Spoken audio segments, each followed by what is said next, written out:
Developed markets right now in terms of European and US futures. There's the US futures picture, down by 0.4%. Hong Kong tech, though, to your point on going in a different direction as some of the regime shift perhaps in China tells a different story around Hong Kong tech from the one that's been told over the last few years, and the weakness in the inflation print puts the expectation on further stimulus. We were down on the week last week across European stocks, and it looks like the futures are going to kick off on the back foot again today, as we've touched on. The FTSE 100 futures birth away, pointing down by 0.2% after losses last week for the FTSE 100 of 3.7%, the biggest loss for the week since about March. DAX futures pointed down at 23 points, CAC down by 0.4%.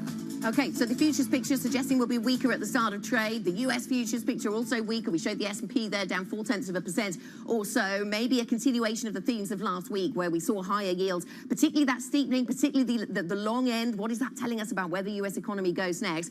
Although the labour market telling a confusing story, perhaps. We look to CPI this week to get further clues. This is the open of the European session then. The FTSE 100, the only one appearing on the GMM just yet. There we go, the Spanish IBEX as well. But both of those in negative territory. Here's the boost that the dollar index gets as we see a bit of a sell-off, bit of a risk aversion across global equity markets. The French CAC also down by 0.4%. And you see, Tom, that sovereign bonds selling off also. And so we see that higher yield story once again a feature of the early part of this European trading day then. Tom, what do you see in terms of the sector breakdown? So all major sectors, bar one, bar energy, currently in the red. Energy gaining 0.2%. Basic resources is interesting. We've been speaking, our team in Asia, to the chair of Rio Tinto, who says there is a really big issue when it comes to real estate in China. Of course, that is really important when you think about iron ore imports. And iron ore prices, by the way, down a little over 2% the last I checked today. That is weighing on basic resources. That sector down almost a full percentage point. Tech also getting a hit, lower by 0.7%. On Friday, there was upside coming through from chemicals and basic resources. That appears to be flipping in the session today. Travel and leisure also taking a hit, down 0.4%. Retail also lower by 362 points. The focus for me is basic resources and technology. Now food is also turning positive, but it's essentially flat. Energy again, oil up. Energy, 0.3%. That's a picture across the sectors, but broadly, you're looking at losses. Yeah, so it's a pretty risk-averse picture across those sectors in terms of the ones that are gaining, those sort of more defensive sectors. Christine Aquino joins us from our Markets Today blog with a look at things. And risk sentiment doesn't seem to be great this morning, does it, Christine? We've got stocks selling off. We've also got yields on the rise, and that's what we saw last week. We saw that partly in Europe. We saw that in the United States, that rising yield story. We're in a period where that put pressure on other risk assets, put pressure on stocks. We see a continuation of that perhaps this week then. Absolutely, Anna. It's looking like it's going to be a week of the everything sell-off across markets. And I think that's really a function of what we've seen in terms of expectations for further rate hikes from various central banks. The Bank of England, of course, one of them, the Federal Reserve also among those banks being expected to deliver more rate hikes. And so we're seeing kind of a double whammy really in terms of both stocks and bonds selling off here. And I think you point out a very interesting dynamic, right? That steepening in the yield curve being led by the long end of the curve, which really tells you that perhaps inflation expectations are getting more entrenched and investors are trying to kind of grapple with this idea that this might be the new normal for a while in terms of inflation. You know, it's not going to be a double-digit inflation, but it's certainly not going to be that 2% target that a lot of central banks have. Are we starting to see some flexibility, or at least some loosening in the labour market here in the UK, Christine? Well, Tom, I mean, we're starting to see a little bit of that. I think we got the report from REC this morning just saying that, you know, there are more job hunters in the UK, and starting salaries are also easing off a little bit. And so that's likely to be a bit of relief from the Bank of England. Of course, this is just one survey and doesn't necessarily tie in with the broader anecdotes that we're seeing in the labor market still. It's still a very, very tight labor market, but perhaps signs of easing off a little bit now as we see those higher rates kind of taking its toll on the broader economy and kind of weaving its way into, you know, various sectors. We seem obsessed always with where, you know, where the Fed goes next with its tightening cycle, and we've seen the pause or the skip, and probably that's what it was if we get a hike this month. But you're alerting us to the need to keep an eye on what's going on with quantitative tightening, so what happens with the balance sheet as well over at the Fed. What's caught your eye recently on that front? Well, Anna, I think the really interesting thing about this is that a lot of people were expecting this process to be like paint drying in the background. You know, it's just kind of, it'll keep on doing its thing independently, won't have much of a market impact. That does not seem to be the case. I mean, Jerome Powell seems quite worried that we might see a repeat of some of the turmoil that we saw in 2021, where plumbing in the market seized up and suddenly there was a liquidity crunch. That's really not something that you want to be introducing, especially at a heightened period of kind of risk-off sentiment and jitters in the market. And that's something that they're trying to kind of implement now, but definitely bumps in the road ahead for that process. It feels like investors kind of straddling the question between inflation and central banks, and then the question and the look ahead to the earnings season, which gets underway, of course, in the US on Friday. The big week, July the 24th. What is the MLive Pulse survey telling us about expectations around earnings this season? Well, Tom, it's not great. It's quite negative in terms of expectations for future earnings and also how that's going to play out into the S&P 500's future moves. And I think there's a lot of caution over the fact that expectations over the previous earnings seasons were quite high, and companies sounded relatively positive over their earnings, though, of course, there was still a lot of caution over the future outlook prevailing there. And so I think what people are going to be looking out for now, will those earnings expectations really get downgraded? Will they be able to uphold those profit margins now that it's more difficult to pass on costs to consumers because they might not be able to handle it anymore? So key things to watch for this earnings season. Christine, thank you very much. Christine Aquino from our Markets Today blog. You can get more from the team on the front page of the Bloomberg UK website or by typing TLIV Go on the Bloomberg terminal. Let's take a look at what the markets are watching this week. Today, the Bank of England's Andrew Bailey and Chancellor Jeremy Hunt address the annual Mansion House event. Then tomorrow, NATO's summit starts with Sweden and Ukraine membership on the agenda. On Wednesday, we get the US CPI data, and on Thursday, we also get French CPI data. Finally, on Friday, the all-important US earnings season kicks off, Tom, as you were just mentioning. What else stands out to you on that list? I think it's, well, first of all, the geopolitics and the question of NATO, because clearly Turkey is, as Maria Tadeo is saying, the roadblock in terms of Sweden's extension. Ukraine obviously pushing to become part of the alliance, and that is causing arguably some divisions within the alliance. Then you've got the munitions question as well, and it's going to be really interesting to see the body language between Biden and Sunak today. And we're hearing as well that the president is expecting to meet the king, maybe to talk about environment-related issues. So there's a lot in terms of that is interesting. Not necessarily market moving, I don't think. But nonetheless, in terms of how it shapes the contours of that conflict. Absolutely, and if we do see fractures opening up within NATO around cluster weapons, for example, something that you've been mentioning for a while, whether that could be of interest. But as you say, closer to the market then, we get the CPI print out of the United States. I mean, 3.1% is where we expect headline inflation to come down to in the US, down from 4%. I mean, yes, the core number is still going to be perhaps, or at least the estimate is above 5, and the core number matters. But if your goal is headline, I mean, 3.1% is a long way lower than where we started. Well, it's enviable, isn't it, if you're sitting here in the UK? I thought I'm trying not to be too parochial about it and put it in the UK context, but it does look enviable. I think that's fine. We heard from Goolsbee of the Fed saying, look, he sees a golden path now to easing price growth without triggering a recession. And that's what Janet Yellen seems to be holding out hope for. She talked about this in China as well. The Goldilocks scenario is still very much part of the mix here. It has not been eroded too much by the data that's come through. Let's see if CPI on Wednesday changes that. Coming up, France's finance minister, Monsieur Le Maire, says Europe is moving past the worst of its inflationary surge. We're going to discuss the ECB's fight against inflation. That is next. This is Bloomberg.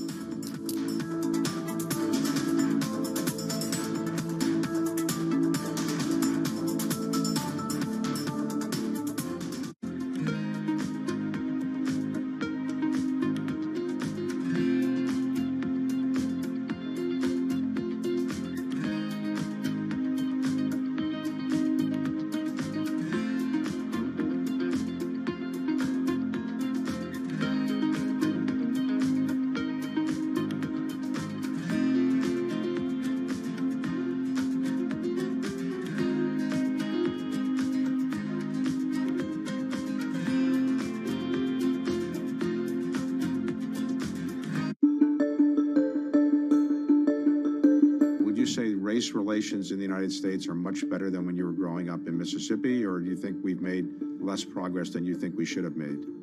Both. I think that much better than when I was growing up. There's so many people who occupied areas and I never thought I would see them in. But I would have hoped it would be better. It's been a lot of progress, and somehow we're in an era now where, in spite of the progress, race relations in certain areas has become very scary. You know, some of the things that one reads about now remind me of growing up in Mississippi.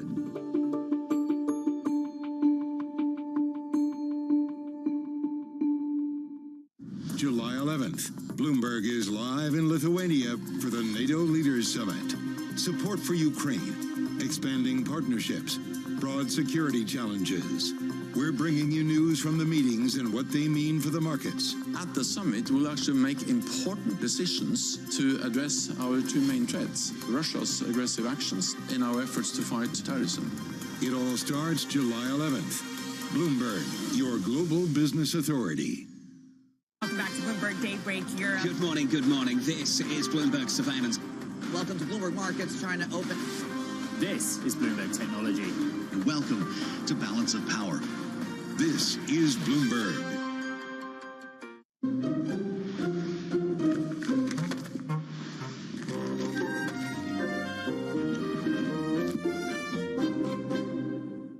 All eyes are on Sun Valley, where the titans of tech and media meet to talk business. And Bloomberg will make sure you're part of the action with live coverage and impactful interviews. It all starts Tuesday, July 11th, right here on Bloomberg.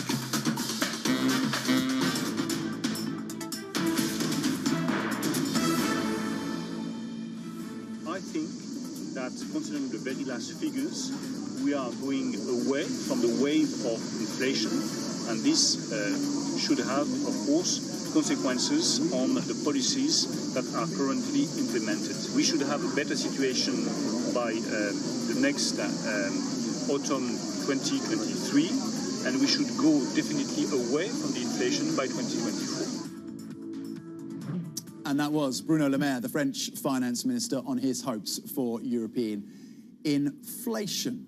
Okay, let's bring in our next guest then, Maria Monici, a multi-asset fund manager at M&G Investments. And Maria, good morning. Thanks for joining us. Do you agree with that analysis from the French finance minister? Is inflation on the right trajectory when it comes to Europe, and how much more does the ECB need to do?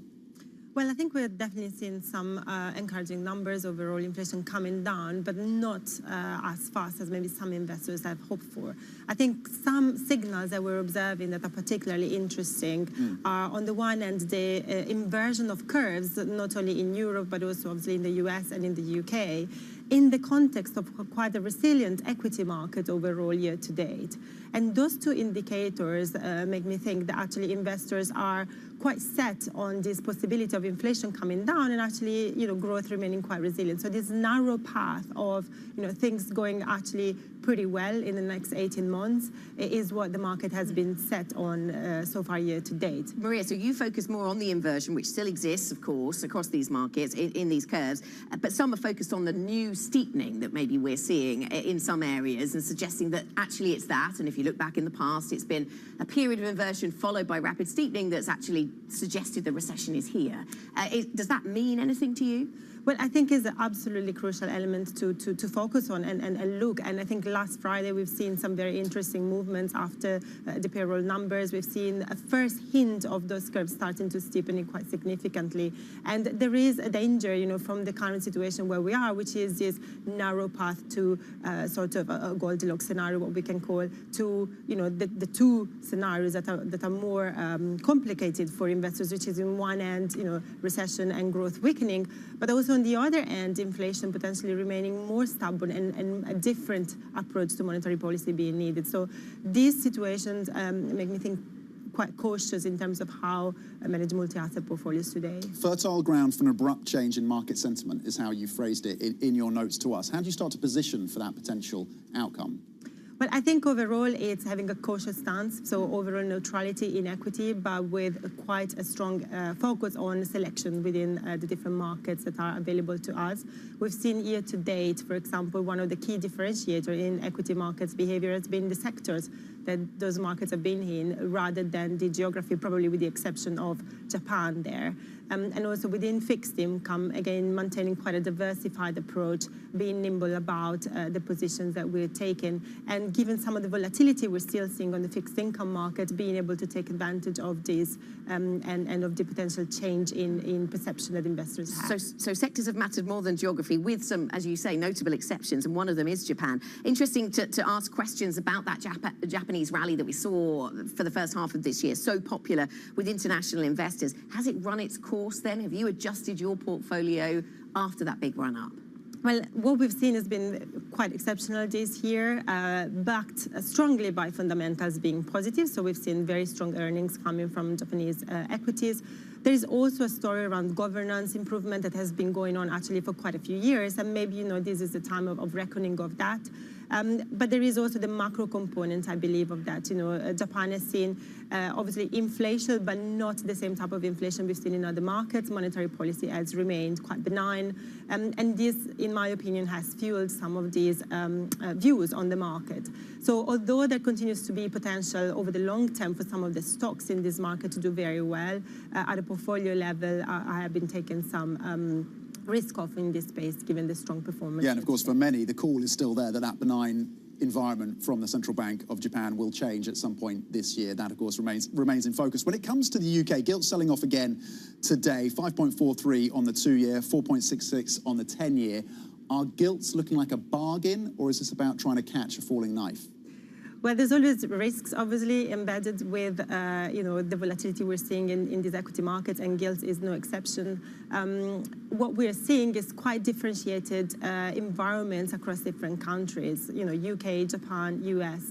UK is quite interesting because obviously inflation is following a different pattern. It continues to be very strong, and this has been very well reflected on the gilts market, with yields being very, very high, with expectation of investors for interest rate continue to be pretty hawkish in this regard. And so these could present some opportunity, yes, to add to the gilts market, not only on the long end of the curve, but also on the short end. So if we're looking at 2 years, for example, starting to look quite interesting from a yield perspective. A lot of guests say that, and then we still see yields rising. Yeah. So what's happening there, Maria? Well, I think the data is still very much driving this, and there is obviously no clear pattern there yet. We have seen some weakening on the labor market. We have some insights around housing prices starting to get weaker, but overall the picture has not changed dramatically yet. So there has to be a need for more data to occur or a change in direction from the Bank of England. Maria, thank you very much. Thanks for joining us. Maria Manucci, multi-asset fund manager at M&G Investments. Let me tell you what is coming up on this program then. We're going to be talking tech shortly. Coming up, Jack Ma's clash with the Chinese government is finally drawing to a close, and it's becoming clear just how costly the conflict has been for the empire. We have got details of that coming up shortly. We'll also get you the latest on stocks on the move here in Europe and an update on Thames Water, closely watched UK water story, of course. This is Bloomberg.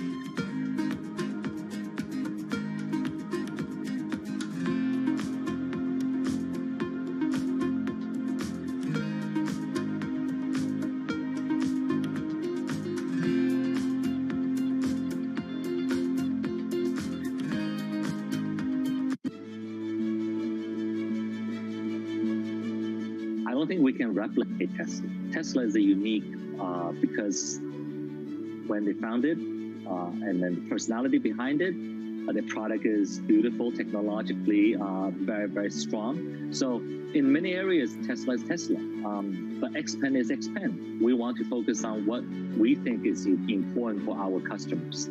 Our customer like beautifully designed vehicles, either it's large SUV or sports sedan. We believe we have a very, very appealing family look that our customers is really attracted to. They like to have user-friendly features inside the cabin that has a technology feel. It's very smart. It enables them to really utilize the vehicle that's different.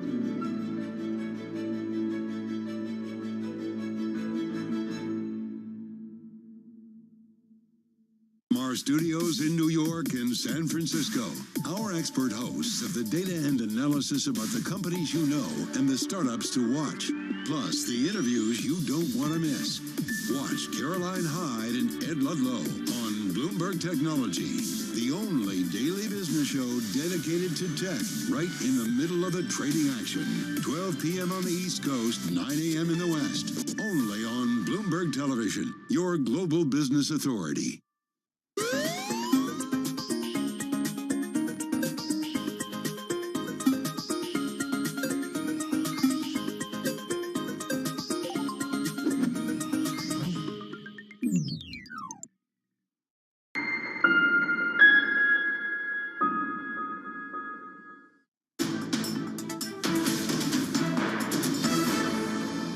I'd say a couple of things about the China front. One is, we're a long-term company, so we're thinking in the 20 to 30-year time frame. So we kind of have that lens on it, if you will. But if I look at, with the way we look at China right now, I actually feel very positive about where it will be going. I think it has been bumpy, but I think we need to remember that they've, in effect, come out of COVID a year after us, right? There was the big pivot at the end of November. I've been there a couple of times this year. I was just there last week.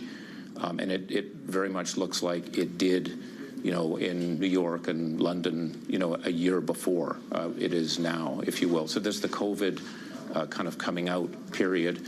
But there are also, challenges. As you mentioned, there is a big real estate issue. They've got, 27% of the GDP in real estate, which is a massive number. That's obviously shifting, and this relates to another change which I think is underway in China, which is to shift to a kind of a new economic equilibrium. They talk about moving from a high growth to high quality growth, and I think they want to see more focus on the consumer services, that type of thing, but those are not easy to make happen. But if you look at fundamentals, and that's why I said more to the medium and long term, we feel very strongly about it. You look at, there's a continued urbanization. China is still much less urbanized than the United States or certainly Japan, and that we think will continue. The consumer, is a key factor. It's consumption is 39% of GDP. That's about 70% in the U.S. The question is, you can't force consumers to buy. They're going to buy when they're confident, and they're saving a lot. They're, again, coming out of COVID. There's uncertainty, but I think that there are enough of the fundamentals to feel good about the prospects as they move forward. That was Rio Tinto's chairman, Dominic Barton, there speaking to Bloomberg exclusively from the Mongolian Economic Forum. I have to say, it's rare to hear an executive from Rio Tinto be critical of China or less than constructive. So it's interesting to hear him talking about the real estate market there, the issues facing Chinese property. Let's have a look at Rio Tinto in the stock market today, or at least the pricing of Rio Tinto today. It's amongst one of our stocks that is on the radar, 23 minutes into the trading session. As we look at iron ore, by the way, down 3%, and you tie that to the China story, particularly producer prices falling 5.4% in the most recent month, the lowest level in a number of years, almost 8 years, in fact. Consumer prices essentially flat, but this producer prices, factory gate prices, really important in terms of when you're thinking about the sucking of commodities into the Chinese market. Rio Tinto currently down 1.7%. ASML, this is a story linked to TSMC, so a very different part of the economy in Asia, which of course semiconductors. TSMC actually coming out with a beat in terms of sales, guess what? It's all about AI, and SML is not benefiting on the back of that, currently down 1.2%. BT Group, they've had change at the top, the CEO stepping down, bit of a surprise there. Philip Jensen, the chairman, says the board is considering all appropriate candidates. BT Group down 0.8%, and Bayer gaining 2.8% on the back of news that it is apparently, according to reports, considering spinning off the company's agricultural chemicals business. Lots to focus on there. Let's get to a quick update on Thames Water. Investors pumping in £750 million of new equity funding. Will that be enough? A lot of our reporting suggesting they need more than this. And if you look at the net financing costs over the past year, up by 24%, and their net debt now at nearly £14 billion. This, of course, as interest rates rise, increases the interest due on that debt, especially as it is linked to RPI and their customer bills are linked to CPI. Let's focus in on Chinese tech. Yeah, Jack Ma's clash with the Chinese government is finally drawing to a close after almost 3 years, and it's becoming clear just how costly the conflict has been for his empire. On Friday, authorities said they would wrap up a probe into his fintech firm, Ant, with the company paying a fine of almost $1 billion. For the details, let's bring in Alex Webb, who in fact leads Bloomberg Quick Takes tech coverage. I was going to totally change your title there, Alex, but let's stick with who you really are. It's an existential question. $1 billion, that is not the whole story by any stretch of the imagination, is it, in terms of the cost for Alibaba? No, I mean, it closes a particular chapter which kicked off just before the Ant Financial IPO, when Jack Ma had criticized the way that China regulates its financial industry. That triggered a huge response from China, essentially, which seemed to stop the Ant Financial IPO. But then, of course, there was a huge effect on the stocks, not least of Alibaba itself, which at its peak was valued in the order at something like $850 billion, is now way down, I think something like $200 billion. It's come a significant decline. Ant itself was expecting an IPO, valuing it at $315 billion. Now they're doing a buyback, and they said the valuation at which they will do that buyback is about $78 billion. So you've seen $850-odd billion of value wiped out since Alibaba was at its peak in late 2020.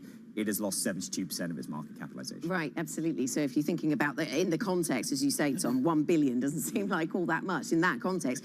You know, JP Morgan saying they expect Ant to revive their IPO plans within the next 12 to 18 months. What do we know about where this goes from here? Well, the thing that actually is happening now, they're doing this buyback, which they're sort of being reported as a way for some of the early investors to exit. We don't know where. We haven't had any reporting from the company. Clearly, we have some analyst expectations of an IPO about to come at some stage. Doesn't look like a brilliant IPO market for many people right now. Having said that, if you are Ant itself and you're looking at your, just as, the way you manage your corporate finances, if you were expecting a $315 billion valuation, now you're valued at $78 billion, that seems like a good opportunity for you to buy. And this is equity that they will be able to give their employees, which can therefore help attract new talent. Alex, thanks so much. Thanks for giving us the update. Alex Webb, who leads Bloomberg Quick Takes tech coverage, talking to us there about Chinese tech and the restrictions we had seen over the last 3 years on that sector. Coming up, we'll get back to geopolitics. We're live in Vilnius ahead of the NATO summit, where Sweden's membership tops the agenda. We'll get a preview on the Sweden story, the Ukraine story. We'll talk about all of that coming up shortly. This is Bloomberg.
Fixing things that go wrong and smoothing out bumps in the road is what customers expect from energy providers.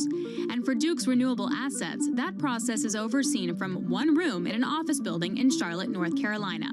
Brian Savoy showed me around the company's Renewable Control Center.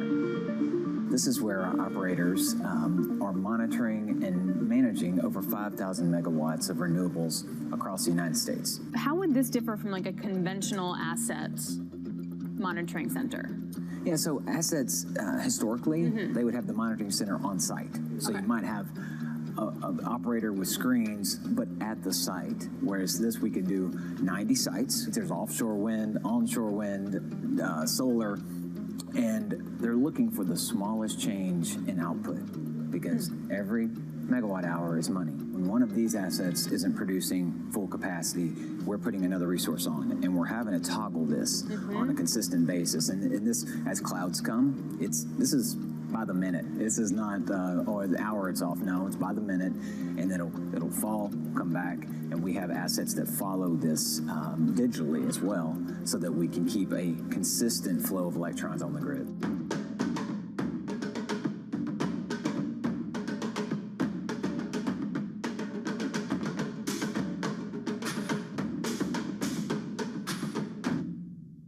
BSO Now is your online home for weekly Boston Symphony Orchestra and Boston Pops performances. See new concerts that go behind the scenes, plus acclaimed archival concerts. Visit bso.org/now, where the music plays on. BSO season sponsor, Bank of America.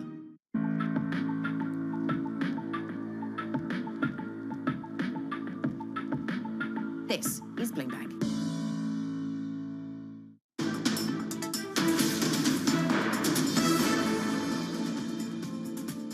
This is Markets Today, 30 minutes into your European trading day. Here are our top stories. Chinese CPI nearly flatlines in June, while producer prices fall by their fastest pace in more than 7 years, compounding fears of a weakening recovery.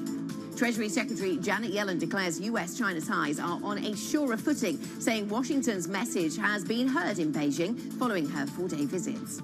And President Biden says he'd like to welcome Sweden to NATO as soon as possible as the alliance prepares to meet in Vilnius. So, Tom, European equity markets then on the back foot this morning as we focus quite a bit on the early part of this week on the geopolitics. We get data in the UK tomorrow, in the US on Wednesday, and then earnings maybe take centre stage from Friday. Yeah, it's going to be a busy week, and there is caution across these markets after the sell-off that we saw last week. The European stocks currently down 0.3%, close to 0.4%. Of course, the China data, just a reminder of the weakness in that economy, and stocks will continue to react negatively to that until and unless we get some fiscal support, substantial fiscal support coming through from officials in Beijing. And really, if you listen and read the comments coming through from officials, I am not convinced that's coming anytime soon. The DAX is currently down 49 points. The FTSE 100 off by 0.1%. Anna was flagging the UK data, jobs data that comes out tomorrow. That's going to be really important, as some indications suggest there's a little bit of softening around the UK jobs market. When it comes to the US, of course, we heard from the Treasury Secretary Janet Yellen saying she cannot rule out a recession. She would have been pretty unwise to have ruled that out. But her prognosis is that a soft landing is still a central scenario for that economy. Across your sectors then, let's briefly check the play out in terms of the sectors. Energy, interestingly, is actually a sector that's gaining despite the fact that Brent and WTI is falling today. Energy as a sector still up 0.2%. Some of the oil majors are gaining despite softer oil prices. Food is also a sector that isn't on the up 0.3%. But every other sector, major sector, is currently in the red. And it's basic resources that are leading the losses, down 1.4%. Iron ore is tumbling, copper is off as well.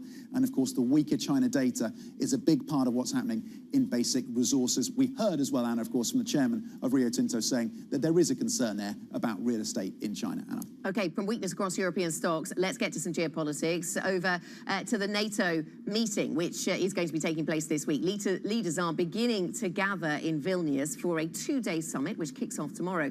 Today, the focus will be on Sweden's effort to break an impasse over its entry to the alliance, so far held up by Turkey. Let's get back to our correspondent, Maria Tadeo, on the ground for us in Vilnius. Maria, today we're expecting then this bilateral meeting between Sweden's Prime Minister and Turkey's President Erdogan. That comes as we head towards the NATO summit.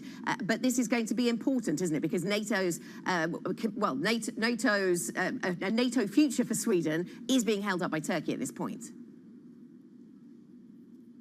Yes, Anna, and of course the NATO meeting, as you say, officially starts tomorrow, but diplomacy is really up and running already here in Vilnius. And Anna, this meeting between President Erdogan and, of course, the Swedish Prime Minister is seen as key to break this impasse between the two countries when it comes to Sweden joining NATO. We've also seen that overnight the President of the United States spoke with President Erdogan. We know they talked about Sweden this morning, too. There was a phone call between Antony Blinken, the U.S. Secretary of State, and his Turkish counterpart. And we're in a situation where, of course, the Swedish government says in an ideal world, by the end of this meeting, where the Secretary General, Mr. Stoltenberg, will also participate, President Erdogan will come out and say our security concerns have been now obtained, met, attained, and now we can move forward with the ratification. If that happens, we should make it clear this should be very easy for Sweden to join now NATO and have the flag already at the NATO headquarters. We know that is their wish, and they want to see this happening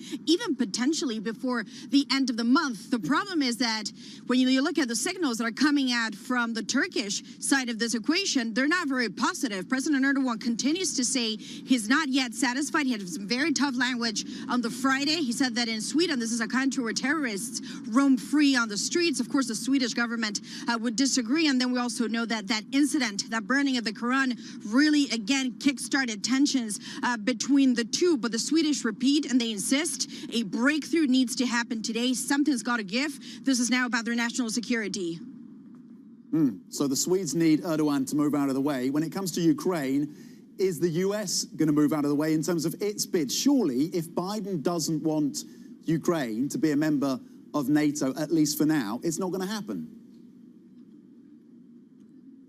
Yes, and again, it's also we should stress not just the United States. We know there are a number of allies within NATO who do worry about this idea of potential escalation, who also say this is fundamentally a country at war. Obviously, cannot be formally invited to join NATO in these circumstances. We should also stress the Ukrainians are not under any illusion that they will get a formal invite to join NATO. What they want is a political invitation, so to speak, a clear now commitment that when conditions allow, NATO will join. The message yesterday from the U.S. president, of course, is that the country is not ready yet, though the focus should be now about giving Ukraine what they need so they can get to their objectives on the battlefield. And I was told yesterday by a NATO official, within the next 24 hours, we're going to see a lot of back and forth in terms of the diplomacy here, but also a linguistic grammatical exercise to get some kind of language that gets the two on the same camp. The other big question is, will President Zelensky join? He has been invited for the time being. Remember, his office said there's no point going to Vilnius unless there's something in it for Ukraine. Okay, Maria, we rely on you to unpick the linguistic grammatical exercise that they're going to be putting together on the ground there in Vilnius. Thank you very much indeed, Maria Tadeo, of course, covering the NATO summit for us. And sticking on this subject, almost 18 months into the war in Ukraine, Europe's defence suppliers, flooded with a demand, of course, now face a dilemma. Do they gamble on expanding production, assuming that the war with Russia will last indefinitely? Or do they hold back until European governments actually make long-term commitments on their defence spending? That is the subject of today's Bloomberg Big Take. Joining us now is Bloomberg's Jonas Ekblom, who worked on this story. Jonas, looking then at Ukraine's ammunition supply, what would you say are the biggest challenges that Europe is facing at the moment? Well, I think that it all boils down to the fact, like most supplies at this stage is pretty much, if not depleted, like close to being. And it's a situation where Ukraine's screaming for more artillery shells, more ammunition, more of everything really. And a lot of European states, like their supplies are running short, and they don't necessarily want to be caught like shorthanded when it comes to their own like munitions and whatnot. So the big challenge is supplying Ukraine as well as making sure their own supplies are up to snuff and everything. Okay, and Jonas, what does that mean for these supply chains, looking at the delivery times or the order backlogs that some of these producers in Europe are dealing with? Yeah, just like Tom was saying, like the big conflict here we're talking about is a question like, how much will like the European defense sector actually commit to, because they don't necessarily want to be caught with like wartime production like volumes and levels that come online in maybe like 3 or 4 times that 3 or 4 years down the line, that by that time maybe the situation might be completely different from what it is right now. So what European like defense contractors like we've talked to, like what they're looking for is long-term commitment from states to make sure that like 5 or even 10 years down the line demand will still be propped up and still high. Jonas, it's kind of remarkable on some levels. We're 2 years into this conflict. Why have European nations not come out with those longer-term pledges? On some levels, this is madness. What is holding them back? I think it's almost hard to understate or overstate like the big like Zeitenwende we're seeing like in European like defense politics right now. Like for example, when it comes to first like defense spending among like NATO states, for example, like a very famous pet peeve of like former President Trump was the fact that a lot of European member states didn't spend at least 2% of their GDP, which is the NATO target, like on defense, and like most states up until like the full-scale invasion of Ukraine don't, and like it might be easy to appropriate funds and whatnot, but actually like spending that money might be a bit of an issue because lines are getting quite long. So Jonas, thank you very much for joining us. Bloomberg's Jonas Ekblom with the latest on the European defence story. We have European equity markets selling off a little this morning, down by 0.2%. A little bit of wait-and-see mode, though, perhaps in markets today, as we get lots of data out tomorrow and Wednesday in terms of the inflation narrative in the UK and in the United States. Later in the week, we'll turn to the earnings stories, of course. For the moment, though, stocks weaker, US futures pointing downwards, E-minis down by 0.4%. This is Bloomberg.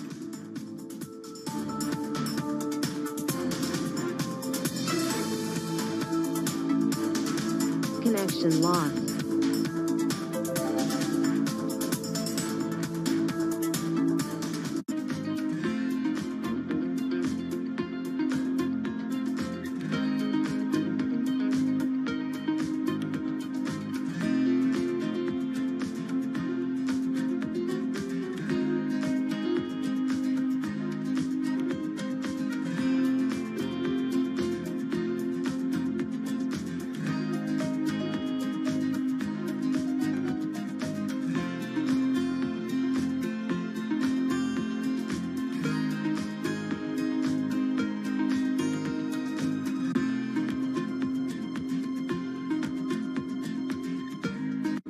The deal was the brainchild of Apollo CEO Mark Rowan. In January, Apollo closed its $11 billion all-stock merger with Athene Holding. It had already owned 35% of the insurer.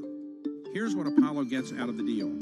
Assets under management. Apollo expects them to double to about $1 trillion by 2026. Much of that projected growth will come from the merger, and those assets are especially attractive to Apollo. Insurance companies typically go after much more modest returns than buyout investors. That will give Apollo more options for investing the cash. Athene is a steady provider of fee income. It has grown into one of the nation's biggest holders of fixed annuities, those retirement savings products favored by risk-averse customers. The merger will also allow Apollo to simplify its governance. It gave up its dual-class share structure and adopted a one-share, one-vote plan. The hope is that will eventually lead to Apollo's inclusion in the S&P 500. Today's CFOs are reshaping the C-suite.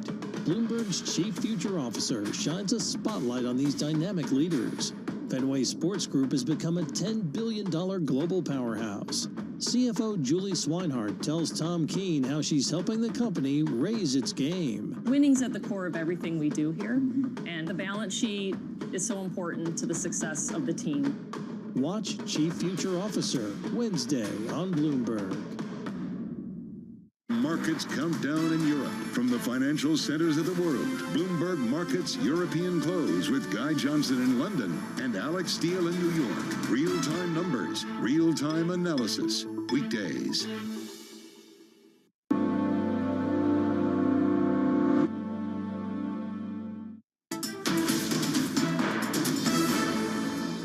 This paradox, don't we, that post-pandemic there is a lot of budget deficits, fiscal challenges, so people will still go for the lowest unit cost because governments are trying to balance their books. We sort of understand that.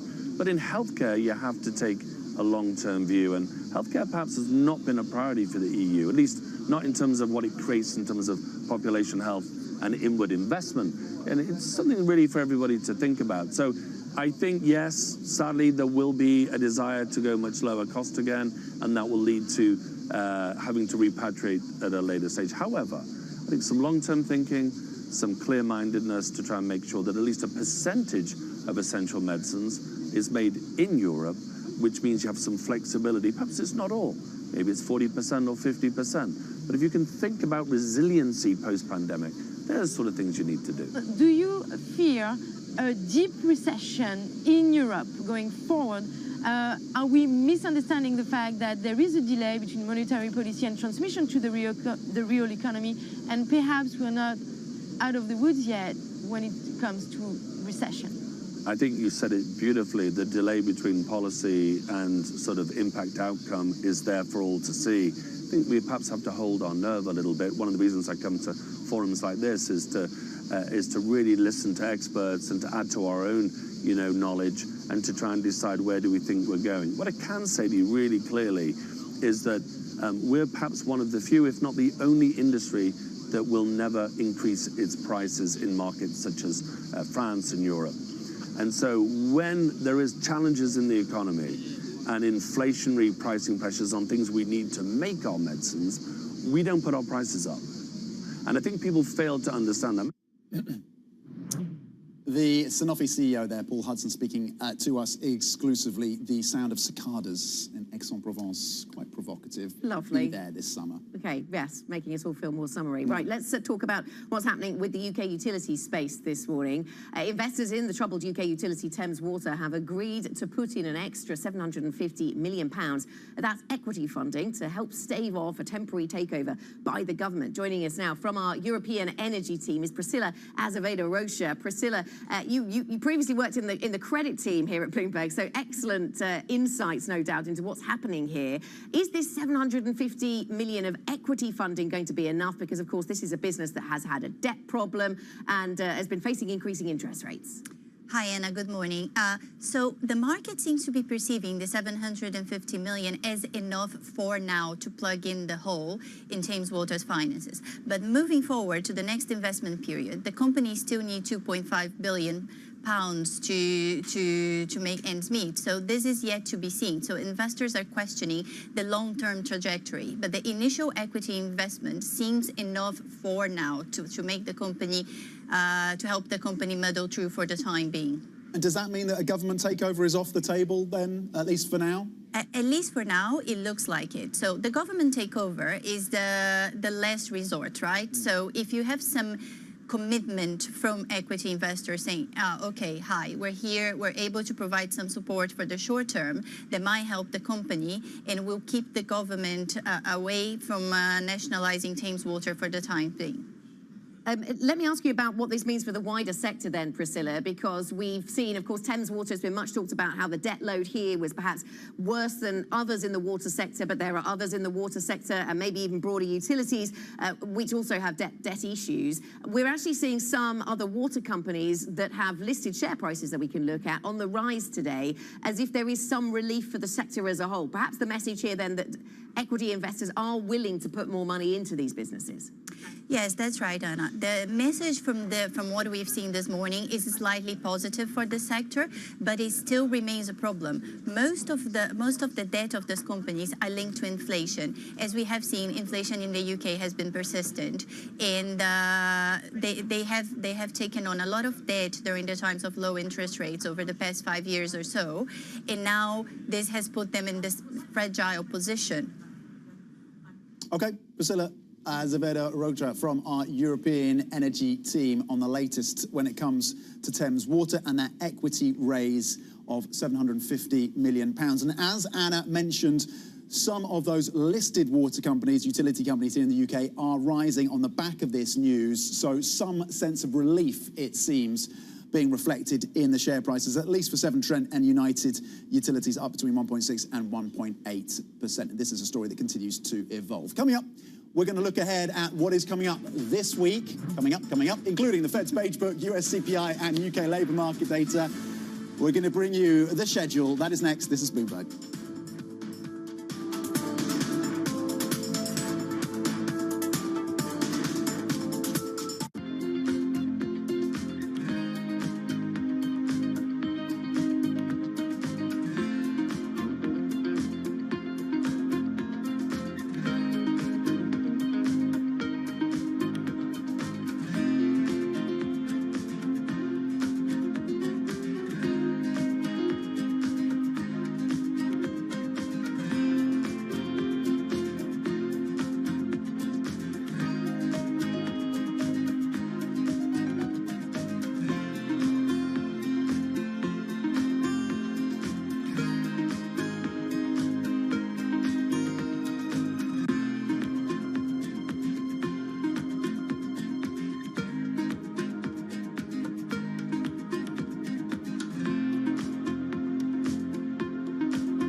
So Fabien, talk to me a little bit about the ocean. It covers 70% of the planet. It gives us food, it gives us jobs, it gives us, of course, oxygen. We're taking too many fish out, we're polluting it, we're making it warmer, and only 3% of it is protected. What frustrates you the most about this? The basic frustration is our ignorance about how integral ocean is to not only our well-being, but to our existence. And for far too long, we've been using the ocean as an endless resource in a garbage can. Imagine our planet is a three-dimensional system. The ocean represents 99% of our world's living space, about 3.4 billion cubic kilometers of volume, within which the vast majority of biodiversity lives and thrives. And that's what we're beholden to. That is what makes us possible as a species. Information you want, analysis you trust, everything you need to get set for the start of U.S. trading. Watch Bloomberg The Open with Jonathan Ferro. Weekdays on Bloomberg.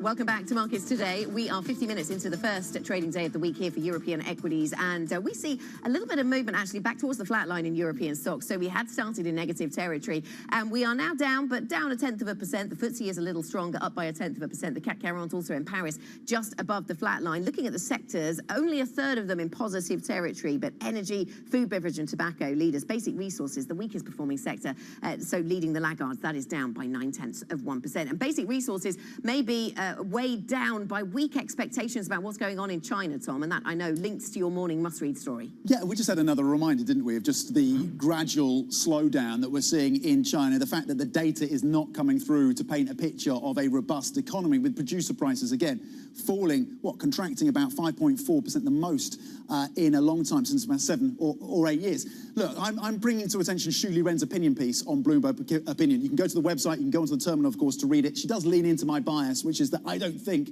the big bazooka is going to be pulled out by the PBOC or the Finance Ministry in Beijing. And what Xu Li Ren says is that this is about an official group of people, the group of officials who are, she says, look, they could be biding their time, but they could also just be procrastinating because they don't know which levers to pull. Do not bet on that trillion yuan stimulus coming through from infrastructure. Yes, the economy is weak. Yes, you've got 1 in 5 young people that are unemployed. Yes, real estate sales have fallen about 28% in the month of June. Yes, producer prices are tumbling, but in terms of that mega response, it's not going to come through. So if you're investing in Chinese stocks, you need to make sure you're investing in those assets, in those companies that can weather the current storm, that are not reliant on that stimulus coming through. Everyone procrastinates, she says, allowing ourselves the luxury to delay what we know can't be escaped. China's top policymakers are no exception. And very briefly, we'll just show the chart here. One of the key reasons she says they're not going to pull the lever on stimulus is that rate differential between the Fed, between the PBOC, and the fact that if they did pump a lot of money into this economy, a lot of it could frankly just flow into accounts of companies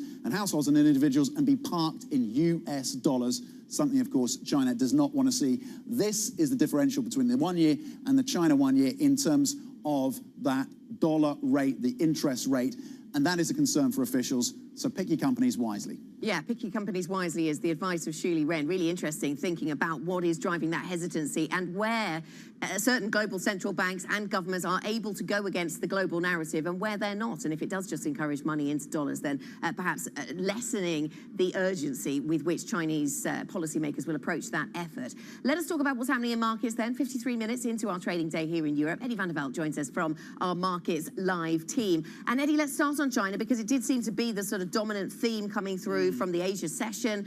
We had a mixed equity session actually in the Asia session, and actually we're in a little bit more mixed in Europe now as well. Yeah. Some markets dominated by a higher yields, lower stock story, others focused on China, whether we see a turn there. Yeah, absolutely. And I think China remains the big story today, particularly those inflation numbers. But, you know, there's a lot of undercurrents that we need to keep our eyes on. Number one, China stepping back from, you know, taking its tech sector, you know, and and squeezing it really. And we're seeing less of that.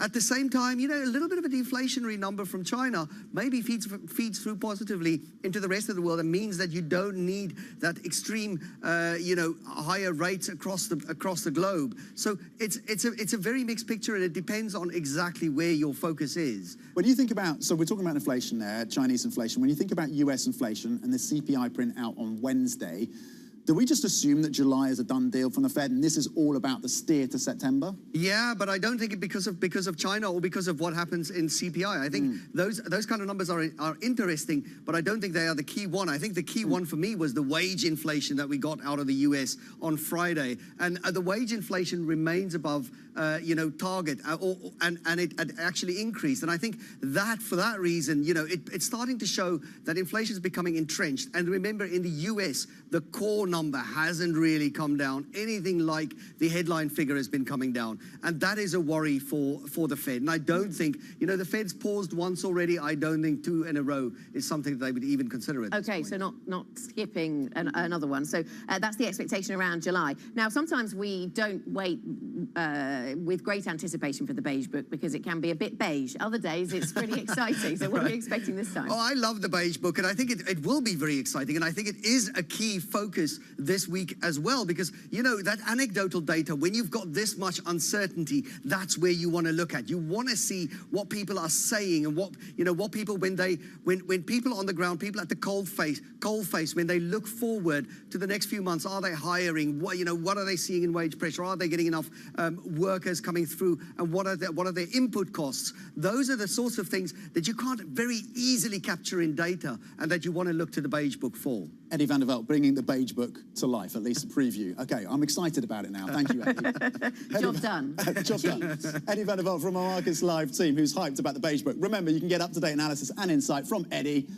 Most importantly, some of the rest of the team as well, but it's all about Eddie. On M Live Go, on your terminal, of course, on the UK website. Okay, so as Eddie said, we'll look to the beige book, CPI in the US, also those jobs numbers out of the UK tomorrow. Will they contrast or support what we heard from REC and KPMG in that report overnight? Back to geopolitics, though. We'll be speaking with the president of Lithuania later today. Our colleague Maria Tadeo is on the ground, of course, covering that NATO summit. It kicks off tomorrow. Those important conversations about Sweden, though, with Turkey, they take place today. For more on the UK, go to the Bloomberg UK website. This is Bloomberg.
What do you like most about your job?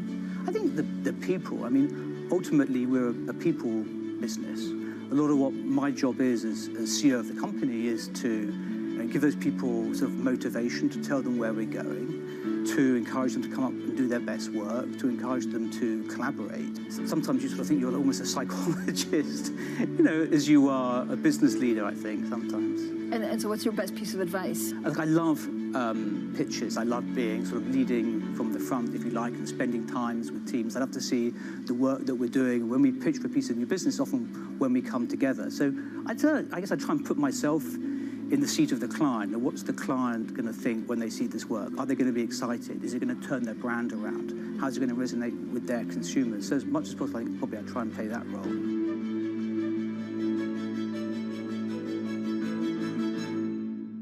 The top names in business are on Bloomberg. For Indigo, this is a 500 planes order. That's the biggest order ever in terms of number of planes. It doesn't change the short-term perspective on ramping up the production. All our aircraft deliveries are delayed.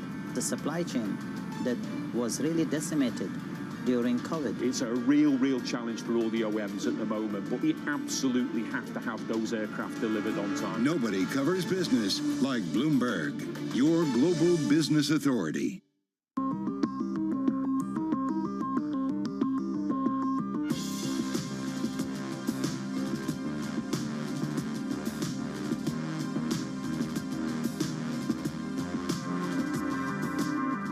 Why do the biggest names in business choose Bloomberg? That is a great question. It's a great question. Great question. Great question. Best question I get all night. Bloomberg, top experts, great questions.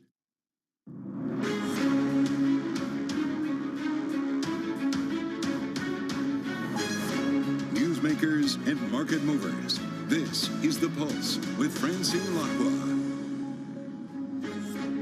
Good morning and welcome to The Pulse. I'm Danny Berger in London, in for Francine Lacqua. Here's what's coming up on today's program. China slides to the brink of deflation as CPI flatlines in June, while producer prices fall by their fastest pace in over 7 years. Stocks and futures are mixed. Striking a positive tone, Secretary Janet Yellen declares U.S.-China ties are on a sure footing, saying Washington's message has been heard in Beijing. Plus, seeking a deal, President Biden says he'd like to welcome Sweden to NATO as soon as possible as alliance prepares to meet in Lithuania. It is a busy day. It is a busy week. So first, let's get your check on markets this morning. It is more or less a dour morning, continuing on from what happened on Friday. European equities are a little changed, but the real pain is shining through when it comes to tech futures. Why? Perhaps it is the fact that it is duration that is under pain. We continue to see a steepening in this yield curve, yet the remarkable thing is that this is a bear steepening. It is a far cry from March when we got a steepening thanks to more cuts being priced in. This is a market that is pricing in a higher rate, yet again, we're getting a yield curve that steepens. Is it a harbinger for recession, or is it something different? Dollar, that finds a bid this morning. It did weaken on Friday, but we looked at hedge funds, according to latest CTFC data, that showed a flip to a net short position for the first time since March. All right, when it comes to your European picture for equities overall, a lot of gray on the screen, which means we are little changed this morning. A lot of, I guess, just waiting on the sidelines, considering that there is so much unsure when it comes to CPI this week. We're going to get a Fed beige book and lots of Fed speak too. That could shake things up as well. Now, one of the things that we're trying to assess this morning and wrap our heads around is the data we got from China. The consumer inflation rate eased to 0 in June. Factory gate prices fell further. This has fueled concerns about deflation risks and added to speculation about potential economic stimulus. Joining us now to discuss this and the wider market and eco story is Anna Titoreva, European economist at UBS, and Bloomberg's Eddie Vanderwalt. Eddie, let me kick it off with you. And in terms of this China data, how concerning is it? Was it surprising to you? I mean, already we haven't seen that uptick in Chinese growth that we thought we were going to get at the start of this year. No, and if you look back to the start of the year, yes, absolutely. At that point, it was very surprising. But we've seen these, disinflationary numbers coming through from China for some months now, and it's, that's what fueled this talk of decoupling of the global economy and decoupling between central banks and some divergence, because really the inflation numbers there have been really significantly slower than anywhere else. I think partially that is because they are so factory dependent, so manufacturing dependent. And, the manufacturing sector has just not been where people expected it to be. The real question is, does that feed through into the US for later in the week? And at the moment, I just don't see it. I think at the moment it does look pretty contained to China. Anna, what is the feed through, not just to the US, but Europe also? I think we need to distinguish between sort of activity and inflation channel. On the activity side, we already see signs of China weakness or slower recovery in the PMI numbers, especially when we look at new orders, new export orders. So that's certainly a drag, in particular in the manufacturing industry.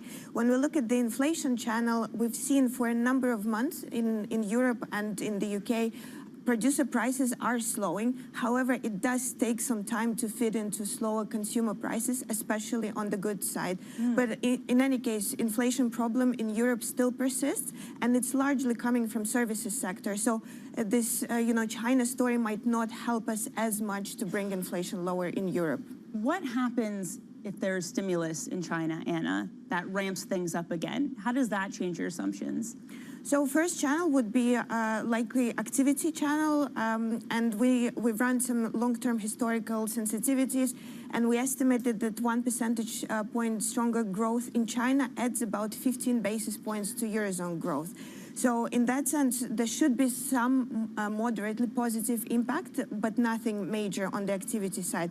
And of course, we have to remember the stronger the demand in the Eurozone, the harder the inflation challenge. Yeah, Eddie, and just last point on China, we haven't gotten that big stimulus. We haven't gotten any sort of shock and awe thing. I mean, it doesn't seem like we are going to get that, does it? Yeah, I think it is a question of which lever do they pull. How exactly do they bring through this stimulus that everybody is hoping for? And I think there is a worry that they wait long, and then suddenly they don't know what to do, and they deliver an overdose of stimulus all at once because they see that there's just too much of a slowdown happening. I just want to bring us a redhead just crossing the terminal now while we're talking about China. This is certainly on theme. June retail passenger vehicle sales are down 2.6% year over year. I think it really is just sort of the same narrative we've been talking about, weaker growth. I do want to turn, though, to Europe. We have a reporter, Caroline Conan, at Aix-en-Provence, and she spoke to the chief economist over at the OECD, who I thought made a really interesting point, and I want to get your take on, basically saying that there have been a lot of structural changes since the last cycle. So the ECB's transmission of monetary policy is different this time. Is that fair? Perhaps looking to history isn't as useful this time around for this hiking cycle? I think the first important point is to remember that we haven't seen such a fast and rapid hiking cycle for a long time, if ever. So trying to estimate the pass-through from monetary policy becomes very complicated. But it is the case that there were a lot of structural changes compared to pre-COVID. One thing is when we look at the resilience of the labor markets in Europe, and we also, once we sort of zoom in terms of employment gains, we see that about 50% of employment has been generated in less rate-sensitive sectors such as public administration, healthcare. So again, that suggests that there might be a sort of delayed or slower response to monetary policy tightening. You know, Eddie, I spoke to an economist last week who basically said everyone, the Fed, the ECB, everyone is too dependent on models. The models aren't working. Models for our start, everything, it's no longer working. Right, the models were invented in a time when we didn't just switch the economy off and back on again, because right? Everything is based off that, not just the ECB, not just the Fed, but all of our trading models. Right. Those still work. Right, exactly. And I think this is why we anecdotal data in this cycle has become much more important to me, because you want to be seeing what people are saying and what is different from other times. Because I think if we do see the yield curves reinverting this time, I think there is a real chance that it is not because we see, the front end coming down because the Fed has to cut. So I think that's a really important distinction. But I think because we're looking at anecdotal data this time around, I think that's why the beige book for me is really key this week. Yeah, how important is that for you, the beige book, some of that anecdotal things we're going to be getting this week? I mean, for Europe, it's less so of a straightforward read. But of course, in Europe, we do focus a lot on anecdotal evidence, also on various survey indicators, because data in Europe has been particularly noisy since the start of the year. Okay, so it's particularly noisy. Then again, I know this is a similar question, but what can you trust? What do you specifically look at? So we always look at hard data because when we try to sort of forecast what's going to happen to growth, that's the one that gives the strongest indications. But what's been sort of disappointing over the last few quarters is that we've seen very big revisions in terms of hard data. So now the best and sort of the most timely data is survey data, especially PMIs. So that's something we closely monitor, but again, with a pinch of salt. Yeah, I feel like it's a troubling conversation, and we're not talking about the overall economy, but just the numbers that define the economy. It certainly shows what a strange situation we're in. All right, we have more to discuss. Eddie, Anna, don't go anywhere. We'll be back with them just shortly. But let's talk geopolitics now. And U.S. Treasury Secretary Janet Yellen has wrapped up talks with Chinese leaders in Beijing, saying she believes relations between the two countries are now on a sure footing. Let's get the details with our Asia government and politics reporter, Rebecca Chung-Wilkins. So, Rebecca, is this job done when it comes to Yellen settling some of the strained tensions between U.S. and China? Well, I think certainly things appear to have been smoothed over. I mean, I think we're far from done from really getting sort of guardrails and getting things back on track, but she does seem to have been able to shift the tone here from something a bit more confrontational to something somewhat more convivial. And she does appear to have used some of that sort of characteristic disarming charm, lots of warm smiles, and more than sort of 10 hours of meetings over 2 days. She really did meet kind of, you know, the great and the good, barring Xi Jinping himself. She met with Li Qiang, China's #2, the old guard, including Liu He, the former economic czar, with whom she already has an established relationship, plus the new economic leadership that have come in from late last year too. So we really saw her making an effort to connect with kind of the past and the present. And the sort of murmurs and signs we had from both sides were relatively positive. Worth mentioning, though, obviously, that expectations were incredibly low going into this. There were no sort of concrete deliverables that either side had really mentioned. And Beijing itself does tend to prefer visits from political figures that are linked to commerce or trade, because it allows them to kind of focus more on business and industry rather than sort of somewhat more uncomfortable political visits. So after, 3 weeks after that Blinken trip, this was an opening for both sides really to try and reestablish things, and we did see both making an effort to do so. And that message you're talking about, Rebecca, is saying that this isn't about decoupling, we're just trying to diversify. How receptive is China, or was China, to that messaging? Well, that seems to be really, I think, one of the most successful parts of Yellen's visit. Not necessarily that Beijing kind of believes it wholeheartedly, but they certainly seem somewhat more open to it, and then their response wasn't particularly sort of aggressive. I mean, the thing that Yellen said time and time again was that the US wasn't interested in decoupling. It's simply trying to diversify its supply chains, and that is not about containing China, but about sort of these direct, narrow and targeted restrictions aimed at securing US national security. Now, there was a bit of pushback. We had China asking for concrete actions from the US side, showing to confirm that intention. And we had these statements from He Lifeng and China's #2 saying that, this push does no good. This push for these types of restrictions ultimately does no good for the economic development, and national security shouldn't be used in this way that risks dividing the world. China, of course, is an old hand in some ways at doing that. Xi Jinping has time and time again prioritized national security at times rather than economic growth. So they're not strangers to this type of approach either. But the tone from both sides, particularly from Beijing, does seem somewhat softer. Rebecca, thank you very much. That's Rebecca Chung-Wilkins, our Asia government and politics reporter. Quickly want to show you now Icon Enterprises pre-market trading is higher by nearly 4% after a journal story that he has changed the structure of his loan agreements to help address some of those short seller concerns. So shares moving higher in the U.S. pre-market session.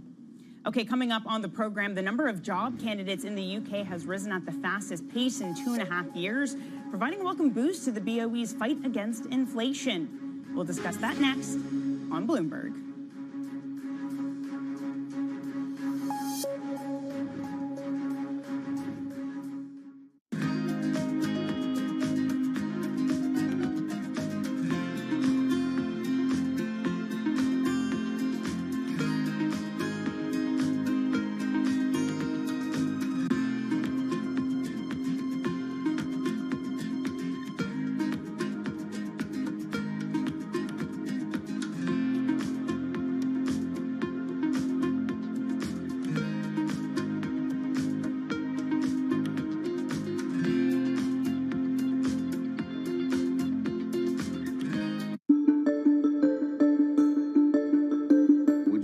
Race relations in the United States are much better than when you were growing up in Mississippi, or do you think we've made less progress than you think we should have made? Both. I think they're much better than when I was growing up. There's so many people who occupy areas I never thought I would see them in. But I would have hoped it would be better. It's been a lot of progress. And somehow we're in an era now where, in spite of the progress, race relations in certain areas has become very scary. You know, some of the things that one reads about now remind me of growing up in Mississippi.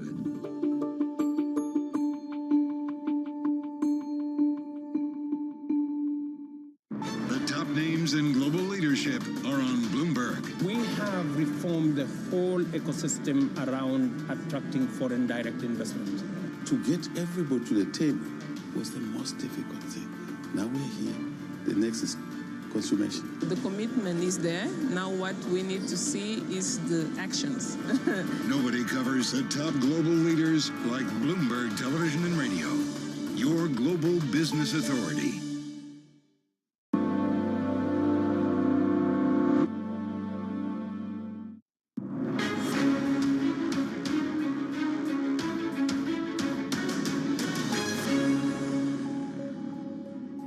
An industry survey shows the number of job candidates in the UK rose at the fastest pace in 2.5 years, suggesting that the red-hot labor market is cooling. Still with us is Anna Titareva, European economist at UBS, and Bloomberg's Eddie Vanderwalt.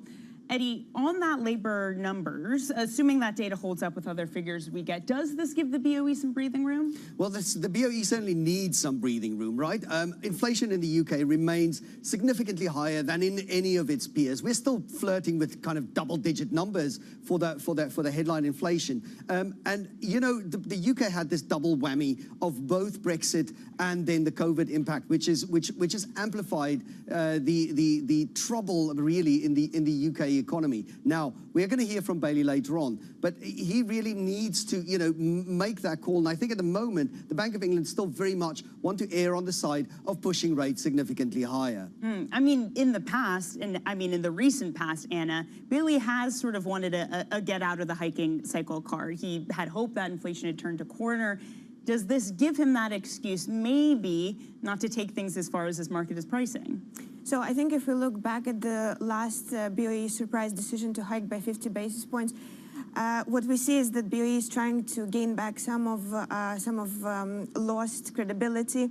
And I think the language is currently such that we need to see improvement in terms of inflation data. So forward-looking indicators, especially regarding wage growth, have been pointing to some slowdown for some time now. So I think just looking at this sort of survey indicators is not enough, and we need to see more evidence, especially in the inflation numbers themselves. And I really love one of your most recent notes about the UK, talking about this idea that there's now a slower pass-through of monetary policy. Why is that, and what's the implication of that? So the key difference between now and, let's say, pre-financial crisis is the change in the structure of the mortgage market in the UK and the fact that the share of variable rate mortgages has dropped significantly.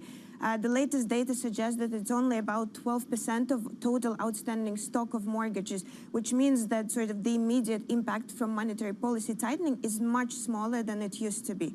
However, if we start adding 2-year fixed mortgages, the share starts growing and it stands at around 35%.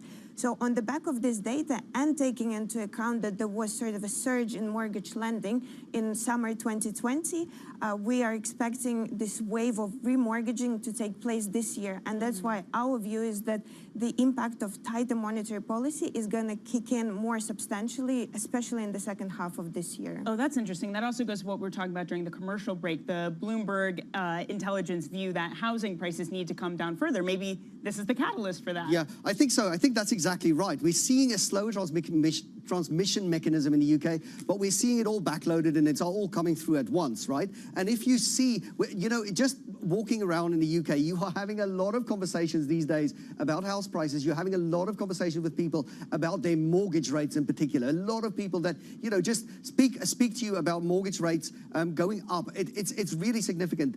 Now, if that starts feeding through, we could see inflation coming back very, very sharply because people stop spending, at a moment when we're also seeing a lot of base effects coming through in the UK. But, I think they are going to look hard at the data. They're also going to want to look very hard at the core numbers for inflation. Well, should that drop in inflation be as steep as we saw on the way up, this UK market, this gilt market has a lot of repricing to do there. Yeah, exactly, because we're seeing 2-year yields significantly above the Truss era highs. So there's a lot of repricing to be done here if we see a slowing. But at the moment, the UK is still very much an outlier, very much, almost close to double digits on the CPI front. Definitely. Eddie, Anna, really wonderful to get your thoughts this morning. Unfortunately, we're out of time. That is Anna Titareva, European economist at UBS, and Bloomberg's Eddie van der Walt. Coming up, the Dutch coalition falls. Prime Minister Mark Rutte's government collapses after a row over immigration policy. We're in Amsterdam with the latest next. This is Bloomberg. In het coalitieakkoord te verwezenlijken. Daarbij zijn alle partijen tot het uiterste gegaan. Maar soms...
I don't think we can replicate Tesla. Tesla is a unique because when they found it, and then the personality behind it, the product is beautiful, technologically very, very strong. So in many areas, Tesla is Tesla, but Xpeng is Xpeng. We want to focus on what we think is important for our customers. Our customer like beautifully designed vehicles, either it's large SUV or sports sedan. We believe we have a very, very appealing family look that our customers is really attracted to. They like to have user-friendly features inside the cabin that has a technology feel. It's very smart. It enables them to really utilize the vehicle that's different.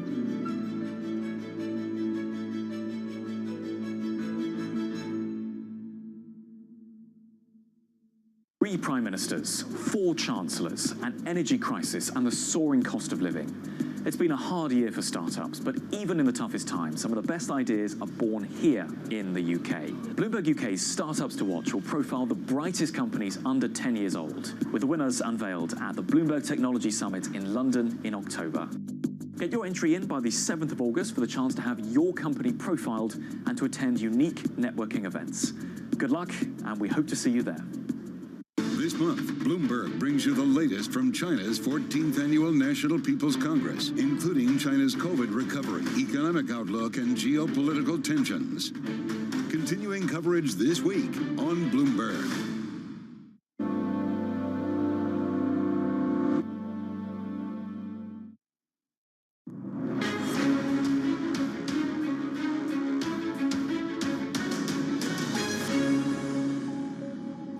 Conversations that matter and the insights you need. This is The Pulse. I'm Danny Berger in London, in for Francine. Prime Minister Mark Rutte is facing a vote of no confidence in the Dutch parliament today. That's after his government collapsed over a migration policy dispute. We're looking now at some live pictures ahead of that debate, ahead of the no confidence vote. And the Dutch Prime Minister Mark Rutte there just saying that he will leave politics. Again, that is from The Hague, which we're looking at from live pictures right now.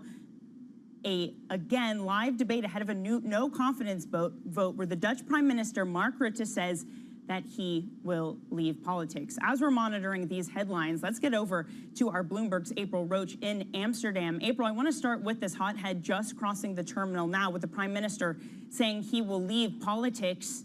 What do you make of that? Yes, I mean, it's quite shocking news. I mean, as you said, happened as we speak. We knew that a debate was taking place in Parliament about the collapse of the coalition government, and Rutte did face a vote of no confidence in Parliament.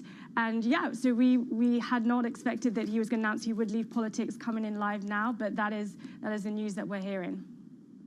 What does this do to the overall political environment in the Netherlands? How does this change things?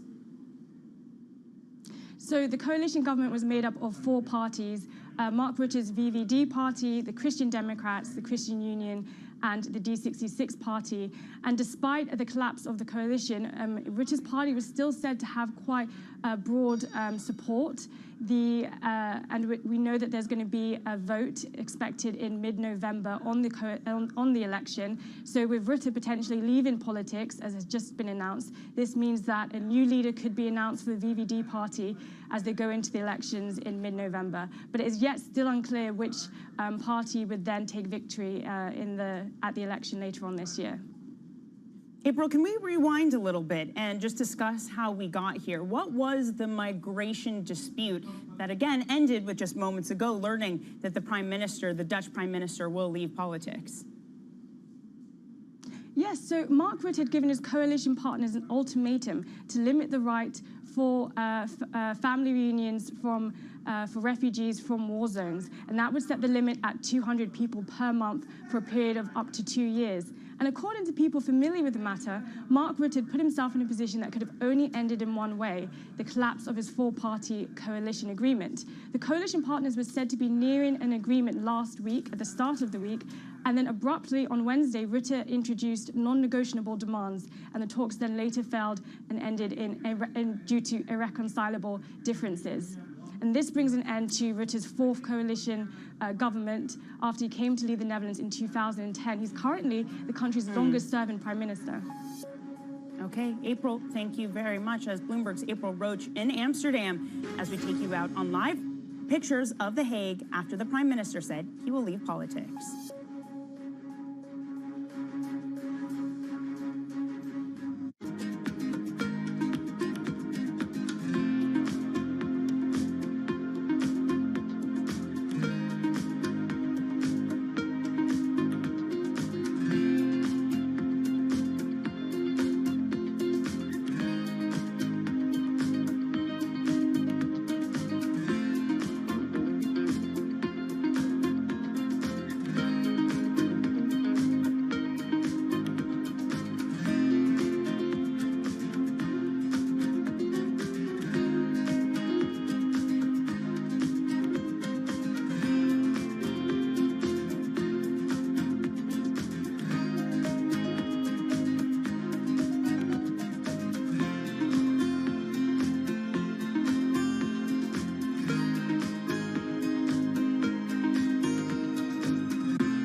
The deal was the brainchild of Apollo CEO Mark Rowan. In January, Apollo closed its $11 billion all-stock merger with Athene Holding. It had already owned 35% of the insurer.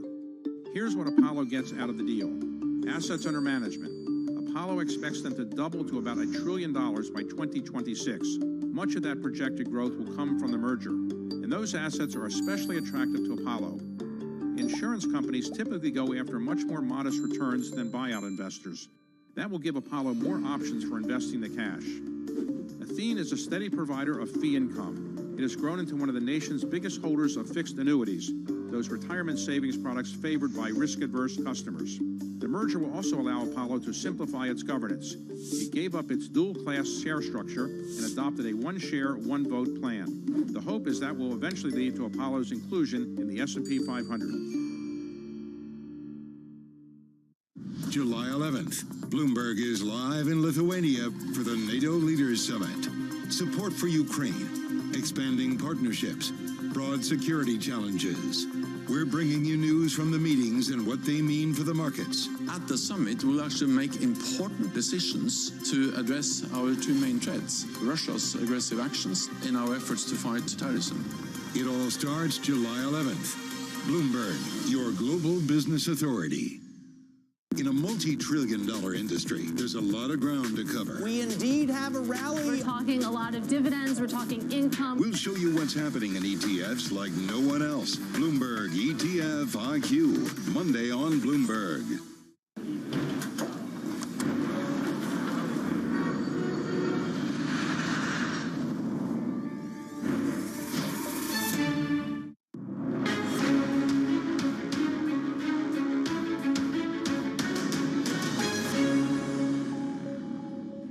China slides to the brink of deflation as CPI falls flat in June, while producer prices fall by their fastest pace in over 7 years. Stocks and futures are mixed. Striking a positive tone, Treasury Secretary Janet Yellen declares U.S.-China ties are on a sure footing, saying Washington's message has been heard in Beijing. Plus, seeking a deal, President Biden says he'd like to welcome Sweden to NATO as soon as possible as the alliance prepares to meet in Lithuania. Good morning and welcome to The Pulse. I'm Danny Berger in London. U.S. President Joe Biden is set to discuss Ukraine with Prime Minister Rishi Sunak today as part of a brief visit to the U.K. after several allies question Washington's decision to send cluster bombs to support Vladimir Zelensky. Biden will meet with his counterpart in London to compare their notes on the support for Ukraine and counteroffensive against Russia. The U.S. president will then travel to Lithuania for the NATO summit.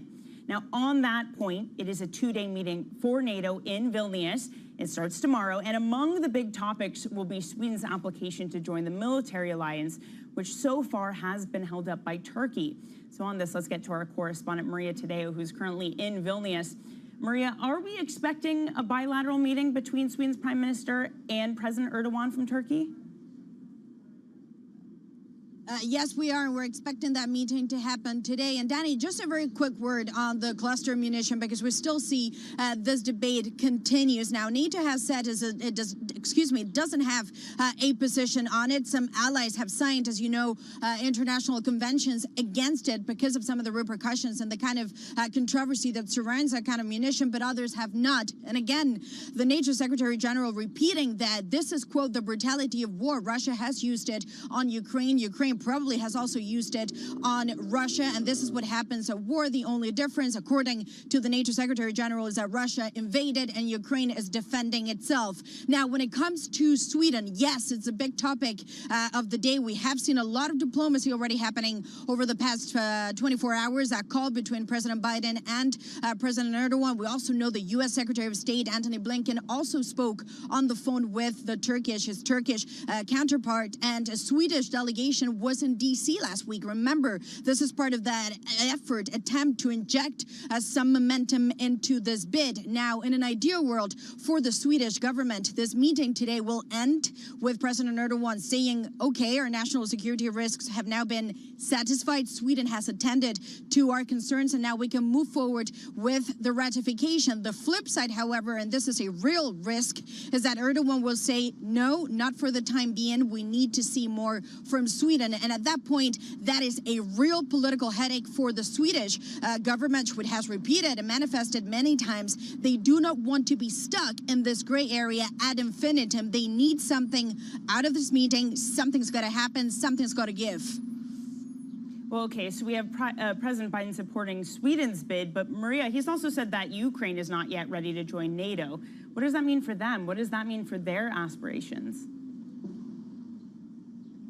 Yeah, and of course, that's an interview that took place as a preview yesterday on CNN before the meeting. And again, repeating this idea that, quote, Ukraine is not yet ready to join NATO. And again, repeating also a line that the focus now should be on giving and assisting Ukraine so they can obtain and achieve their military goals on the battlefield. Of course, the Ukrainians will say if anyone is ready for NATO, it should be Ukraine, because they are probably at this point the most combat-ready army in in Europe, and they fight using a lot of NATO weapons. But obviously, we know this has a political dimension to this. The Ukrainians are not expecting, and were never expecting, a formal invitation, but they do want a political invitation that would signal their future is in NATO. Now, I was told yesterday by an official in the next 48 hours, we're going to see a lot of linguistics and grammar to try to get to a consensus line and a phrase that can probably appease to both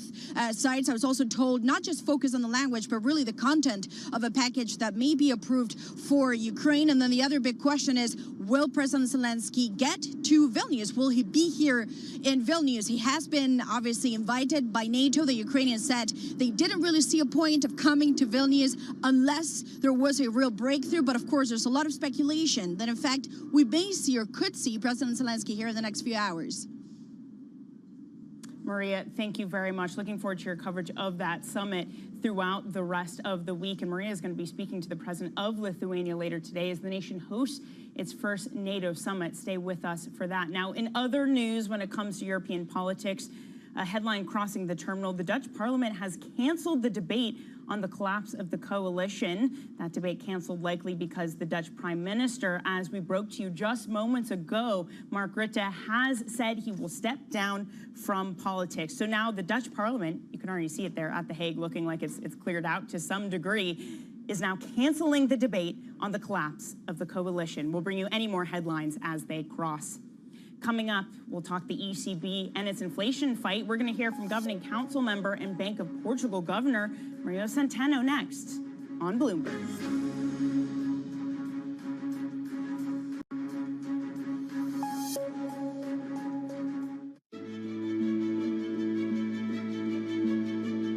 What do you like most about your job?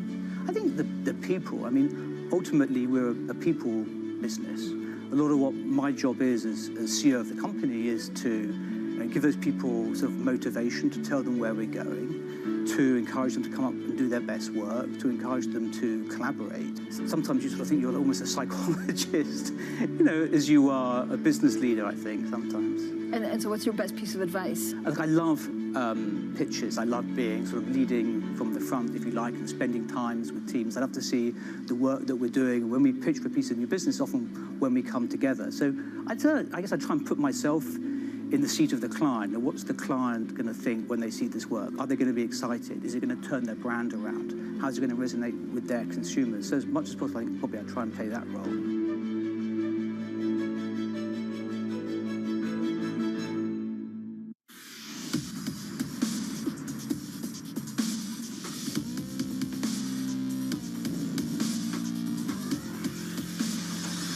Studios in New York and San Francisco. Our expert hosts of the data and analysis about the companies you know and the startups to watch. Plus, the interviews you don't want to miss. Watch Caroline Hyde and Ed Ludlow on Bloomberg Technology, the only daily business show dedicated to tech, right in the middle of the trading action. 12 p.m. on the East Coast, 9 a.m. in the West. Only on Bloomberg Television, your global business authority. Welcome back to Bloomberg Daybreak Europe. Good morning, good morning. This is Bloomberg Surveillance. Welcome to Bloomberg Markets trying to open. This is Bloomberg Technology. And welcome to Balance of Power. This is Bloomberg.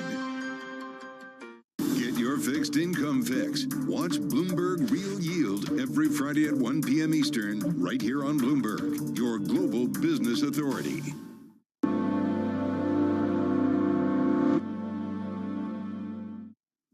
July 11th, Bloomberg is live in Lithuania for the NATO Leaders Summit.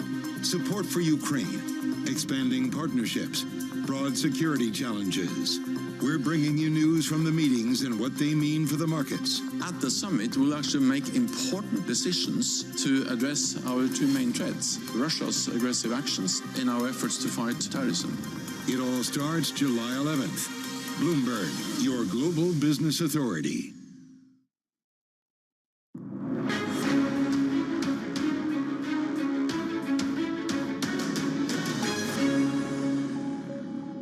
To keep an eye on all items of inflation, and core inflation stands out as a very important indicator as well. And you are right, it's not coming down as fast as headline inflation, but we also need to remember that in the way hub, it played exactly the same trajectory. So we need to remain confident about our way in the way we are fighting inflation. So you remain confident that we may have reached the peak? Yes, all indicators say so. Of course, for this to happen, we need to keep our monetary policy very clear.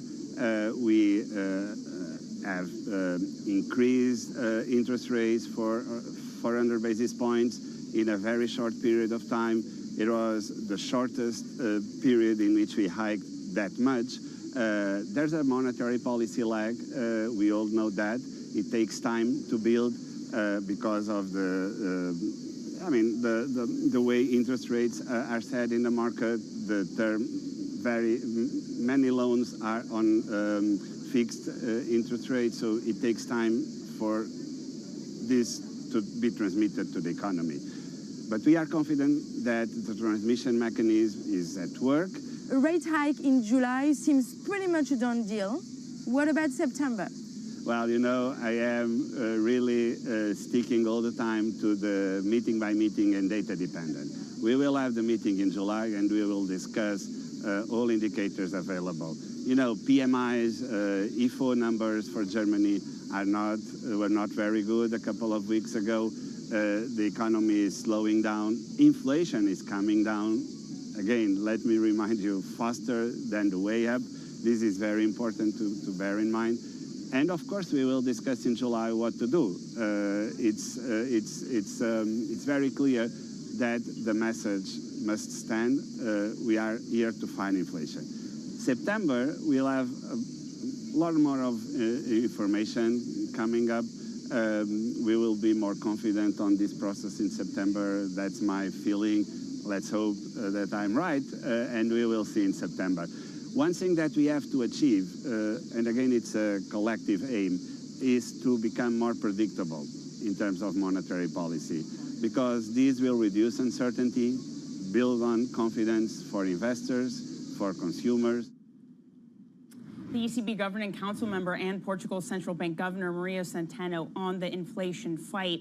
Now, I mentioned earlier some lines crossing about the Dutch Parliament. Just want to bring you a correction. The Dutch Parliament has not canceled the debate. Instead, they've paused the parliamentary debate on the Prime Minister Rutte. Again, this was a no-confidence vote. Perhaps some of the confusion stems from the fact, you can see it's empty now, hence the pause. That's The Hague we're looking at. But Rutte has said that he will leave politics after a disagreement over Dutch migration policies. So Mark Rutte, the Dutch Prime Minister, saying he will leave politics for now.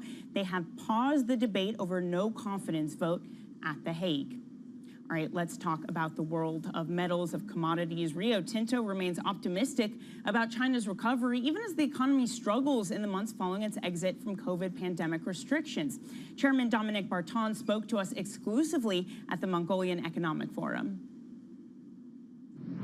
I'd say a couple of things about on the China front. One is, you know, we're a long-term company, so we're thinking in the 20 to 30-year time frame, so we kind of have that lens on it, if you will. But if I look at with the way we look at China right now, I actually feel very positive about where it will be going. I think it has been bumpy, but I think we need to remember that they've, in effect, come out of COVID a year after us, right? There was the big pivot at the end of November. I've been there a couple of times this year. I was just there last week. And it very much looks like it did, you know, in New York and London, you know, a year before it is now, if you will. So there's the COVID kind of coming out period.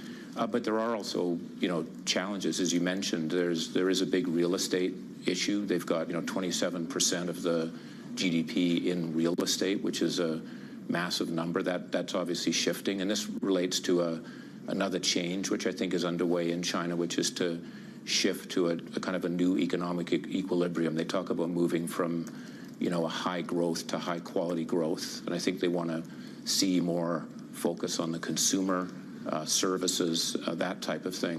But those are not easy to make happen. But if you look at fundamentals, and that's why I said more to the medium and long term, we feel very strongly about it. You look at, there's a continued urbanization. You know, China is still much less urbanized than the United States or certainly Japan, and that we think will continue. The consumer, you know, is a key factor. It's, you know, consumption is 39% of GDP. That's about 70% in the U.S. The question is, you can't force consumers to buy. They're going to buy when they're confident, and they're saving a lot. They're, again, coming out of COVID. There's uncertainty, but I think that there are enough of the fundamentals to feel good about the prospects as they move forward. Rio Tinto Chair Dominic Barton there.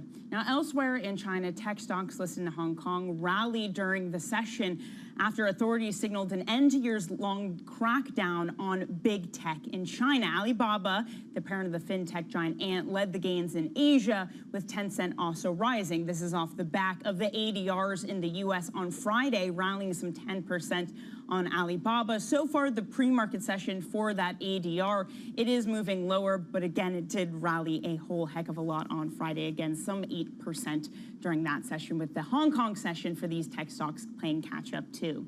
For more on this, let's get to Bloomberg's Alex Webb as we look at the pre-market price right there, down 1 1/4%. Alex, there is a lot of hope that the $1 billion fine to Ant, the announcement of buybacks over the weekend, that this is the end. This is the end of the China tech crackdown, is it? And the key word there is hope, right? That it may be the end for now, but the thing that investors are very aware of is that things can change quite quickly.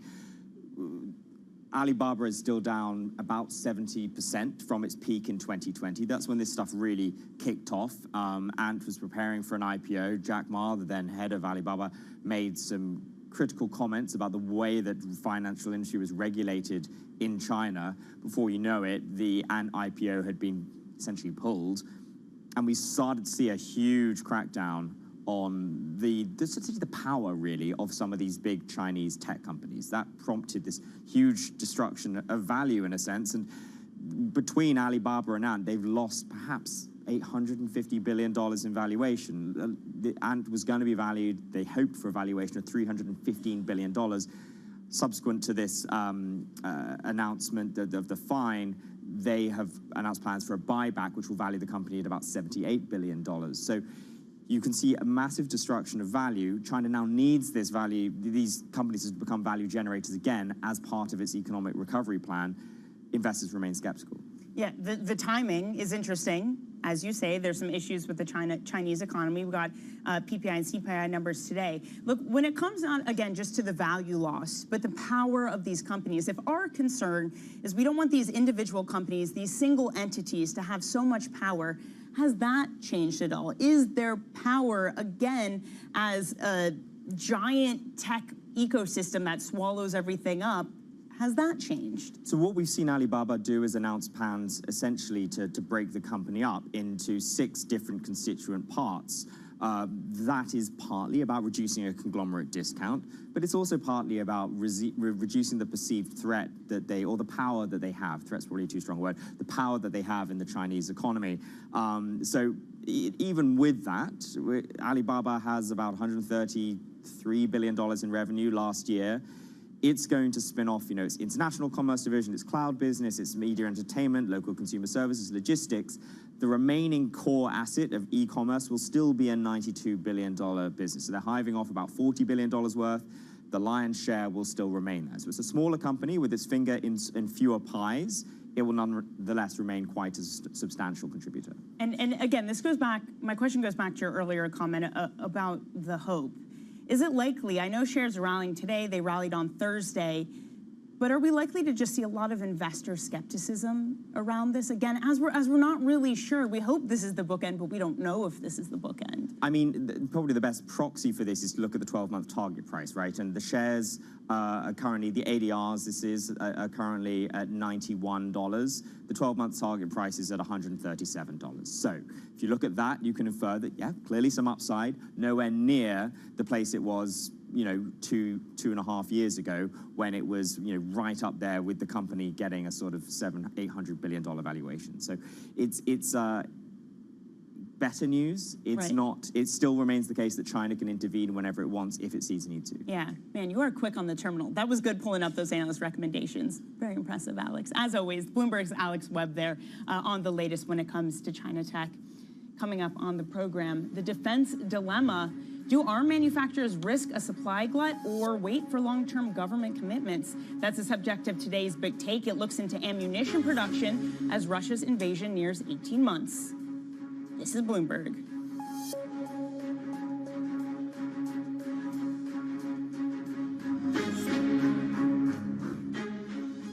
Today's CFOs are reshaping the C-suite. Bloomberg's Chief Future Officer shines a spotlight on these dynamic leaders. Fenway Sports Group has become a $10 billion global powerhouse. CFO Julie Swinehart tells Tom Keene how she's helping the company raise its game. Winning's at the core of everything we do here, and the balance sheet is so important to the success of the team. Watch Chief Future Officer Wednesday on Bloomberg. The top names in business are on Bloomberg. For Indigo, this is a 500 planes order. That's the biggest order ever in terms of number of planes. It doesn't change the short-term perspective on ramping up the production. All our aircraft deliveries are delayed. The supply chain that was really decimated during COVID. It's a real challenge for all the OEMs at the moment, but we absolutely have to have those aircraft delivered on time. Nobody covers business like Bloomberg, your global business authority.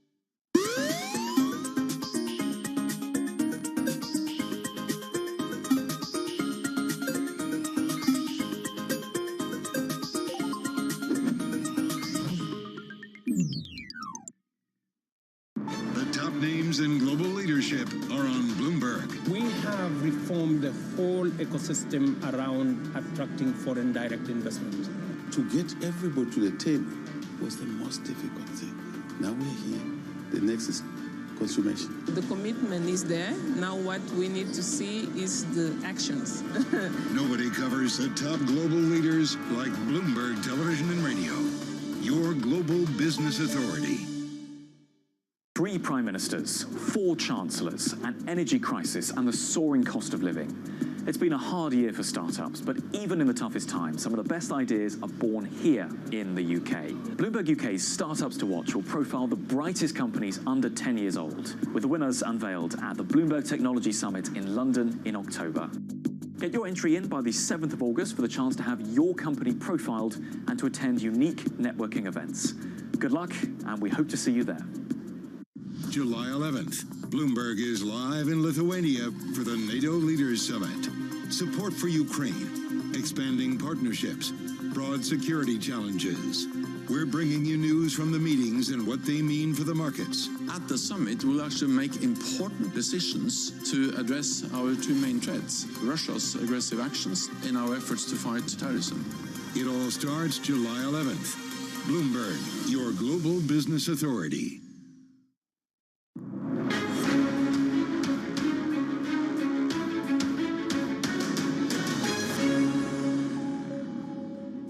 Almost 18 months into the war in Ukraine, Europe's defense suppliers, flooded with demand, now face a dilemma.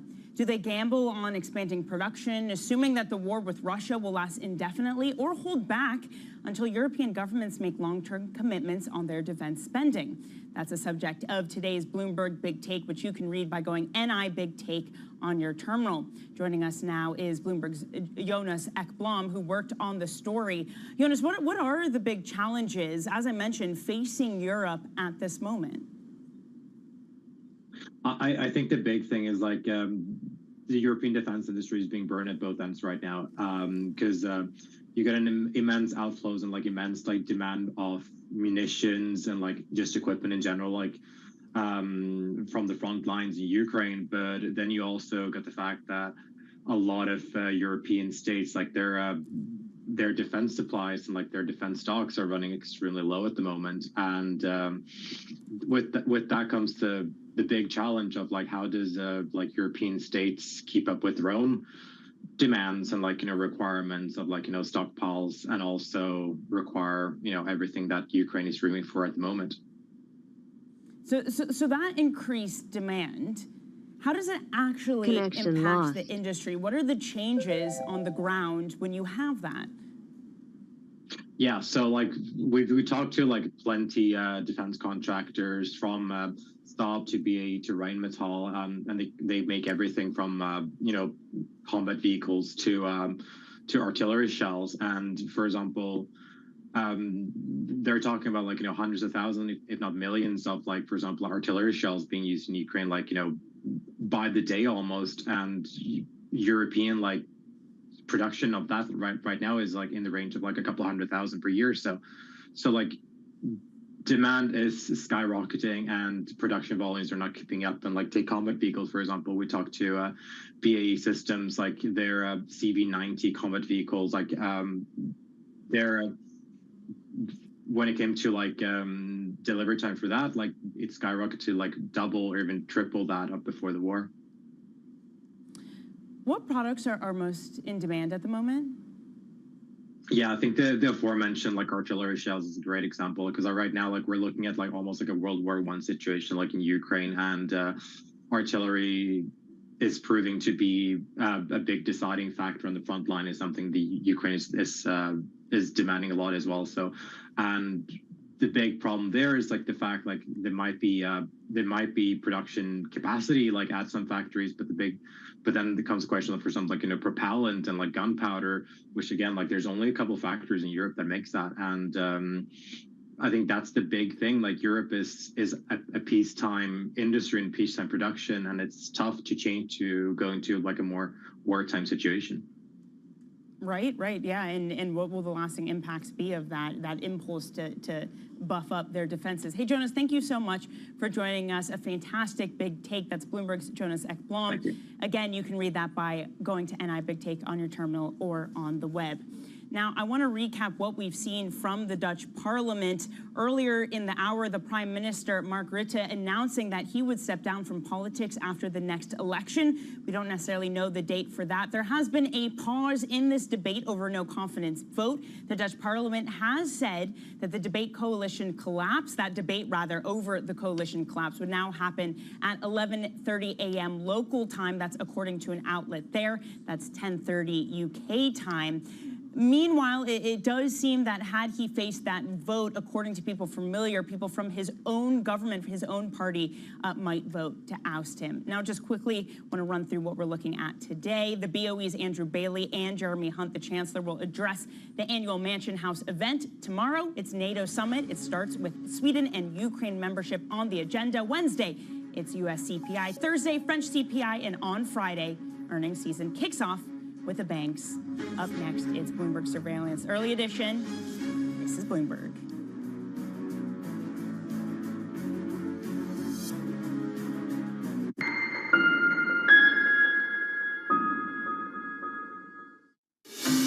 From the world of politics, we're not going to be relying upon countries whose values we don't share. To the world of business. It's all about corporate power at the end. Balance of Power, live from Bloomberg's Washington headquarters. We couldn't be more excited what's in store for you. How long will it take? How many years? Why don't we take this one day at a time? Good luck. Everybody has a perspective. Every weekday at 5 p.m. Eastern Time. Join host Anne-Marie Hordern. It's the one area, really, of bipartisanship. Well, I think we're getting more of it. That's optimistic. And Joe Matthew. The debt ceiling is looming. How close are we going to get to the line before you start to worry? Alongside Kaylee Limes. The door was open for regulators to do more, and that puts the Fed between a rock and a hard place. As they deliver news. This is such an important economic issue. He's no longer trying to run away from that. Really blew some minds. Insight. We can both invest in law enforcement and also make sure that communities feel safe in their own skin. And analysis. I think your audience will get this more than most. This is not the Republican Party that you know. It allows him to do what he did so successfully in 2020, which is run against crazy. From and about politics' biggest power players. This was the zombie case, and it's now more than well alive. That's for sure, with two more potentially to come. I'm willing to have this battle. It is vitally important. This is the intersection of Washington and Wall Street. Bringing people directly to the decision makers that impact your investments and your life. Balance of Power, every weekday at 5 p.m. Eastern, only on Bloomberg, your global business authority. Our studios in New York and San Francisco. Our expert hosts have the data and analysis about the companies you know and the startups to watch. Plus, the interviews you don't want want to miss. Watch Caroline Hyde and Ed Ludlow on Bloomberg Technology, the only daily business show dedicated to tech, right in the middle of the trading action. 12 p.m. on the East Coast, 9 a.m. in the West. Only on Bloomberg Television, your global business authority. BSO Now is your online home for weekly Boston Symphony Orchestra and Boston Pops performances. See new concerts that go behind the scenes, plus acclaimed archival concerts. Visit bso.org/now, where the music plays on. BSO season sponsor, Bank of America.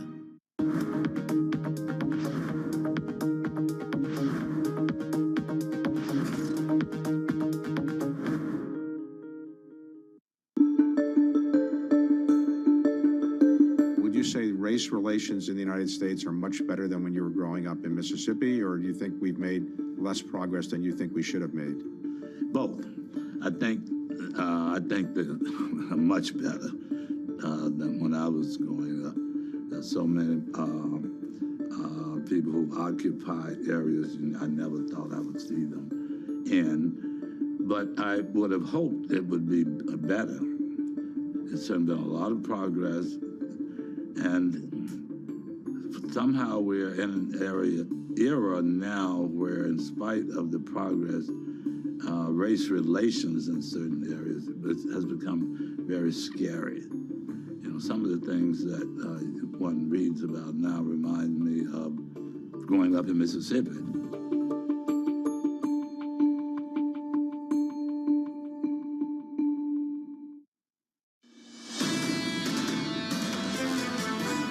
This is Bloomberg Surveillance Early Edition with Danny Berger and Kriti Gupta.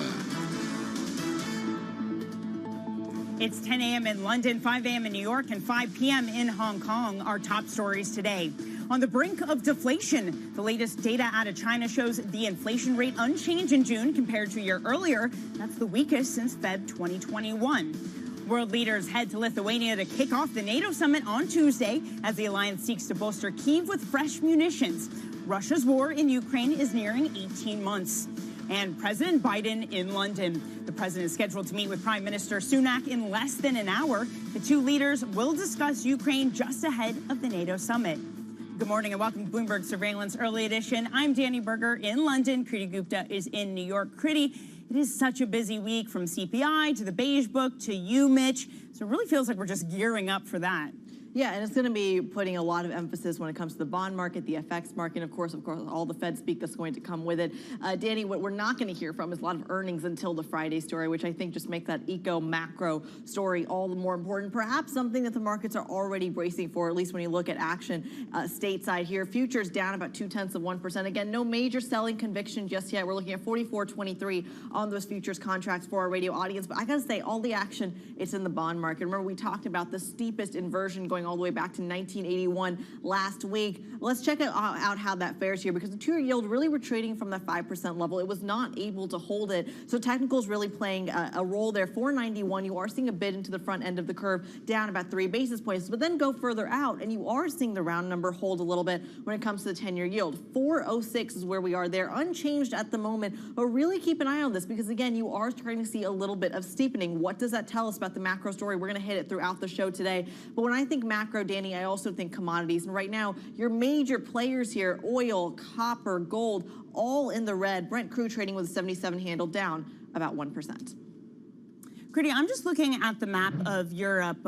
Market maps go on your terminal. We're actually in the green now. I swear when I checked this about 30 minutes ago, everything was the gray unchanged. So we look to be the highs of the session for European equities. I will say, not major highs. The most, it looks like France is up about 0.4%. Elsewhere, the UK just 0.1%. But it is remarkable that Europe is able to put in any sort of gains, considering what you showed us in the U.S., the risk appetite seemingly pulling down the rest of the market. So on the headline basis, we are looking at a Europe stock 600 that is moving higher. Now, some of the individual companies just to keep an eye on, Bayer, for example, in Germany, that's higher by nearly 2%, one of the best performing equities in Europe this morning. Some changes likely coming to the C-suite there. Meanwhile, UK two-year yields, those head higher. We're looking mostly at the rest of the European bond market unchanged. We're going to be hearing hearing from Andrew Bailey later today, 4 p.m. UK. He's going to be speaking at Mansion House.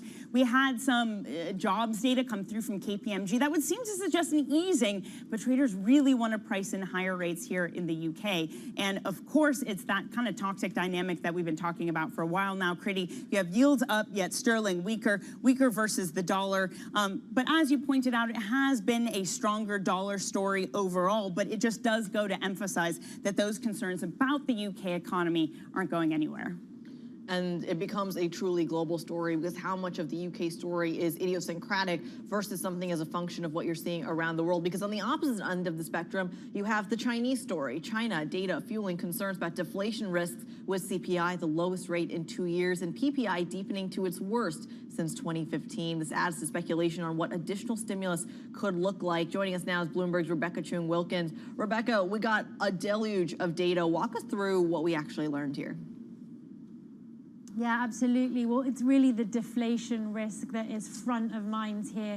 We're seeing all these gauge dropping again, CPI, factory gate as well, and really sort of a doubling down on this fear that consumption isn't picking up in China. We've already seen consumers pulling back on their spending, travel and abroad, as well as the sort of lack of desire to buy property. Still a lot of weakness there too. So as you say, calls for stimulus are growing louder, but there really has been very, very little response so far. And I will say in the market, traders are somewhat pessimistic. There is a bit of a sense of gloom because, there is this feeling that Beijing has become accustomed to being able to talk about wanting to support the economy and talk about strengthening the economy and just stabilizing markets enough, but not actually really delivering concrete stimulus.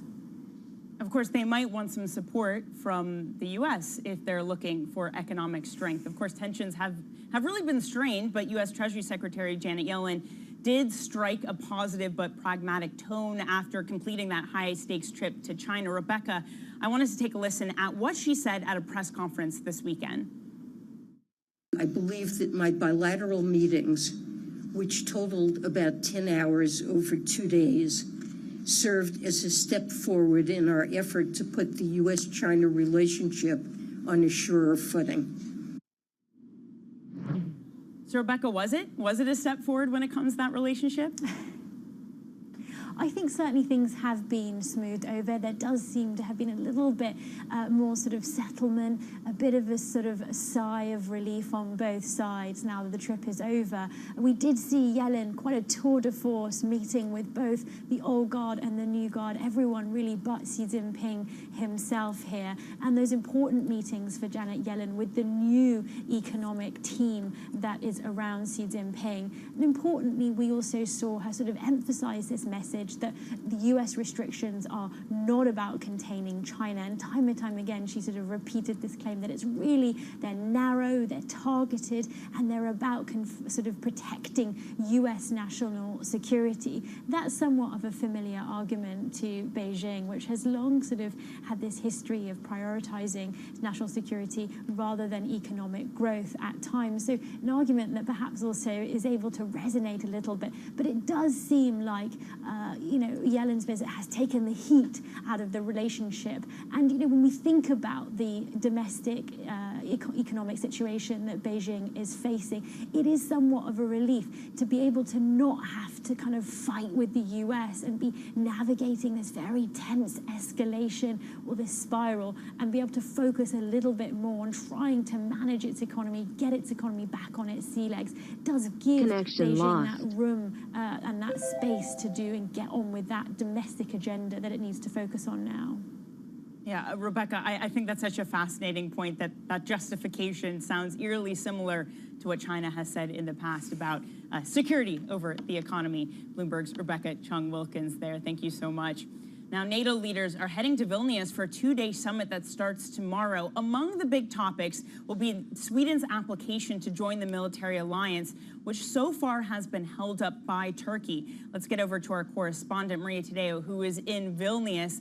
Maria, are we expecting a bilateral meeting between Sweden's prime minister and Turkey's president?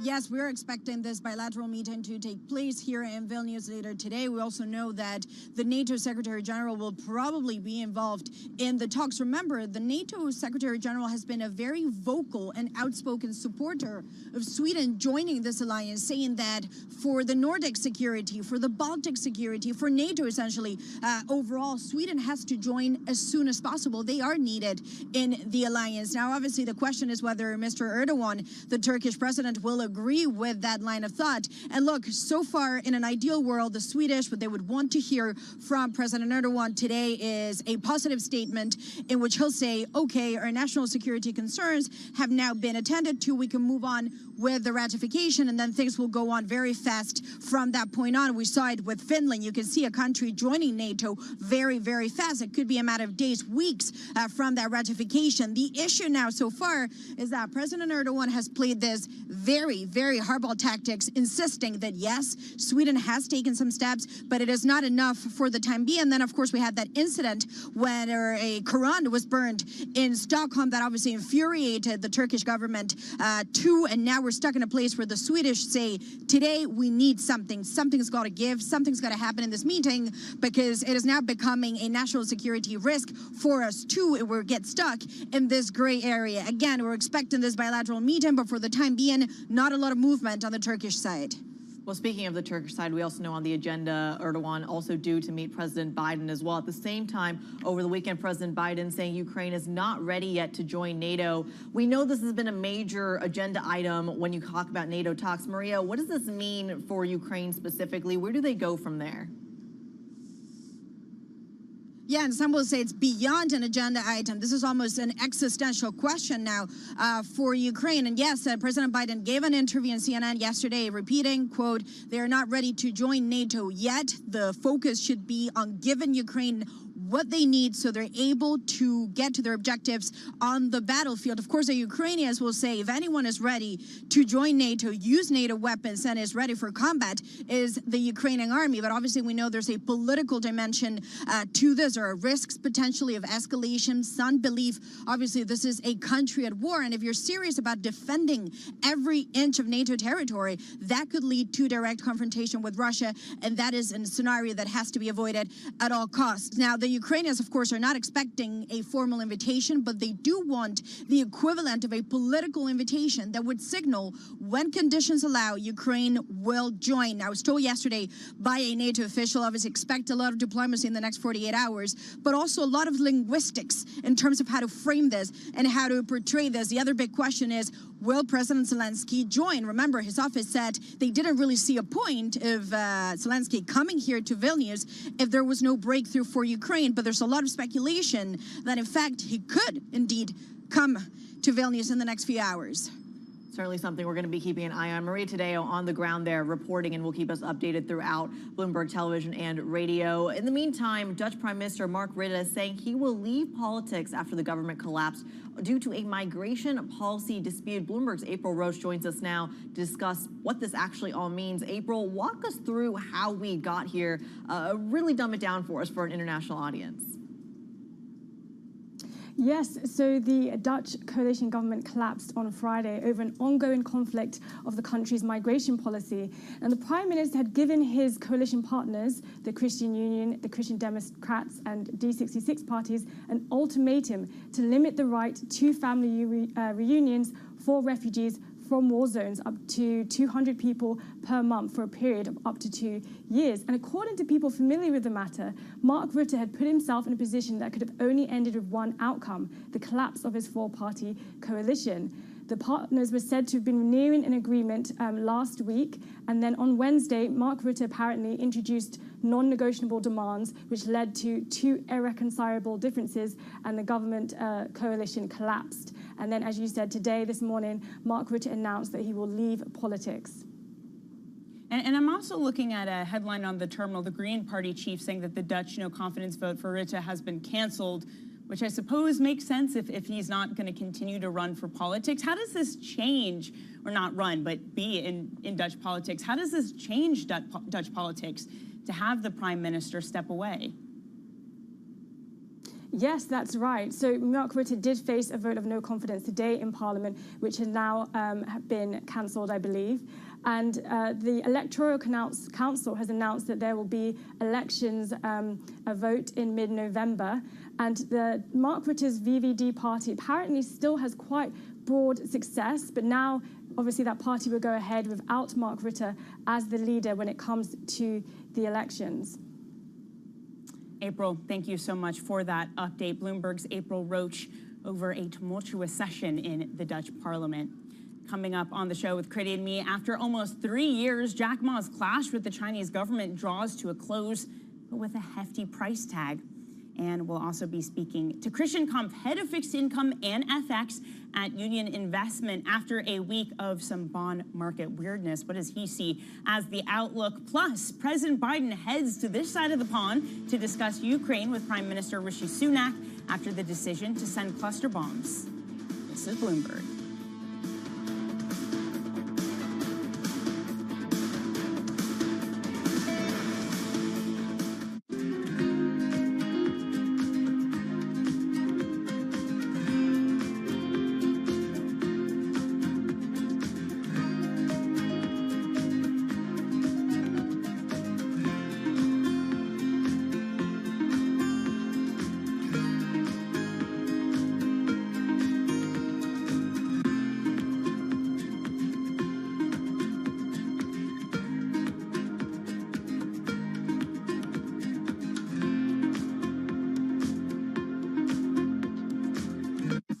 What's the best investment advice you've ever been given by anybody?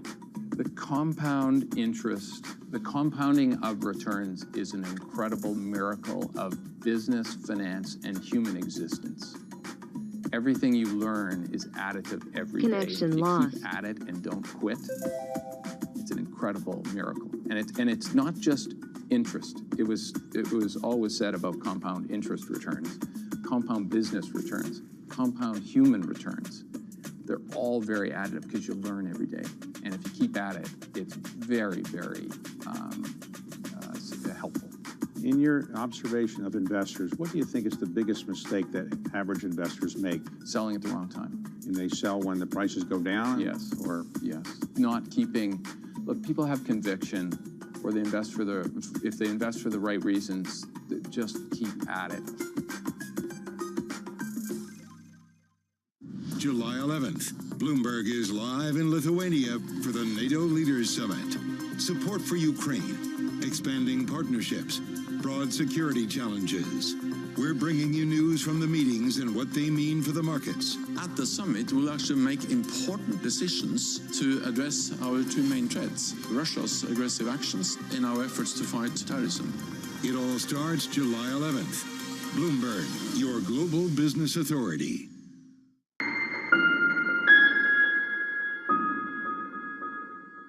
July 11th, Bloomberg is live in Lithuania for the NATO Leaders Summit.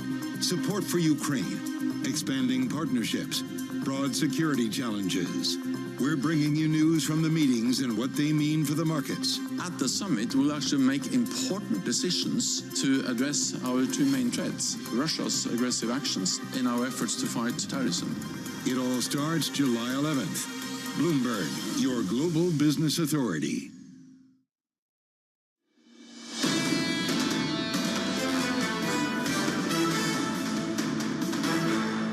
This is Bloomberg Surveillance Early Edition. I'm Kriti Gupta in New York with Danny Berger in London. Look, it is all about the macro this week until we get to Friday and the earnings story really kicks in, which puts a major emphasis on the bond market, not in terms of just the monetary policy, that story that we're seeing, but in terms of positioning as well, and certainly the ripple effects that we're going to see. I'm going to bring a chart to your attention that I thought was really interesting for our radio audience. Stick with us here, because when we look at the dollar lately, we've seen a lot of green on the screen, which is interesting. Some people are saying, look, this is a defensive bid into the global haven. Some saying this is simply a function of the kind of chaos and the divergence you are seeing over in European monetary policy as well. Regardless, net though, green on the screen is what you're seeing. What's important to keep in mind though is that when you actually look at positioning, it's a little bit of a different story, which brings me to this chart. Of course, for our TV and radio audience, you can find this on GTV Go. When you look at leverage funds and their net dollar positions, we're actually at a low going all the way back to about mid-2021. A lot of what we had during that supply chain crisis, we expected it to unwind and therefore kind of led into a big kind of bull run for the dollar. A lot of that had to do with the expectations of tightening policy from the Federal Reserve. Now that it feels like that cycle may just be over, you are seeing record bets on a dollar weakness here. What's important to keep in mind is how much of that is a function of the bond market story. Let's bring in a true expert here. Bloomberg macro strategist Simon White joins us. Simon, let me put that question to you. How much of the dollar story is really a bond market story at the end of the day? Yeah, I think there's a reasonable element to that. I mean, when it comes to the dollar, I think people forget, obviously, it's one side of a price. So it's really related to what other currencies are doing. But actually, this time around, if you try and isolate the effect, say, the euro versus the dollar, most of the move down or up in the euro, down in the dollar, is really about the dollar this time around.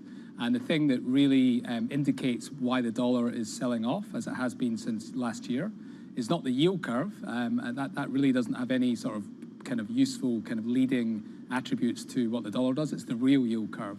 And the real yield curve has significantly flattened over the last year, and it's continuing to flatten now.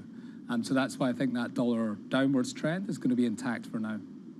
So to nominal yields then, I mean, we have seen this yield curve steepening, a bear steepening last week as we overall sold off bonds, hence bear steepening. I mean, what do you make of that? It does seem to me kind of a weird market action when we're pricing in higher rates from the Fed to see that really aggressive steepening. Yeah, I mean, look, my view is I think this is going to be like a beginning of a trend because, well, two things really. I think the Fed obviously is getting to the end of its hiking cycle. Maybe it does one more hike, maybe two more. But really, I think the market is going to start getting more concerned about the longer-term impact for inflation. So right now, inflation, we're in a sort of disinflation trend. I think inflation will begin to re-accelerate as early as the end of this year, maybe early next year. And I don't think that's really priced in. So I think that I think the Fed will go into next year. I think, a cut will be a pause, if you like. So we'll see worsening economic data. We'll see this resurgence in inflation, but we're into an election year. And I think the political pressure on the Fed, so they won't completely capitulate necessarily and start cutting because the inflation's coming back, but they might pause for a considerable period of time. And the bond market then starts to get very concerned about inflation. Term premium starts to rise, and we see the steepening in the yield curve. Yes, that duration move definitely makes sense in that context. Simon, thank you so much for joining us. That is Bloomberg's Simon White. And for more market analysis, MLive Go is where you want to head on your terminal. This is Bloomberg.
From the beating heart of global finance, economics, and politics, and wherever newsmakers are moving markets, Bloomberg brings you conversations that allow for deep discussions and important insights. How has that shaped your strategy for the bank? Is this a new normal? Is this like a catalyst? Do you think we're in a new phase for dividend policy overall?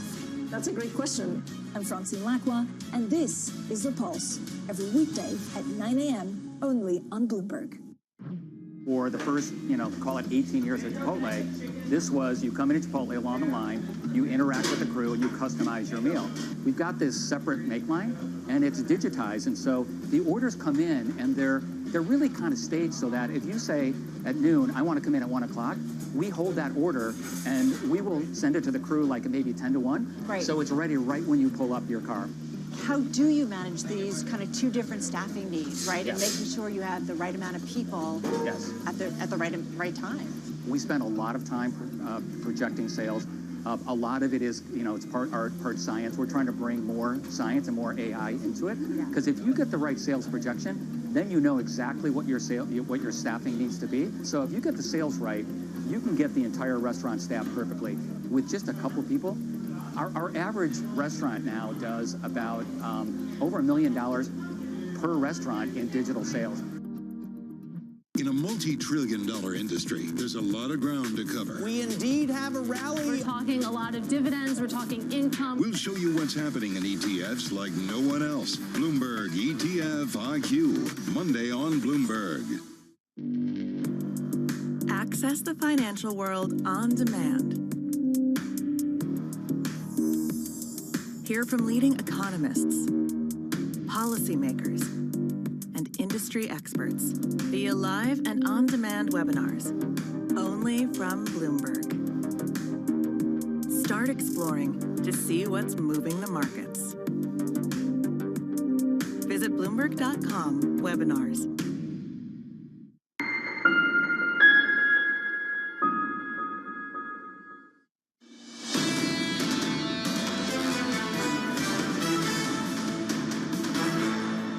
This is Bloomberg Surveillance Early Edition. I'm Danny Berger in London with Kriti Gupta in New York.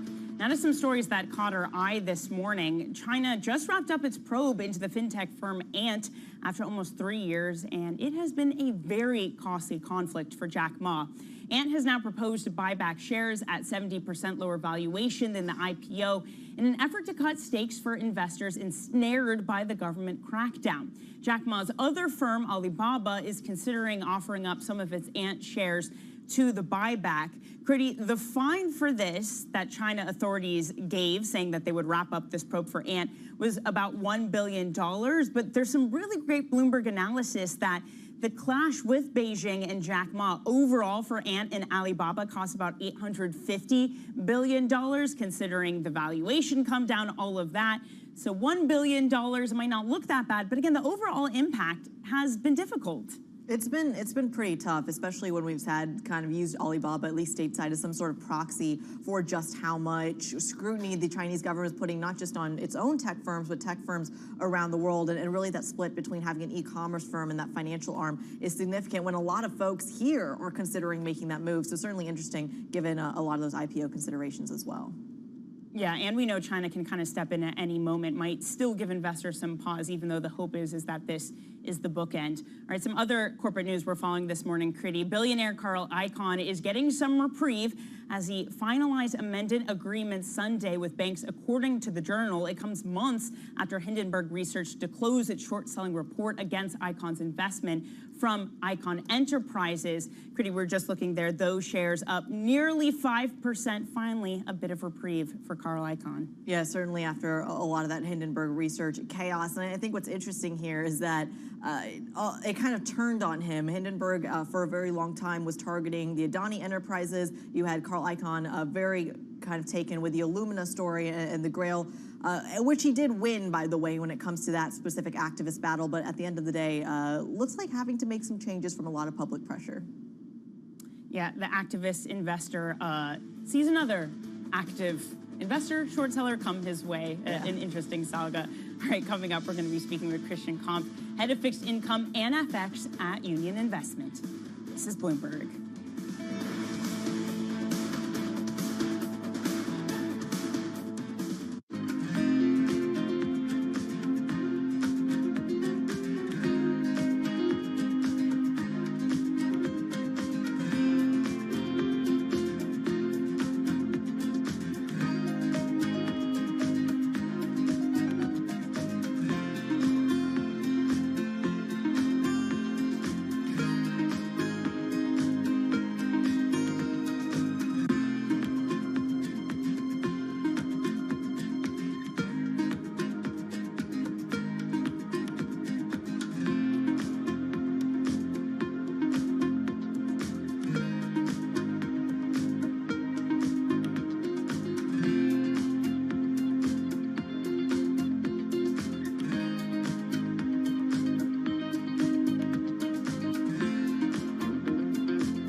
middle of a massive exhibition center located on the western suburbs of Shanghai, where the annual car show is taking place. This is the first exhibition after the end of the COVID lockdown. We can feel a lot of excitement on the ground. Electric vehicle is going to be the new theme of the industry. Most of the European companies and Japanese car makers who are considered latecomers to the China EV party are launching their EV products. They are making their foray, intensifying competition in the market. For example, Volkswagen yesterday debuting their ID.7, which is electric vehicle rivaling the likes of Model 3, which is one of the best-selling products in China. And Mercedes-Benz, they are announcing the launch of their new super luxury model of Maybach, which is going to be a fully fledged electric vehicle priced at $200,000 each. Domestic players are also trying to maintain their lead in the market. BYD, for instance, unveiled its first luxury model called Yangwang yesterday. It's priced at about 1 million yuan. At the same time, it's seeking to gain market share in the mass market as well. Needless to say, attracting all the car makers to the Chinese market is the rosy growth prospect. Demand is surging. By some estimates, EV sales in China are on track to exceed 8 million units this year from more than 5 million last year. The future of the car industry is EV, for sure, no question about it. This is Charlie Zhu, Bloomberg News, reporting from Shanghai Auto Show. From New York City, In London, in Sydney, from Washington, in Tokyo. 9 a.m. in Beijing and Shanghai. Good morning, everyone. Have a great evening. Here's what I'm watching. You do not want to miss this Is story. there the kind of upside?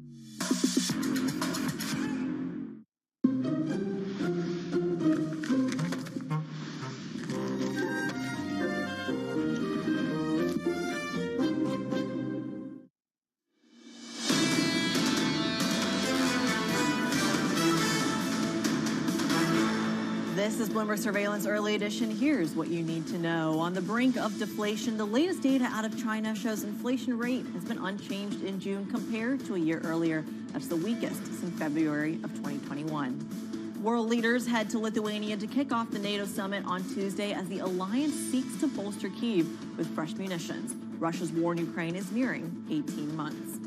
And President Biden is in London. The president is scheduled to meet Prime Minister Sunak in less than an hour. The two leaders are set to discuss Ukraine just ahead of the NATO summit. I'm Kriti Gupta in New York with Danny Berger in London. Danny, there's a lot of geopolitical news there. I wonder how much the markets are really going to be pricing that in at a time when it feels like monetary policy is still top of mind. Yeah, it's hard to price the geopolitics in, right? Because they're constantly changing. You could argue a lot of it is already priced in. We're looking at not just China-U.S. relations, but also China growth. And overall, perhaps what markets are saying this morning in Europe is we don't know. We are basically unchanged on the Europe Stock 600, slightly higher. We had been higher to start the hour, but those gains have petered out, perhaps dragged down by the U.S., which I know you're going to show in a moment. Kriti, one of the top performers in the European cash equity trade is Bayer. Their CEO, talking to a German outlet, is potentially looking at spinning off their agrochemical business. Finally, two-year yields, those are barely climbing higher, almost up a basis point, but in general are back above 5.4%. And sterling is weaker. We're looking at a decline of about 0.1% versus the dollar. There's fears over the economy, but we did get some UK labor data that showed that there is a little bit of softening there, so maybe some hope being priced into sterling that will give Andrew Bailey some breathing room. Kriti, what are you seeing over in the U.S.? Yeah, ripple effects for the dollar, that's certainly going to make an impact. We talked about those dollar positioning earlier in the show. For now, futures, we are seeing, to your point, a little bit of souring sentiment, but I wouldn't call it major conviction to the downside, only down about 0.2%. For our radio audience, futures trading at about 44.25 here. Technicals are going to kick in, so really keep an eye on that in today's session. The bond market, though, to your point, Danny, gets really interesting because as we talk about the repricing from the Federal Reserve, that inversion, the difference between the 2s and 10s is steepening at the end of the day, even though we did hit the worst inversion going all the way back to 1981 last week. Now, but take a look at the two-year yield, really retreating from that 5% level, down about 3 basis points this session. 492 is, I think, what we'll call it there. The 10-year yield, though, keeping above that 4% level, and that is crucial, again, as we talk about the repricing. 406 on that number. As we get Fed speak from a lot of the governors, but also more speak from the ECB and the BOE's kind of members as well, we are going to see a lot of movement in the bond market. As our gauge, though, for the economy, I still go back to the commodity sector. Brent crude trading at a 77 handle, although perhaps following the risk-off sentiment down about 0.7%, Danny. Kriti, I want to talk more about yields, about U.S. yields, because you can see it in the board that you're showing. The 2s10s is still inverted. It's still near its most extreme since the 1980s. But look at what's happened over the past week. It's actually kind of hard to see there on that board. But we all of a sudden got this curve steepening. Now, it wasn't the typical curve steepening that we got, say, back in March, where you assume that there are Fed cuts. Instead, what has happened is a bear steepening, really led finally by 10s. It's duration leading this move. It's not the front end of the curve. Let's get over now to Christian Komp, head of fixed income and FX at Union Investment. Christian, I wonder what you make up of the setup of this week, this perhaps confusing bear steepening as we await a lot of important U.S. data. Yes, the bear steepening has definitely been a surprise to many people. I think a lot of investors in the market put on steep net rates, but they were really banking on a bull steepening, so on a decline of the short-term interest rates as central banks were getting ready for rate cuts. But, you know, we got a series of very hawkish messages from central banks over the last 2-3 weeks, starting with the speech by Isabel Schnabel in Luxembourg recently, and then, you know, very hawkish comments from the Sintra conference that the European Central Bank held in Portugal. And all of that contributed in the end to a bear steepening. So what is happening is that markets are pricing in rates that will stay high for longer, and they're also pricing in further risk premia at the very long end of the curve. So it is a steepening that it was not the steepening that people were expecting. Now, you know, it has already had a big movement here. We see the temperatures are rising in the bond market, not just here. The weather is getting hot, but we got the 20 basis points move in the 10-year Treasury yield last week and the 20 basis points move in the German Bund as well. It's a fairly significant move, which went along with that bear steepening. So that begs the question, how much further will it go, the bear steepening? Okay, well, that only leaves me with one option, Christian, which is to ask you that question. How much further can this bear steepening go? Yeah, I actually think that there's not a whole lot more room to go here. The problem with those steepening trades from a technical perspective is that they're quite costly. The future curve is already 80 basis points steeper than the spot curve. So if you bet on a steepening, you have 80 basis points running against you. So it's quite costly to hold those positions for a very long period of time. And I think this is why I don't really see much further steepening from here.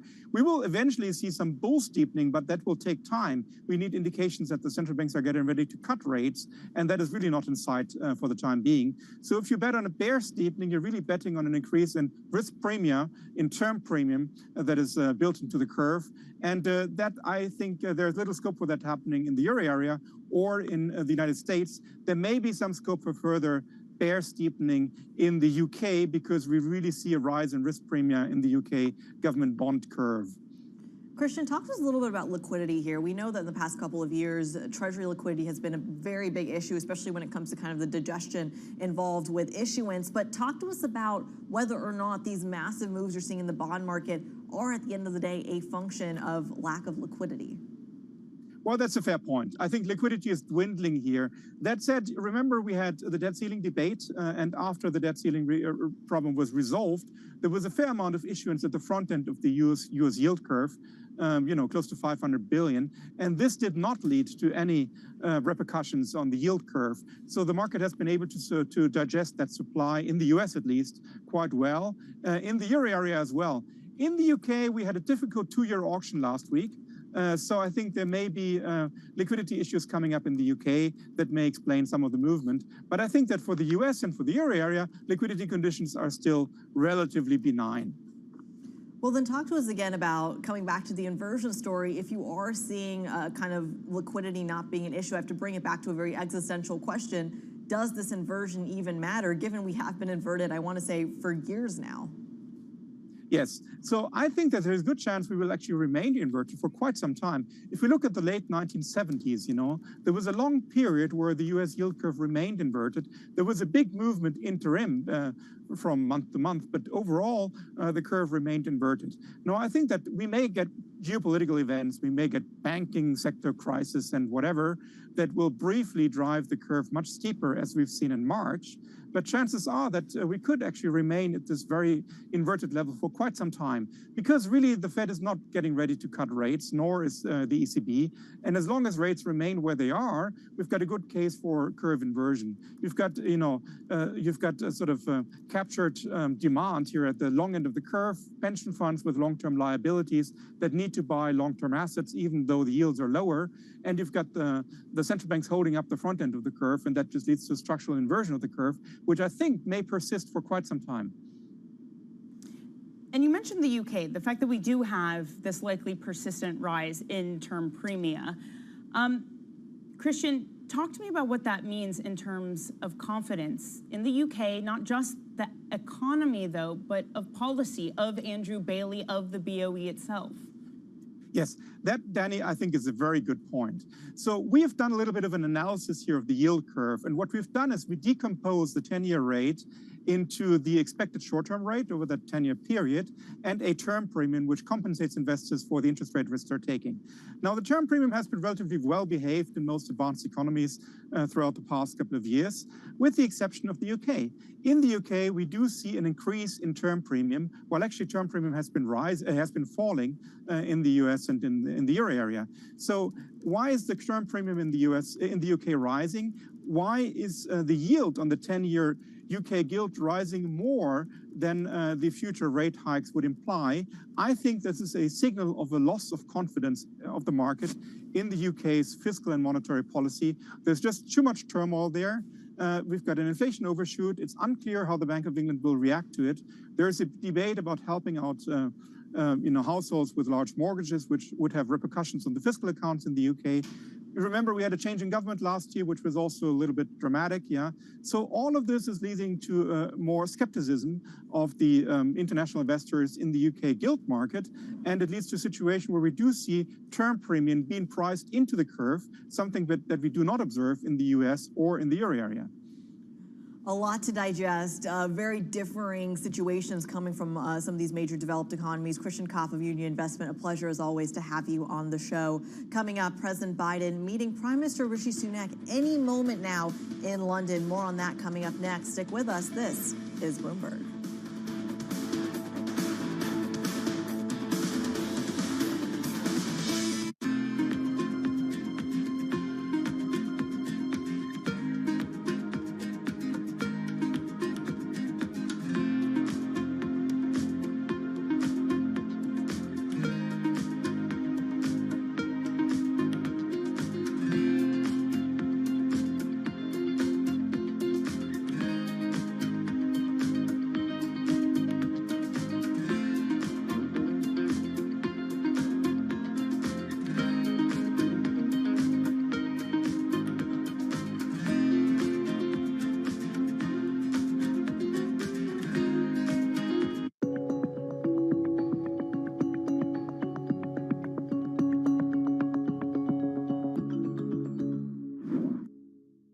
London will stay a financial center. It will stay our EMEA hub.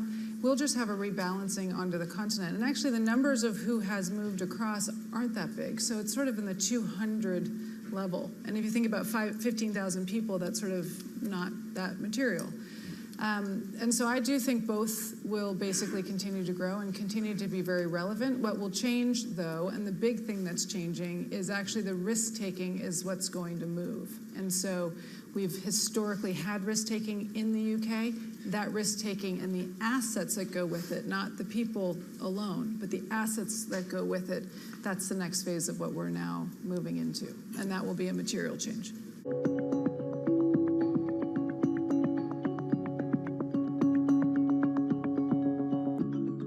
Today's CFOs are reshaping the C-suite. Bloomberg's Chief Future Officer shines a spotlight on these dynamic leaders. Fenway Sports Group has become a $10 billion global powerhouse. CFO Julie Swinehart tells Tom Keene how she's helping the company raise its game. Winning's at the core of everything we do here, and the balance sheet is so important to the success of the team. Watch Chief Future Officer Wednesday on Bloomberg.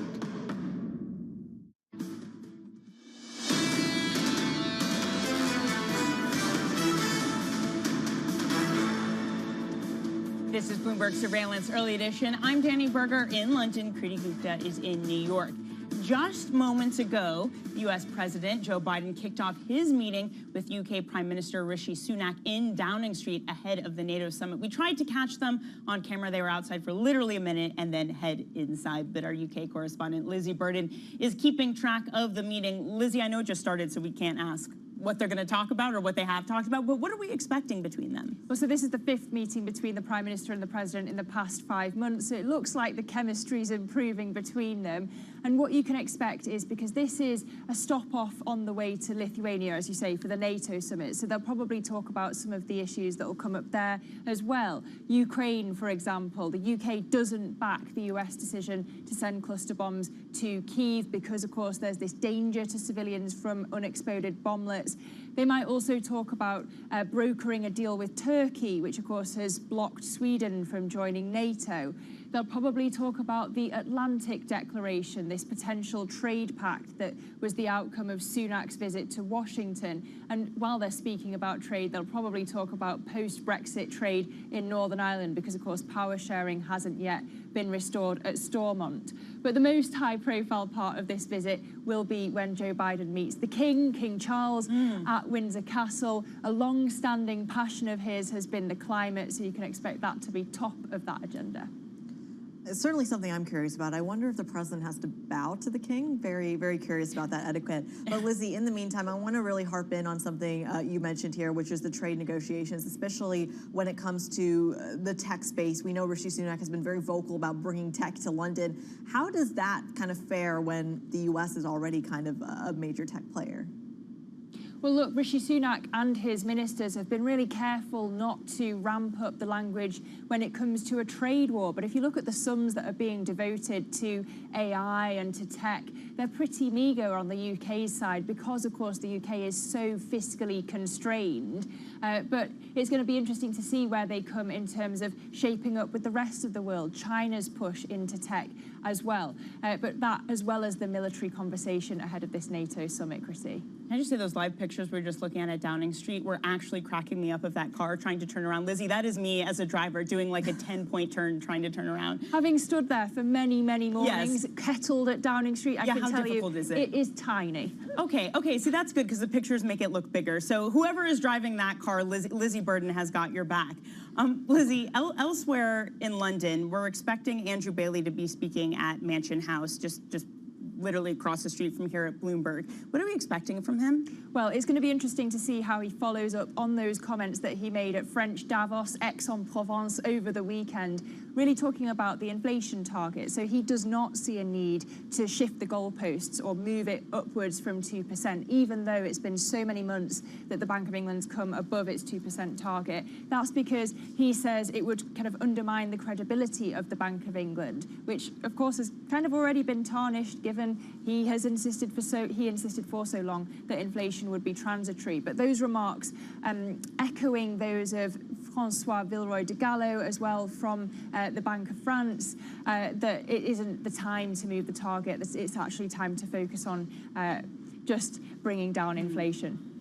A lot to digest there from the geopolitics and monetary policy. Lizzie Burden is all over it in London for us. We thank you as always. I want to broaden out the story, though. Supplying weapons to Ukraine on the agenda for NATO. That poses a problem for Europe's defense suppliers. Today's Bloomberg Big Take takes a deep dive on the European defense industry. Joining us now for a little bit more insight, Bloomberg's Jonas Ekblom, who worked on the story. Walk us through the constraints here. Walk us through the concerns at a time when, as Lizzie just mentioned, you are seeing this divergence between how perhaps the U.S. and the U.K. specifically handle that weapons deployment. Yeah, exactly. And I think the big thing just boils down to just plain defense capacity. U.S. defense spend has for ages been so much higher than the rest of Europe. It was a infamous pet peeve of former U.S. President Trump that many European NATO members, for example, they never reached the 2% spending target, for example, which is the target for NATO members. So right now we're seeing this type of ramp up, and a lot of both the entire sector when it comes to production, but also the whole defense industrial complex is struggling to keep up. So when it comes to what's actually happening to these suppliers, how does that increased demand impact the industry, Jonas? Yeah, I think the big thing we're talking here is like how they struggle a bit. Like you talk to industry leaders in the defense sector, and the big thing they're talking about like is how can they get sufficient guarantees that demand actually will be there like 5 or 10 years down the line? Because right now all eyes are on Ukraine and what's happening there, right? But they are a bit worried, like, what happens if they open new factories or invest in new machinery or whatever, and they're on wartime footing, but like 5 or 10 years down the line, like demand is not there anymore. So like they're looking for guarantees from states both in Europe and elsewhere to make sure that like there's going to be a market for combat vehicles and tanks and artillery shells like in 2035 as well. Jonas, who are the actual producers of this from a company perspective, but also from a country perspective? Because from what I understand, the United States and Russia are the two largest producers of defense equipment in the world. Who are the players in Europe? In Europe, we're looking at first looking at the companies. We're looking at the big ones are BAE Systems, UK-based, own a lot of factories both in Europe and elsewhere, and Germany's Rheinmetall, which, for example, makes like the tank, which the Leopard tank, that they donated to Ukraine to fight Russia on the front lines there. We also have other ones, for example, like take Swedish defense contractor Saab, for example. They make a lot of like shoulder carried like rocket launchers that again are very popular on the front lines, and those are the more like gritty like on the ground stuff. But then you obviously have like, for example, the fighter jet producers and elsewhere like Leonardo. So. A lot to digest there. A lot of different players. Bloomberg's Jonas Ekblom all over that story. Thank you for joining us this morning. Coming up, a look at some of the market-moving events to watch throughout the day. Stick with us. This is Bloomberg.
Steve's ability on the course may not be etched into any record books, but following him around, it's clear that it's not for lack of trying.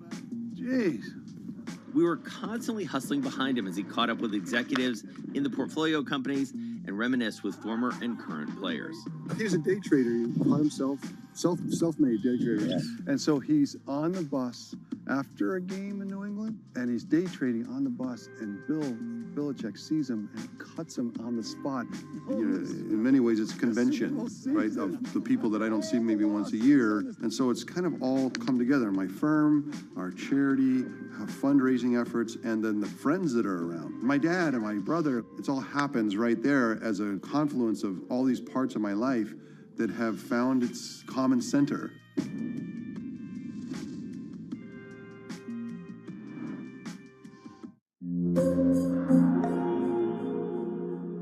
Lots happening on Wall Street. There are so many factors at play today. It remains tight in certain parts of the economy. Need to catch up? This is Bloomberg Wall Street Week. I'm David Weston. We've got the information and insight. Crisis is too strong a word, and words like that get used a lot. From businesses most influential and instrumental. America's economy needs a diversity of institutions. That's something that Wall Street pays a lot of attention to.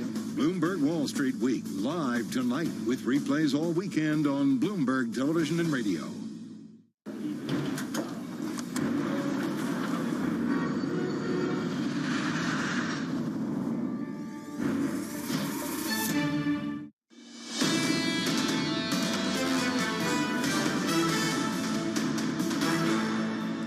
This is Bloomberg Surveillance Early Edition. I'm Danny Berger in London. Kriti Gupta is in New York.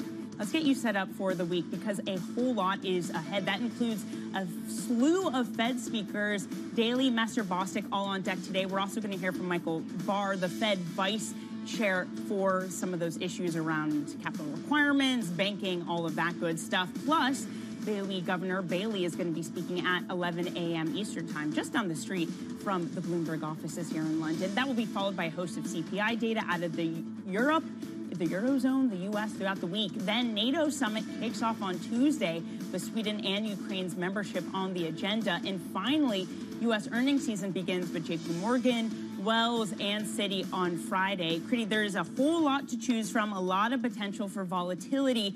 I'm kind of bracing myself for all of the Fed speak because we kind of account for the data to come in. We have estimates, but what the Fed speakers say is perhaps less different. I don't know. What's on your radar as we head through the week? Yeah, well, a lot of it's going to be the geopolitics, the inflation story, of course, but it's also the NATO summit. And I know this has a really hard time when it comes to kind of the market reaction, but we are getting headlines from Turkish President Erdogan right now. He says that some NATO allies are imposing unfair defense restrictions. And here's why that's important, Danny. We, of course, know that Turkey in particular had a kind of a controversial deal with Russia. They had bought some defense equipment from Russia at a time when they are NATO allies, also trying to broker deals that have to do with the end of the war in Ukraine. At the same time, he's echoing comments we heard from President Biden over the weekend saying that the end of the war would facilitate Ukraine's NATO membership while still supporting, of course, NATO's open door policy. So I think that's an interesting take in terms of the macro.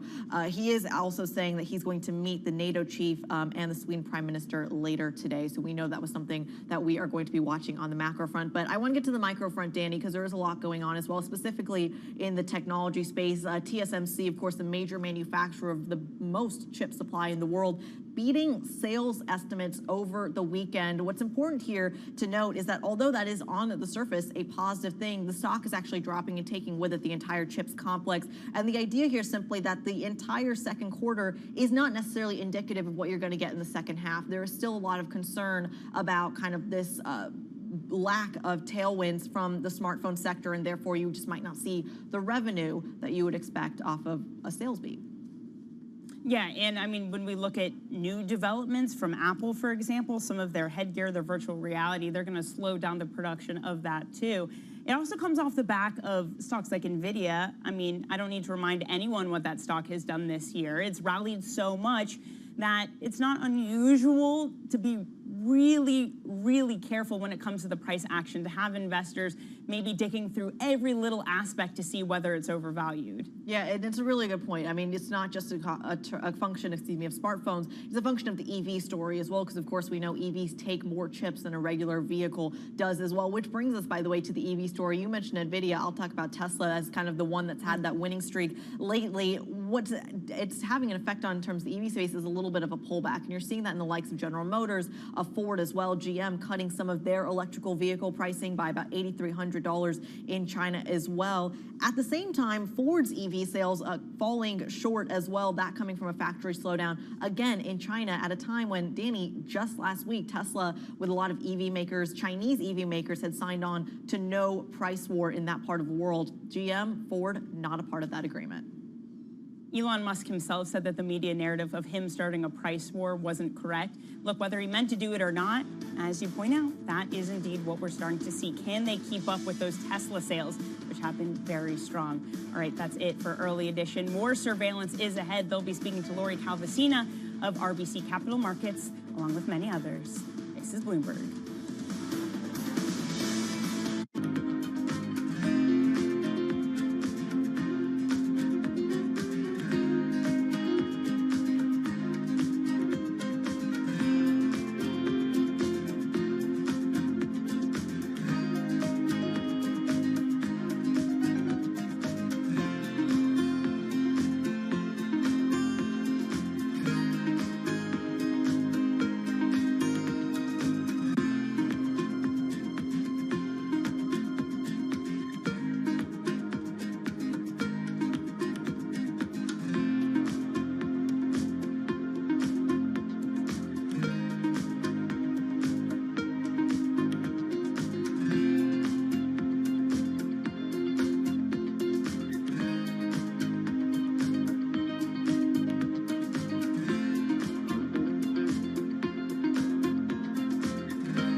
with sensors. There's several cameras that look out at your world because we're mapping your physical world so we could put the content in there.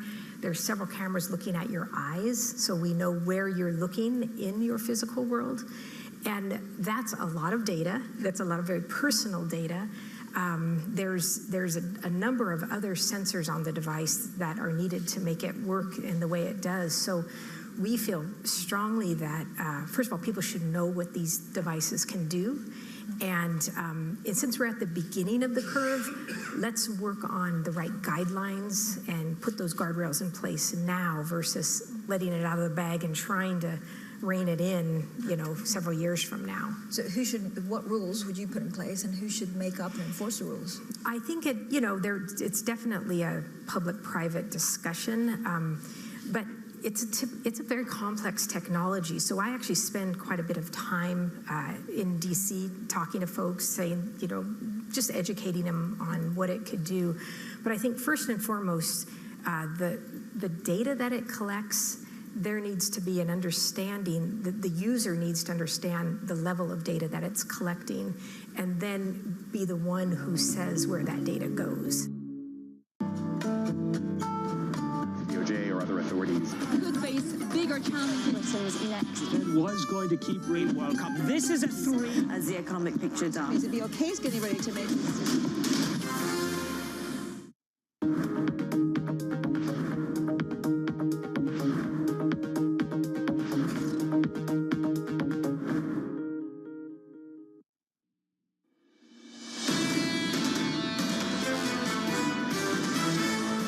Is the Fed going to have to go?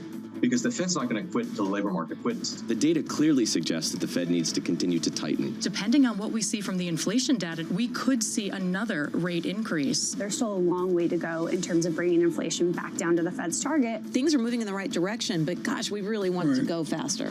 This is Bloomberg Surveillance with Tom Keene, Jonathan Farrow, and Lisa Abramowitz. Here we go again, live from New York City this morning. Good morning, good morning. For our audience worldwide, this is Bloomberg Surveillance on TV and radio.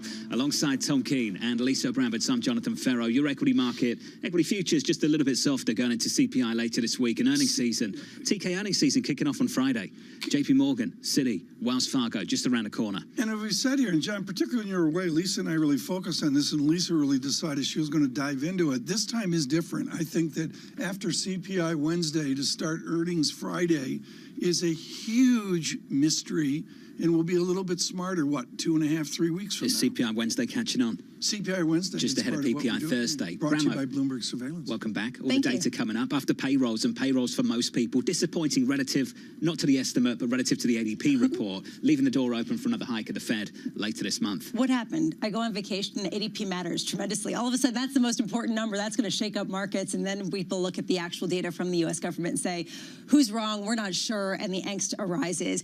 My question is, how much are people bringing forward some of the rate hikes, and will they get confirmed by the CPI print, making it impossible for the Fed not to hike at this month's meeting and potentially even in July? Yeah, I think all the data over the weekend, I thought it was a really rich weekend for people thinking about this. Mike Wilson reaffirmed some earnings challenges as well. But the one statistic that stuck out to me, I'm going to give the economists credit for this, I'm not sure where, is prime age America, prime time America. I'm not prime age America, John. You're not Lisa's prime age America. Prime age employment that is got someone back. in trouble once, TK. I don't think you want to go there. 22 years, 22 years, boy. I say. Lisa, we are fully employed around all these challenges at 80% plus prime age employment. I will say, I was on vacation last week, and the amount of spending is dramatic. The amount of inflation is dramatic. The amount of people who are saying help wanted in every single storefront is still the same as it was a year ago, even at a time when we're talking about a slowing economy. So to that point, how does the Fed deal with not necessarily the year-over-year comps, but the last mile? And that, I think, is what a lot of people are going to be talking about, with a stickiness underlying some of the inflation we've seen. Precisely what Sarah House of Wells Fargo said on this program many months ago. Just for the record, we are all in our prime. We agree on that. We're all in our prime. 100%. Okay. I'm so prime for proud. everybody. Let's just move on. I'm like Transformers.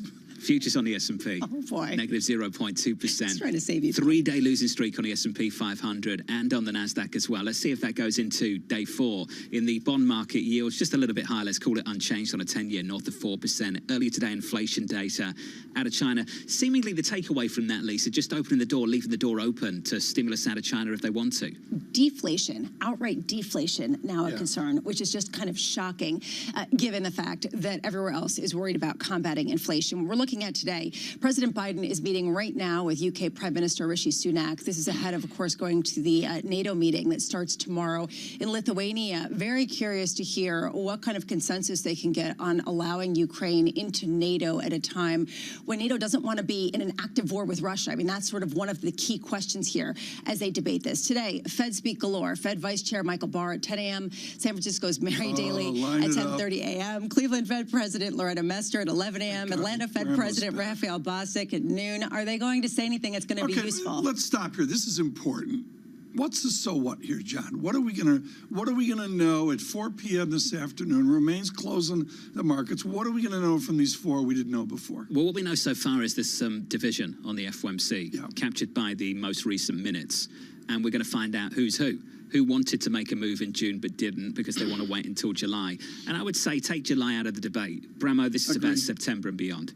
This is about how do you reset things at the end of August in Jackson Hole and push on from September. Especially at a time when there is a key question of why the resilience in equities in credit at a time when yields are going higher. Does that mean that the implied neutral rate is significantly higher than previously expected? At 3 p.m., the last thing I'll leave you with, Fed is releasing some consumer credit data for the month of May. The previous read showed the biggest uptick in borrowing in 5 months. How much of the boom in consumer spending is what I did on my vacation, which is charge it to your credit card and leave it there. And you've seen the credit card outstandings absolutely skyrocket over the past few years. And I know we got to keep going here, but in the new regime of interest rates, do we breach a 30% per year on credit cards? Can they do that? I don't know. I'm just asking, but up go rates. You're going to pay that statement off, Bramo? I'm going to pay that statement off at some point. No, I will pay that statement off. I don't like having credit card. I did the same thing just to collect the points. Oh, yeah, come on. This is the biggest con job. All that, absolutely. This is the single. I hear this at home. John, I'm doing this for the points. I have to pick up a beverage of my choice when somebody does this. Do you not do that on vacation? You do it for the points? You're killing me. God, the echo here. Laurie Calvasini joins us now, head of US Equity Strategy at RBC Capital Markets. Laurie, wonderful to start the week with you. Was just reading a note from Barclays, and they said this: we don't see the tech-centric rally broadening to the rest of the S&P 500. We've got bank earnings on Friday. Do you see that rally broadening out?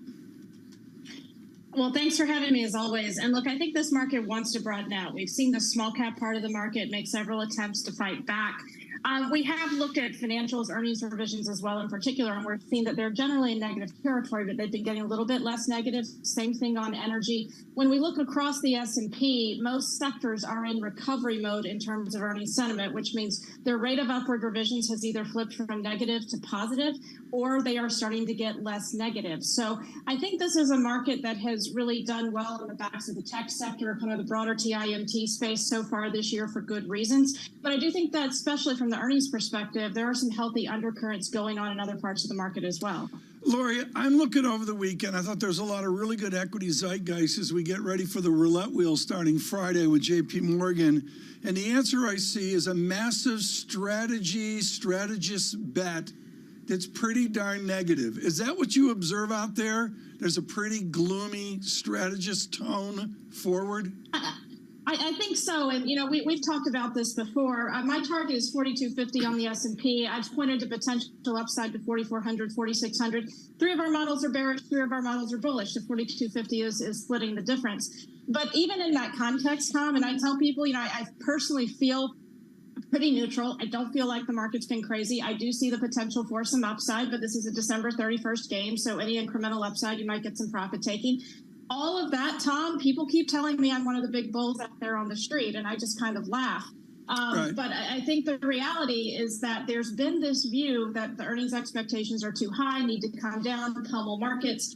I don't, we could walk through that later, but I think that just, interprets how stock prices discount stuff like that in advance and did it last year.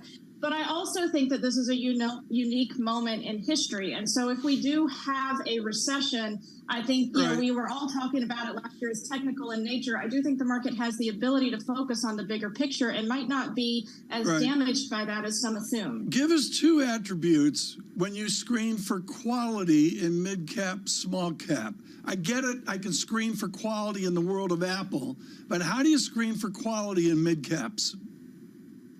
I think it gets tougher when you get down into the small mid-cap space. One thing we talk to a lot of clients about is healthcare and technology. That's where a lot of your loss makers are sitting in the Russell 2000. So if you were to screen in small cap, say on positive negative earners, on things like ROE, especially on that positive negative earners, you're going to come away with the idea that technology is a low quality sector, that healthcare is a low quality sector.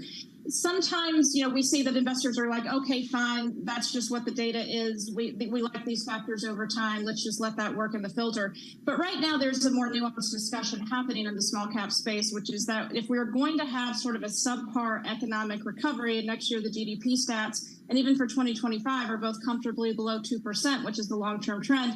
In a subpar economic backdrop, you want to buy growth stocks. So people are having to look at things like tech and biotech and healthcare and say, okay, our losses, is that necessarily low quality? Not necessarily. You really have to do it more from an art than science perspective, take into account the data, but also take into the long-term growth dynamics. Talent of management team is something else you have to look at in small cap as well. Lori, how much do you push back against people who say that stocks are just ignoring this feeling in bonds that perhaps we're underpricing the risk, the Fed has to go a lot further, that the real neutral rate is significantly higher, and as you can see the real yield go higher, you're not seeing that commensurate sell-off, even in small caps? How do you rebut that? So it's interesting, Lisa, in sort of my late June, early July conversations with U.S.-based investors, they keep asking me about balance sheets. And I think that's really where the interest rate discussion intersects with the ability of companies to manage through this higher rate environment. And we talk to people about how I think only 2% of S&P companies have an effective or have an average weighted maturity of under 2 years. And the Russell 2000 even, it's less than 10%. So, and we have a lot of other metrics we take people through, right? So long-term debt has risen, short-term debt has come down. What does fixed versus variable look like? And what we come away with is the idea that a higher interest rate isn't as damaging to companies and their balance sheets and their ability to manage their cash flows now as it was in the past. And I think that investors and portfolio managers who are really deep in the weed are trying to wrap their head around that issue. This seems to me, this higher interest rate environment, like another one of these like 5 or 6 things since 2018. That's, you know, a hurdle. It's a challenge, but it's something that companies seem like they're able to manage through so far. And that's giving at least some of the investors I speak with some comfort. Does that mean, Lori, that right now Fed policy is not as restrictive as people think, and that in order to bring inflation lower to truly their goal, they have to go significantly higher because those higher rates aren't as damaging to some of these companies? I think that higher for longer is still what I hear. I will tell you, pre-SVB, I have a valuation model where we plug in interest rates, GDP, 10-year yields, that sort of stuff, inflation rates as well. Pre-SVB, everyone wanted me to run that model at 6 and 7% and see what kind of PE estimate was spit out. I don't get those requests anymore. We've got, I think, 5.35 baked in the model right now. And people are pretty content to sort of use that as a general kind of, you know, rough bogey for the end of this year. We've got some cuts baked in for the end of next year. People seem pretty sanguine about that. I think in general, investors want the inflation fight to be won. And if you go back to the debt ceiling, Lisa, I know we haven't talked about this in quite a bit, but I think one of the reasons why the market didn't collapse around that is I do think the equity market was on McCarthy's side and wanted spending to be reined in. So ultimately inflation could be brought back down to more reasonable kind of levels. I think that calculus, at least on the equity side of the business, I can't really speak so much for fixed income investors, but I think a lot of the equity PMs I talk to, they want that inflation fight to be won, so they're willing to tolerate, you know, another hike or two and higher for longer. Laurie, just a 30-second tease if you can. I've got an article set to one side for reading later this evening. It's in Barron's over the weekend. I saw the headlines, your name, and it said something like, it's kind of like the 1940s. What's the takeaway? So in 1945, we had a recession that the stock market completely ignored. It was a technical recession that occurred because of a transition from a wartime economy to a peacetime economy. Underlying economy was still okay, but you had a massive withdrawal of government support back then in terms of fiscal. Very, very analogous to what we're going through today. And a lot of the rhetoric we've heard about recession over the past year, I think that's one of the reasons why equity markets have been so resilient. This underlying economy is still in pretty good shape, and people really understand what's happening here. Looking forward to reading the article a little bit later. Laurie, thanks for being with us to kick off the trading week. Laurie Calvasina there of RBC on the week ahead. Tons of data. We talked about Wednesday CPI, Thursday PPI, Friday earnings season, Tom. It's earnings season, but Lisa mentioned the deflation in Japan. It's one of the lead stories from Bloomberg News this morning, reporting on the disinflation and deflation. And John, you nailed it with your cover-to-cover read this weekend of Barron's. The basic idea here of 47 out to 51, 52, and the collective memory and study of experts like Calvasina is the Truman-Eisenhower deflation. Outright deflation in the early 50s, and that was percolating in the zeitgeist over the weekend. I could have sworn a week ago that if you got soft data out of China leading to a conversation about stimulus, Brammer, that was good news, wasn't it? Well, that's the funny thing about this. People are viewing this as potential slowing in growth that's even further in China, not necessarily looking at the potential stimulus that they haven't unleashed, but they clearly have an opening to at this point. So is next week going to be return of China? It's the return of the band. I think the band's back together for the first time in about a month. Something like a month. I know. Are we doing this all week? Is this happening We're all doing week? this all week. All week. Very cool. TK, you committed to that? I'm committed. Okay, that was not convincing. Futures on the S&P to kick off your trading week, negative 0.2% from New York City this morning. Good morning.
Good morning. This is Bloomberg Surveillance. Welcome to Bloomberg Markets, trying to open. This is Bloomberg Technology. Welcome to Balance of Power. This is Bloomberg. 3 prime ministers, 4 chancellors, an energy crisis, and the soaring cost of living. It's been a hard year for startups, but even in the toughest times, some of the best ideas are born here in the UK. Bloomberg UK's Startups to Watch will profile the brightest companies under 10 years old, with the winners unveiled at the Bloomberg Technology Summit in London in October. Get your entry in by the 7th of August for the chance to have your company profiled and to attend unique networking events. Good luck, and we hope to see you there. Markets countdown in Europe from the financial centers of the world. Bloomberg Markets European Close with Guy Johnson in London and Alex Steele in New York. Real-time numbers, real-time analysis. Weekdays. July 11th, Bloomberg is live in Lithuania for the NATO Leaders Summit. Support for Ukraine, expanding partnerships, broad security challenges. We're bringing you news from the meetings and what they mean for the markets. At the summit, we'll actually make important decisions to address our 2 main threats, Russia's aggressive actions and our efforts to fight terrorism. It all starts July 11th. Bloomberg, your global business authority.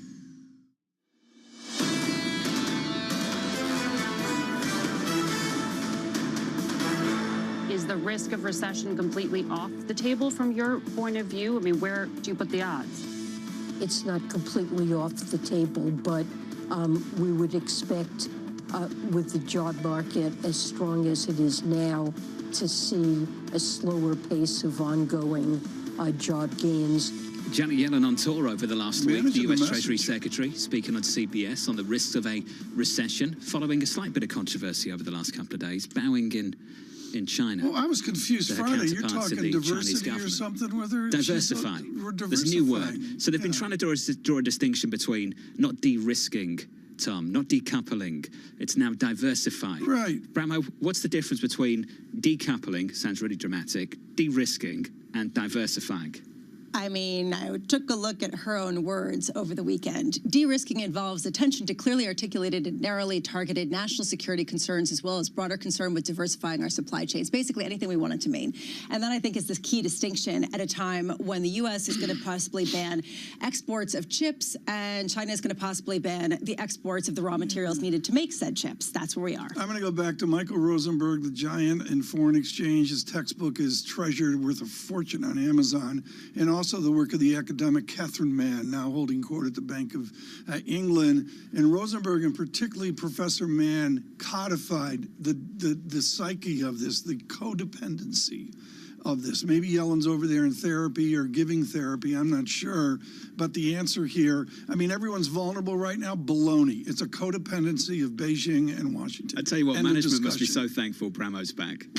Your headline Monday morning is Secretary Yellen went for therapy in China. I don't, yeah, you know. Yes. I'm yes, sorry. There's only one thing to say. But Catherine Mann nailed this 15 years ago. We are wildly codependent with China for different reasons. Why does that change here? I just don't think it changes. Can I get your take on international relations this morning? It's the president's turn to go on tour.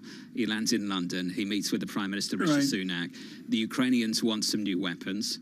President Biden's willing to provide them. Other people in Europe don't want it to happen. You've got this other issue, Tom, that Sweden wants to join NATO. Turkey's not keen.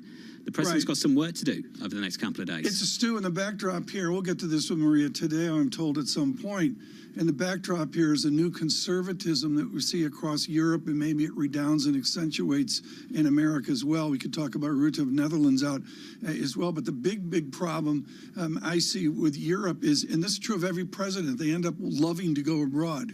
Going abroad is so much easier than sitting at 1600 Pennsylvania Avenue, worried about the senator from Kentucky. It usually is. This time, though, might be different. Last year, at this time, there was real consensus among NATO members about helping Ukraine. It was a real kind of come-together, kumbaya moment. Now is not. Now is a time of divergence where you've got the U.S. and Germany coming out against supporting outright Ukraine's membership in NATO, and other people saying, well, hold on a second. You're not giving them really the backing, full backing that they really need. But the issue is, how do we do that without declaring war on Russia and really engaging in a World War III? Really complex stuff. Looking forward to the coverage from Maria Tadeo out of Europe this week, alongside Bloomberg's Anne-Marie Hordern as well. It's down on top of the price section too for you, with equities a bit softer over the last 3 days. Coming into Monday, we're down again by 0.2%. It's a big week ahead for earnings, for the economic data as well.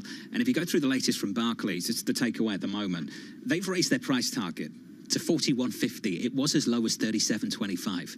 That's about as far as the bears will go right now, as far as capitulation goes. And they say this: we think equities would remain range-bound through year-end. We do not see the tech-centric rally broadening to the rest of the S&P 500. That's going to be the debate going into Friday morning, Bramo, when we get those bank earnings. Here's the tension right now. If the Fed is truly restrictive, is it that this economy can just slowly and softly land? Or is it that the Fed isn't quite restrictive enough? And I think that really is the key question behind the resilience that we keep seeing. And people saying, okay, perhaps we have to capitulate, perhaps we have to get into the FOMO trade, which seems to be what everyone's doing. But then, does the music ever stop? Or does it just keep going like this until we're just at this new neutral that's just fabulous? I would look at the revenue line as being the key to determine it here. And with sticky inflation, you may get a little more persistent nominal GDP, more persistent revenue. Remember the gloom 90 days ago? OMG, we're all going to die. 180 days ago, hey, banks were dying. We're all going to die. The bank crisis and all that. And I'm sorry, I'm a broken record. Corporations will adapt, and they're going to do it right now into the end of the year. Bramo used that word, FOMO. This is from Mislav Matejka over at JP Morgan today. FOMO is in full swing.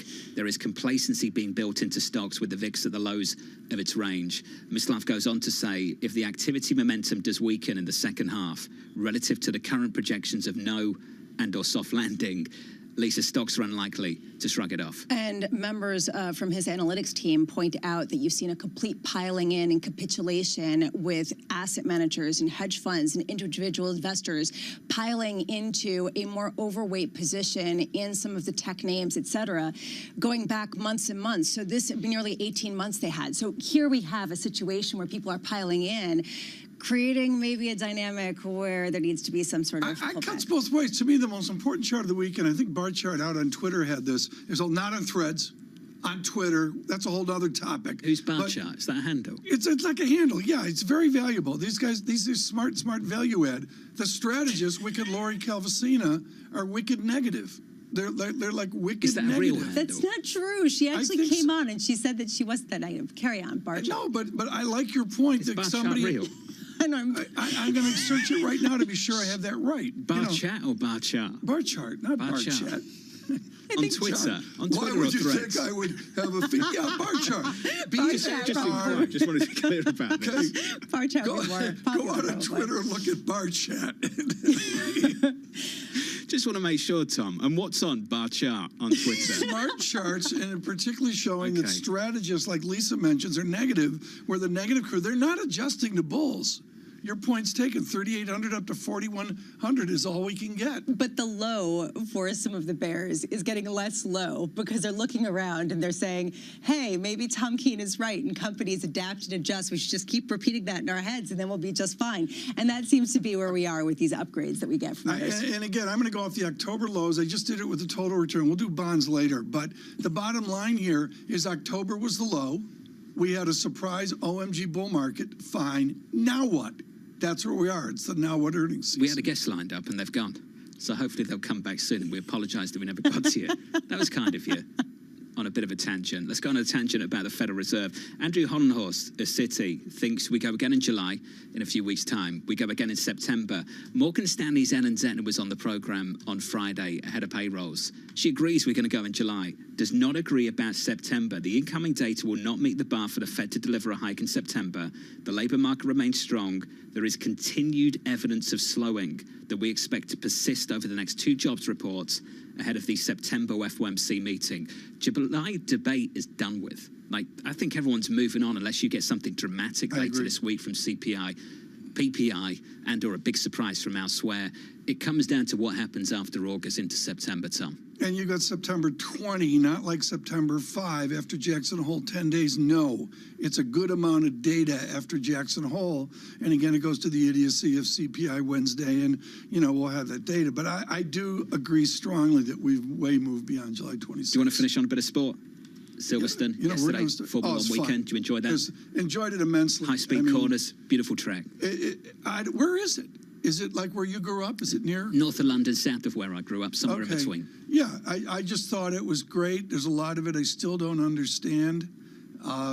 This Verstappen, to me, they just don't give him enough love. They're so worried about the Netflixy stuff and the battles for 9th place. Can I just say, Sports for Dummy, they're talking about Formula 1, and I'm very excited. When I came in, you guys started talking about this, and I was like, I know what they're talking about. They're talking about car racing. So what did you observe, Jen? Everyone's into it. I know, it actually is true. Everybody is. They're talking about it. But do you think that it's actually going to have the same flavor in the U.S., in Miami? Yeah. You know what I think about the tracks? You know what I think about these new tracks? You take Silverstone, one of those legendary tracks on the F1 calendar. It's so cool. Yeah. It's made for car racing, and I look at what's happening in America with some of these tracks. And should Lando have pitted? Should he have gone to mediums? Oh, look at you getting technical. There we go. He's so proud of himself.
the best investment advice you've ever been given by anybody? The compound interest, the compounding of returns is an incredible miracle of business, finance, and human existence. Everything you learn is additive every day, and if you keep at it and don't quit, it's an incredible miracle. And it's not just interest. It was always said about compound interest returns, compound business returns, compound human returns. They're all very additive because you learn every day. And if you keep at it, it's very, very helpful. In your observation of investors, what do you think is the biggest mistake that average investors make? Selling at the wrong time. And they sell when the prices go down? Yes. Yes. Not keeping, look, people have conviction, or they invest for if they invest for the right reasons, just keep at it. July 11th, Bloomberg is live in Lithuania for the NATO Leaders Summit. Support for Ukraine, expanding partnerships, broad security challenges. We're bringing you news from the meetings and what they mean for the markets. At the summit, we'll actually make important decisions to address our two main threats, Russia's aggressive actions and our efforts to fight terrorism. It all starts July 11th. Bloomberg, your global business authority.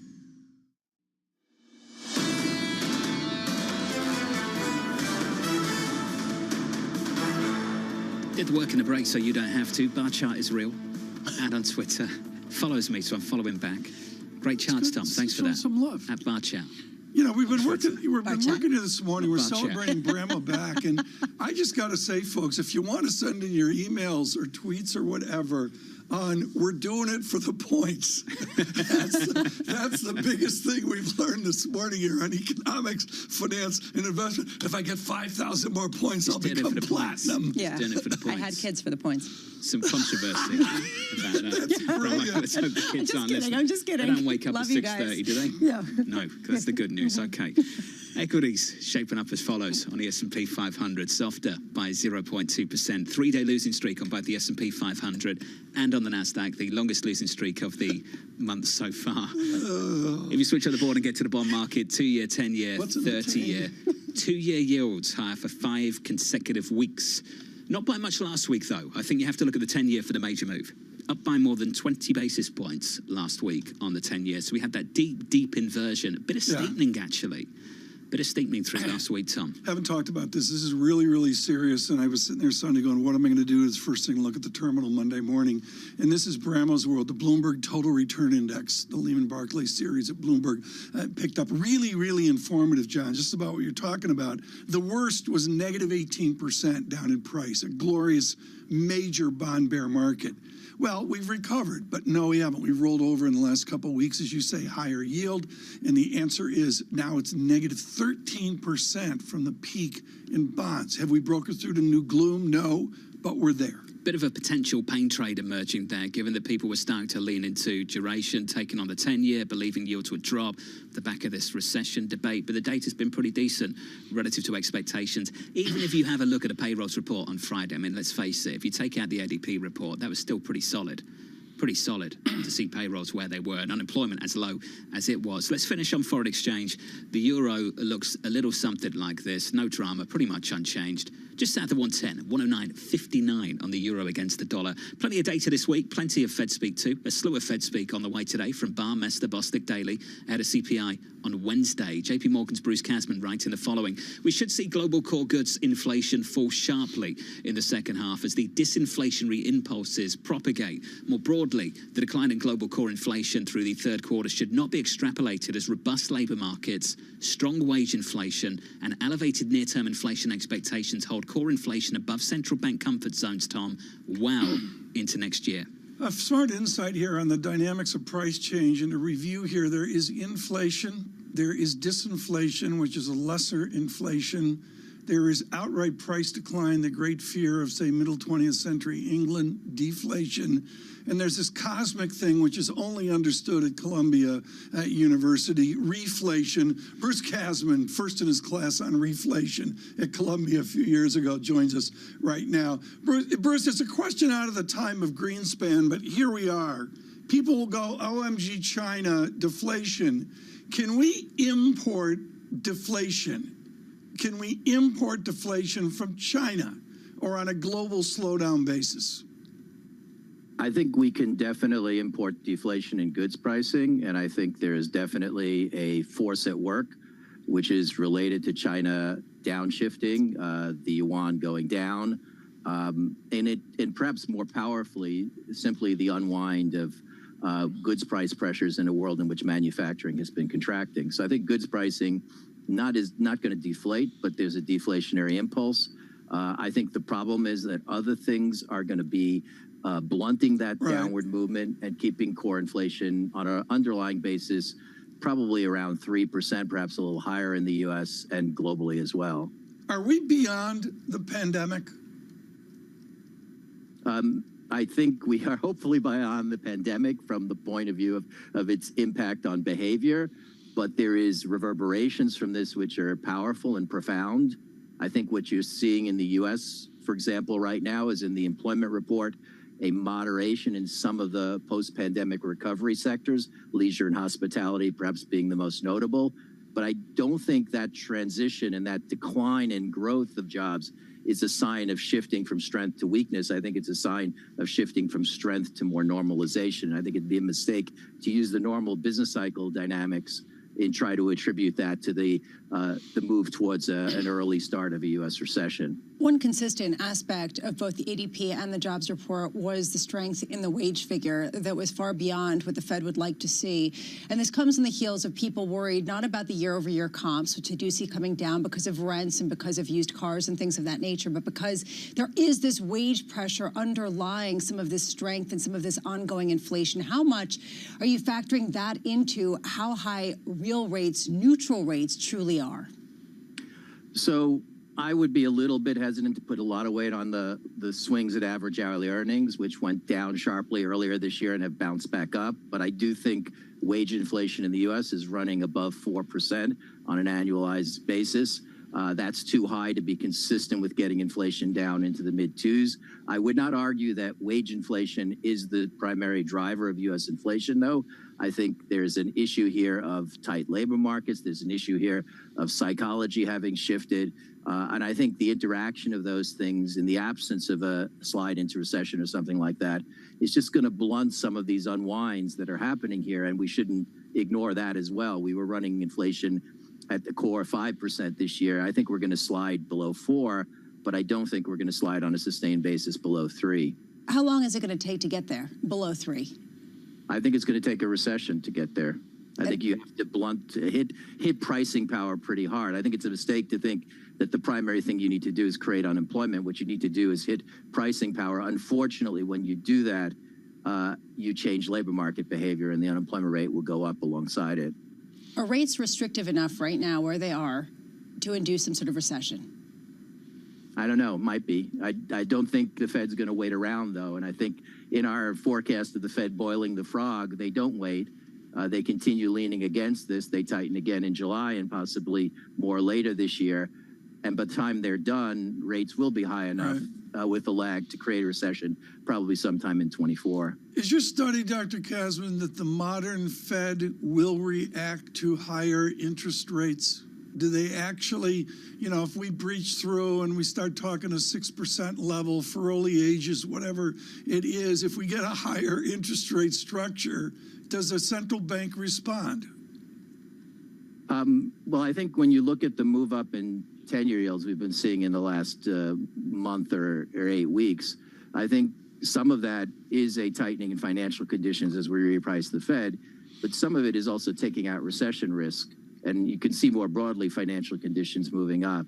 And I think in that environment, it's very hard for the Fed to look at that and say, okay, this is lags in the monetary transmission mechanism, and we can be patient against that backdrop. So I think the Fed is, as you can see, struggling to figure out where is the right degree of restrictiveness in this economy. It's probably going to be moving too much, at least in the context of trying to preserve an expansion because of the inflation news, and that's eventually going to take us down. I think it's just really hard right now to get the timing and to be too cute about the level of rates that's going to end this cycle. That's dead on. And I thought about this over the weekend. Bruce, are we asking too much of our central banks?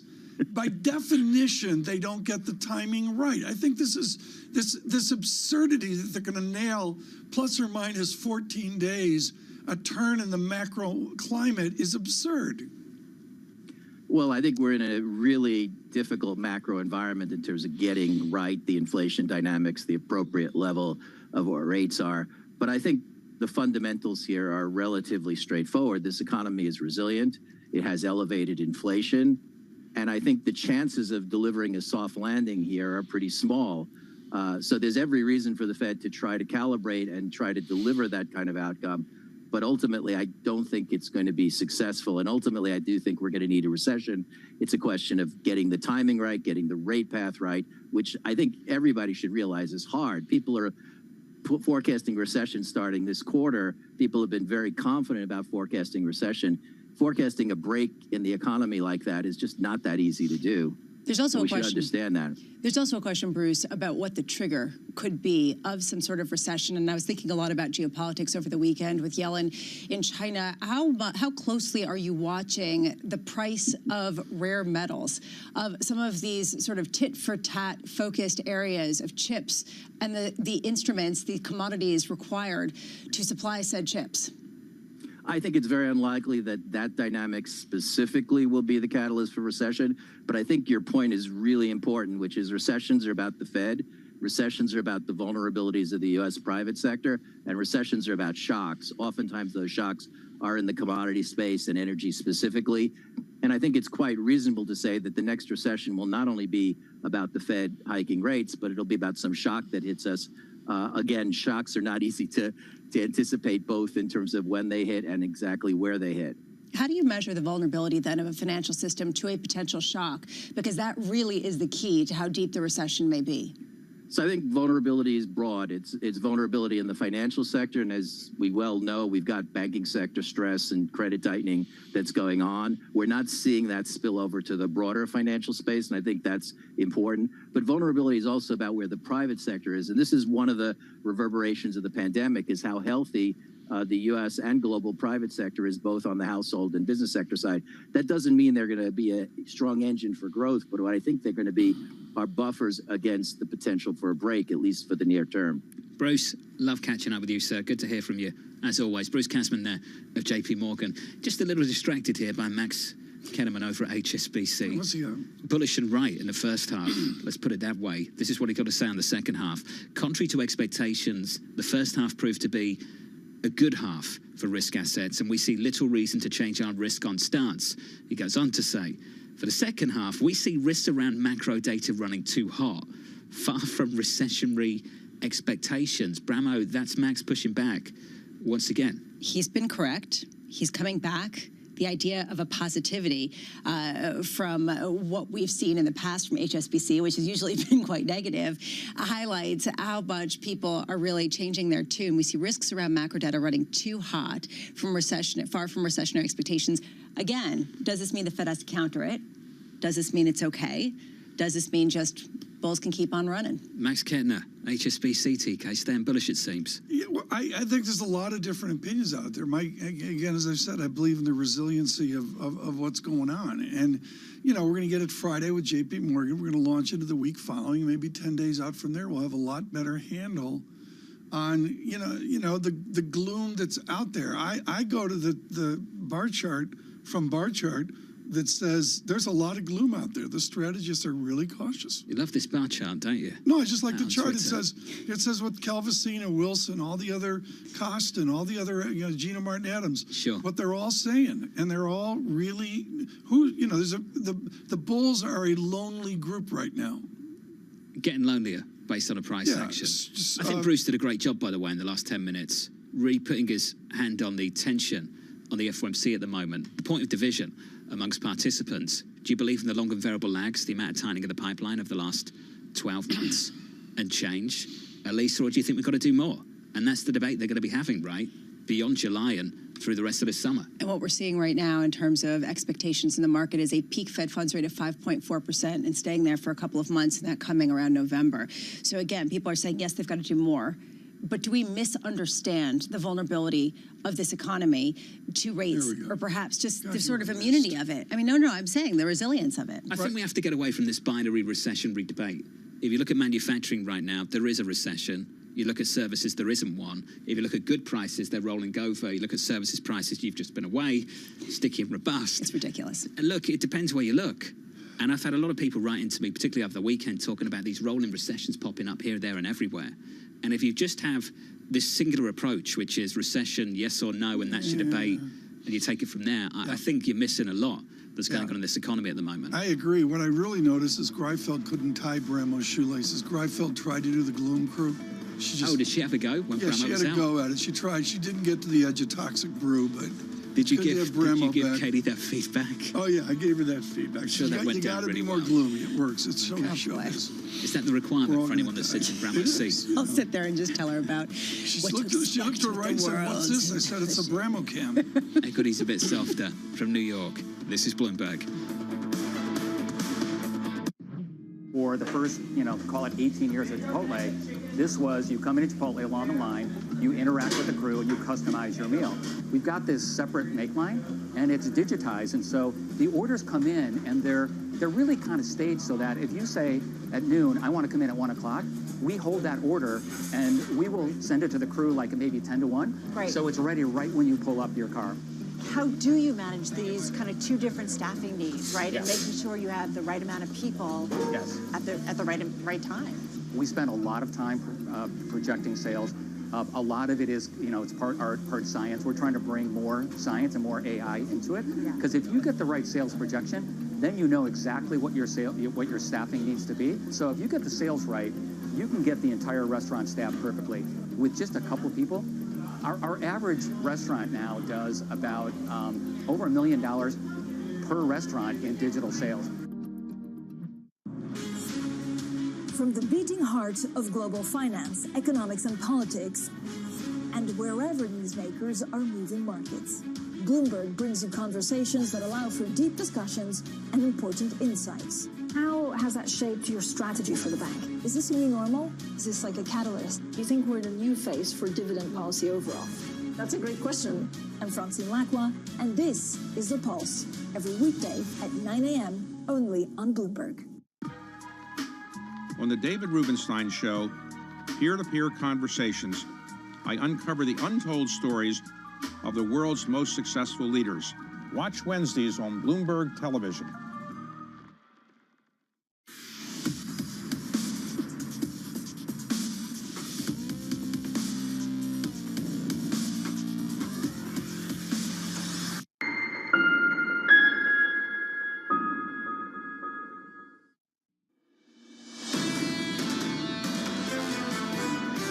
big strategic issue is that Ukraine wants membership in NATO. Should it get membership in NATO? I don't think it's ready for membership in NATO. I don't think there is unanimity in NATO about whether or not to bring Ukraine into the NATO family now, at this moment, in the middle of a war. I think we have to lay out a path, for the rational path, for Ukraine to be able to qualify to get into NATO. President Biden speaking on CNN over the weekend, coming into a key week for him in the UK at the moment, alongside the British Prime Minister Rishi Sunak. Later this week, on to Lithuania for a NATO get-together. We'll get to that in just a moment. If you are just tuning in, welcome to the programme. Equity futures just slightly negative, down by 0.2% on the S&P 500. A few days of weakness to close out last week, coming into a new week. And Tom, softer once again. It's softer once again, and I think more than anything, it's a compendium of it. You mentioned foreign exchange before, and what's critical on a Monday is there's not much information from foreign exchange, and that's okay, because we're waiting for CPI Wednesday. That's the next big step. PPI Thursday, loads of bank earnings too. Then bank earnings moves over to tech earnings to close out the month of July. Federal Reserve decision in between. Yeah. TK, I'm getting excited. You're cutting in. Let me build up the enthusiasm going into August. We're enthusiastic. Are we close to August already? you know, just in terms of the calendar, thinking about it, sure. Thinking Have you got a forward. vacation planned at some point? You taking some time off? No, I'm not taking Okay. any time off. All right. I'm the father. You know, everyone else is spread Everyone else around goes the world. away. Yeah, They go away. They're like in 6 time zones, and I'm at home with that bill. Nice. It's what it's like. This is important. This is a conversation, particularly for our American listeners and viewers. It was buried this weekend. There's something going on in Europe. Expert on this in the moment is Maria Tadeo. Our Bloomberg Europe is getting more conservative correspondent at the distraction of Lithuania in an important conversation with the leader of Lithuania later. But far more, Maria Tadeo, all eyes quietly are on the Netherlands. Mr. Rutte is out the door. Why? Well, Tom, and I think you nailed it. It's a shift that we're seeing across Europe, and this is not an opinion. You just have to look at the elections and the election cycle. The European Union is tilting to the right, and Mr. Rutte had a spat with his coalition over migration and quotas, and today he has decided he is going to leave politics. Obviously, this is a shocker because Mark Rutte was seen as a very smart and also very smooth operator. Obviously, he can probably tell the wind is changing in Europe too, and he's leaving. But this is someone with incredible experience, more than 13 years in office, and now leaves a gap in the Netherlands. And I think, to me, even today, operational, we're not even sure who's going to represent the Netherlands here in NATO. And of course, as you know, anything that happens here has to be ratified by all the allies. So I think this speaks again to some of the turmoil that we see in the European politics, as I say, in the shift that we're definitely seeing with the continent turning to the right. What does it mean for the big nations of Germany and France? In the United States, we had a president who got very discreet and tried to build a wall to Mexico. You can't build a wall in Europe, can you? What are they going to do about migration in Germany and France?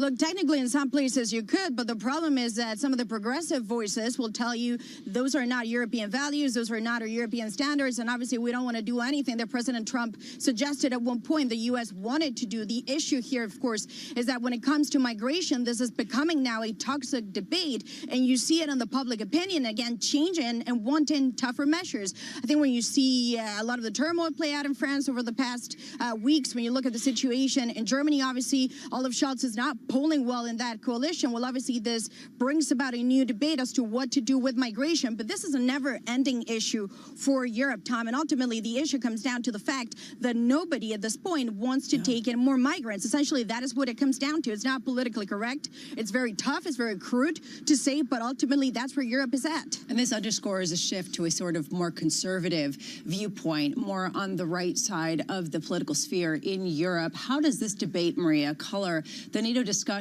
taking place in Lithuania, where you are, starting tomorrow, at a time when there's a lot of disagreement over how to proceed with respect to Ukraine and NATO? Well, Ukraine is one big issue, of course, but today, if I have to be honest, it's about Erdogan and Turkey. That is the zeitgeist this morning, especially now because we hear from the Turkish president what is a power move on behalf of Turkey, suggesting, okay, if you want me to say yes to Sweden joining NATO, then we have to talk about the European Union and Turkey. And you know very well there is very little appetite at this point in the European Union to talk about Turkey joining the European Union. And I suspect European leaders will say this makes things very difficult. It's not the time nor the place to talk about this, but also for Sweden now, this is incredibly complicated because there's our national security. But if Erdogan is serious about this EU component, well, they're probably going to wait a long time to enter NATO. What would the sort of olive branch be? I mean, where are the sort of nodes of contention, but also the nodes of agreement of where there's going to be some sort of potential resolution? Well, look, on the Turkey, Sweden specifically, we know there's going to be a bilateral meeting today between President Erdogan and the Swedish Prime Minister. Mr. Stoltenberg, too, the Secretary General, is going to sit that meeting. But remember, this was about legislation changes in Sweden. This was about Sweden proving to Erdogan that they are serious about some of those issues when it comes to potential terrorism, when it comes to the PKK, which is an issue that Erdogan really cares about. But now this issue of the European Union membership really changes the game. This was not in the debate. I have to say, when I woke up this morning at 5 a.m., I was not expecting this today. And obviously, it really changes things. If you make a connection between NATO and the European Union, it definitely makes things for the EU. And I'm not sure they want to get into this debate, not right now. Maria, just quickly, you catch up with the leader of Lithuania a little bit later. Walk us through what's going to be the topic of conversation. Well, the medium is a message, and of course we have NATO happening in Vilnius. This is the heart of the eastern flank. This is a Baltic country, huge supporter of Ukraine, but also when you look at it on a map, it's right next to Kaliningrad that belongs to the Russian Federation, and it is right next to Belarus. So I think one of the key points that we're going to talk about is Prigozhin. Where is he? And also, does he worry about Wagner potentially operating out of Belarus? That is something that you can really feel here. There's a sense of what is going on with Wagner, and what about Prigozhin? Maria, only you can say this. The way you say the eastern flank, what does Central Europe think about redeveloping, redeploying military assets, material to the Tadeo eastern flank? Well, I think they would probably say yes, and I would point to a speech that Emmanuel Macron made in Bratislava just a few weeks ago, in which he said there isn't a Western Europe and an Eastern Europe, it's Europe overall. The fundamental issue, however, is that this is a continent, and you know this well, that did not spend enough on defense for a very long time. So even if you want to move some of those capabilities to the Eastern Front, the question is who's going to make them? Do we even have enough? And what is going to happen with the European industry? We need more, obviously. That is what European leaders will say, but then obviously the question is, what about the money? How do you finance this? And you have to really think big about the next 10 years. An important conversation coming up a little bit later. Maria, looking forward to it. Maria Tadeo there with Lithuania's president, the host of the NATO summit taking place this week. That conversation taking place, Tom, I understand, a little bit later today. Language is everything. And I'm sorry, when we say Eastern Front, you know, it's Hollywood and movies and the history of this war and that war. But just to hear Maria Tadeo say that's chilling, the eastern flank, and that's where we are in this new world. We day in, day out, we have to remind ourselves this has all changed. The reality of things for those countries involved, Lisa, you wonder what the dividing line is over at NATO at the moment for those countries that would support the president's effort to provide this new weaponry to the likes of Ukraine when others are trying to push back. It's a complicated debate, especially because of the type of weaponry that the U.S. government is looking to provide, cluster bombs, which have been banned in other places and have been really castigated for some of the negative effects. However, you take a step back, there is a difference between supporting Ukraine and bringing it into NATO now at a time where that would essentially bring the entire NATO membership into war. Right, into war with Russia. So a lot of people are saying, wait until the war is over, and then we can discuss this, and probably, you know, we can have a real conversation. But that's the tension here. It sounds like a non-starter, TK, for most people. Raging debate steeped in history. Good morning, Ambassador Haas at CFR, with the great leadership they've done in thinking about this. And the answer is it goes back to, I believe it was Belgrade, 2008. Condoleezza Rice and others saying, be patient, go slow. And America didn't, and some people attribute that to the jumpstart of how Putin responded. Coming up very shortly, Alifia Dorawala of the Rock Creek Group. Look out for that in the next hour. We'll also catch up with Mandeep Singh of Bloomberg Intelligence. He's got a lot to say on Threads, Instagram's effort. How will Elon Musk and Twitter respond? We'll get TK's take. I know you're all itching for that. We'll get that in the next hour. From New York City, futures just slightly negative. This is Bloomberg. Access the financial world on demand. Hear from leading economists, policymakers, and industry experts via live and on-demand webinars, only from Bloomberg. Start exploring to see what's moving the markets. Visit Bloomberg.com/webinars. Venture capital. It's been volatile. From bank crisis anxiety to AI exuberance, Caroline Hyde and Ed Ludlow chat with the biggest names about the latest tech trends. Is AI going to dominate the earnings narrative for this sector this week? I think we're seeing opportunity and potential platform shift that we haven't seen in a long time. If you're a company today and you're not embracing the changes that are taking place with AI, you're going to be behind. How do you prove to the investor base that you haven't just tacked on AI to make yourself sexy? It's very hard to differentiate if you're not experienced with AI. The startup stories. We think this is a watershed moment for technology. Certain categories are more exciting than others. Right now, obviously, generative AI is a category that is very exciting to startup founders, customers, and venture capitalists as well. So what we are seeing is a new area of opportunities for new founders to come and change the industries that matter. And the real talk on realistic valuations. Some of the best opportunities are sitting right in front of us. How do you discern which ones are good on the marketplace right now? I think founders have woken up to the reality that taking on more money at higher terms doesn't necessarily play to their benefit in the long run. How do you actually invest? Follow the VC money on Bloomberg Technology, the only daily business show dedicated to tech right in the middle of the trading action. 12 p.m. on the East Coast, 9 a.m. in the West, only on Bloomberg Television.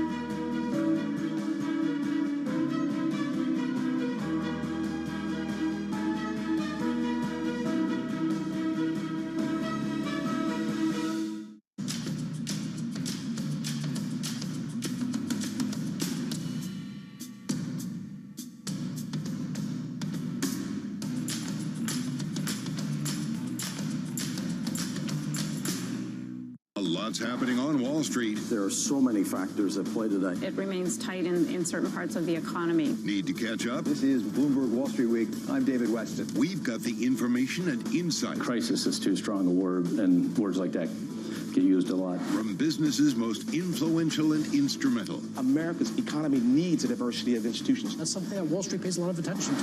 Bloomberg Wall Street Week, live tonight with replays all weekend on Bloomberg Television and Radio.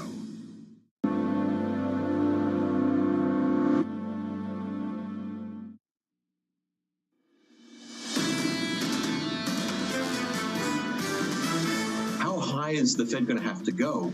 Because the Fed's not going to quit until the labor market quits. The data clearly suggests that the Fed needs to continue to tighten. Depending on what we see from the inflation data, we could see another rate increase. There's still a long way to go in terms of bringing inflation back down to the Fed's target. Things are moving in the right direction, but gosh, we really want to go faster. This is Bloomberg Surveillance with Tom Keene, Jonathan Farrow, and Lisa Abramowitz.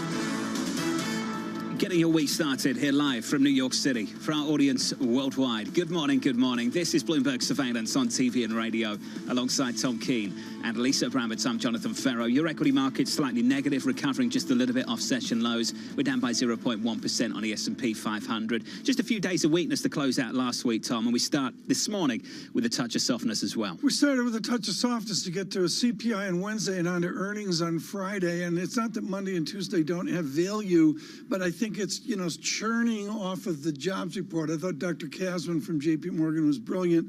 The mysteries of that jobs report, the way it cut both ways, and it gets to a CPI report that may cut both ways. The CPI later this week, PPI as well. I've been talking about how earnings season begins with the big banks on Friday. What's the big risk for the second half? Max Kettner of HSBC in the last hour publishing this one, Lisa. For the second half, we see risks around macro data running too hot, far from recessionary expectations, he says. Maybe the ADP report's correct. Maybe this is the issue, is that suddenly we have an economy that still has a lot of steam. I will say that based on the tourism industry that I partook in last week, it seems like it is a very robust economy, and it is internationally so, which kind of rebounds upon itself. There is this question, though, of how much the Fed's going to respond to it and how that factors into market pricing. Do we have to worry about the Fed again? There was about a month where people were less worried about the Fed, and suddenly that seems to be changing. Any crazy airline stories from your travels? No, which is fantastic. That's good news. Elaine Becker wanted to know that. The only thing is that when you travel an unnamed family-friendly airline, there is an announcement that comes on that says, if there's any inappropriate behavior, please alert us, which was really interesting to me, where I didn't necessarily get on some of the other airlines. Cough Delta, cough maybe. Hey, maybe Delta. I'm trying to be subtle here. Maybe. Can we talk about a shift here, which I think is germane to everybody worldwide? And John, you're living it terribly in the United Kingdom. And that is, it's not the first thing I looked at this morning, But the 30-year mortgage rate with its jump condition and rates is at 2.6 standard deviations. That's a huge deal for the fancy people in the middle of America. 7.38% on the bank rate 30-year mortgage. And John, this goes to your observation, which someone codified this weekend. I was shocked at the percentage of mortgages under 4%. This completely confirms, this is some hard data, folks, on what John's been talking about for weeks, and the basic idea that I believe it's 70% of mortgages are 4.00% or under. I would have never guessed that. That's the question we've got to ask, right? Who's paying it? And this is the problem the Fed's got as they try and tighten policy and slow this economy down. At least how and where are those interest rates biting? And the same debate goes to corporate debt, because a lot of the companies haven't refinanced and don't have to, so they're still paying relatively low coupons, just like people who are staying in their homes not moving. Those houses are not going for sale, pushing up prices, and people are not paying those higher rates. So at what point does it bite? Does it bite soon enough to really inflict the damage necessary to bring down inflation? My issue is, and I think Jeff Curry was the interview of the second quarter on this at Goldman Sachs, the new rate regime, the new rate environment, for us, it's a Bloomberg surveillance financial exercise. Let's do a data check. Let's look at 14 spreads. This has real impact across the real economy, as Jeff Curry said, about a barrel of oil and the cost of moving commodities. Home builder stocks get the joke. Just on the housing issue, they get the joke. Those stocks are absolutely flying year to date on the S&P. On the S&P right now, futures are a little lower, trying to recover here. We're down by 0.1% on the S&P. At least the yield's basically unchanged as well. We're still north of 4% on a 10-year. Right now, what we're looking at is the discussion that President Biden is having with UK Prime Minister Rishi Sunak. They are meeting today. Some initial communique out of that meeting. Our relationship is rock solid. This, according to Biden, couldn't be meeting with a closer friend and a greater ally. We've got a lot to talk about. A lot of that has to circle around Ukraine. Today, the Fed speak. The parade of speakers. Fed Vice Chair Michael Barr at 10 a.m. San Francisco Fed's Mary Daly at 10:30 a.m. Cleveland Fed President Loretta Mester at 11 a.m. and Atlanta Fed President Raphael Bostic at noon. And at 3 p.m., this will be interesting. Credit card data. How much are people just spending on debt, on leverage? The Fed releases the latest consumer credit survey for the month of May. The previous one showed an increase that was far beyond what people expected. This, to me, is really a key question, especially as I look at my, own circumstance, just in terms of, points. Second time you've brought that up no. in the last hour. You go on these vacations, then you look at your bill and you're like, oh my goodness. I know. And then you think, all right, well, I'm getting at least a lot of points. And did some of that over the weekend. Yeah, it's pretty intense. I know. TK's saving. TK's been saving. Not contributing to the U.S. economy, TK. Oh, no, when you're across 6 times. The Keene family is spread across 14 hours of time zones. We're on the far side of the world. We're at camp. The camp is the thing that kills you. Oh, it's ridiculous. You get an You just email. didn't have camp as a kid. That just wasn't a thing. Well, we had camp, You were and given, it was like... you had a bicycle and a football, and you were left to make a summer of it. And we had, that was it. If you were big spenders like George T. Keene, I got $10, which went a long way for Mars bars. Now I'm getting an email, can we do Chinese takeout for 16? She wants to buy, Afterthought wants to buy Chinese takeout. How long's camp? Friday. It's like a 4-week Forever. I can't vacation. afford it.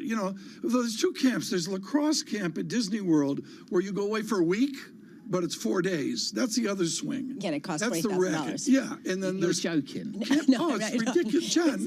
Camps can cost $10,000 for a month. You have no idea what parents put up with. I don't do that. I sent them The summer racket is just numbing. Let's say specific segment of U.S. society. Yes, Let's be clear on that.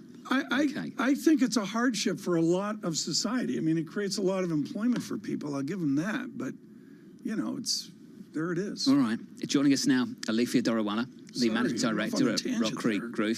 Alifia, wonderful to catch up with you. Big rally year today. We've talked to a couple of people about whether they think it continues. Can it broaden out? I was looking at your notes, and you were saying remain overweight US, underweight EM. Shorter-term positive view on Europe. Let's start with the US and break it down that way.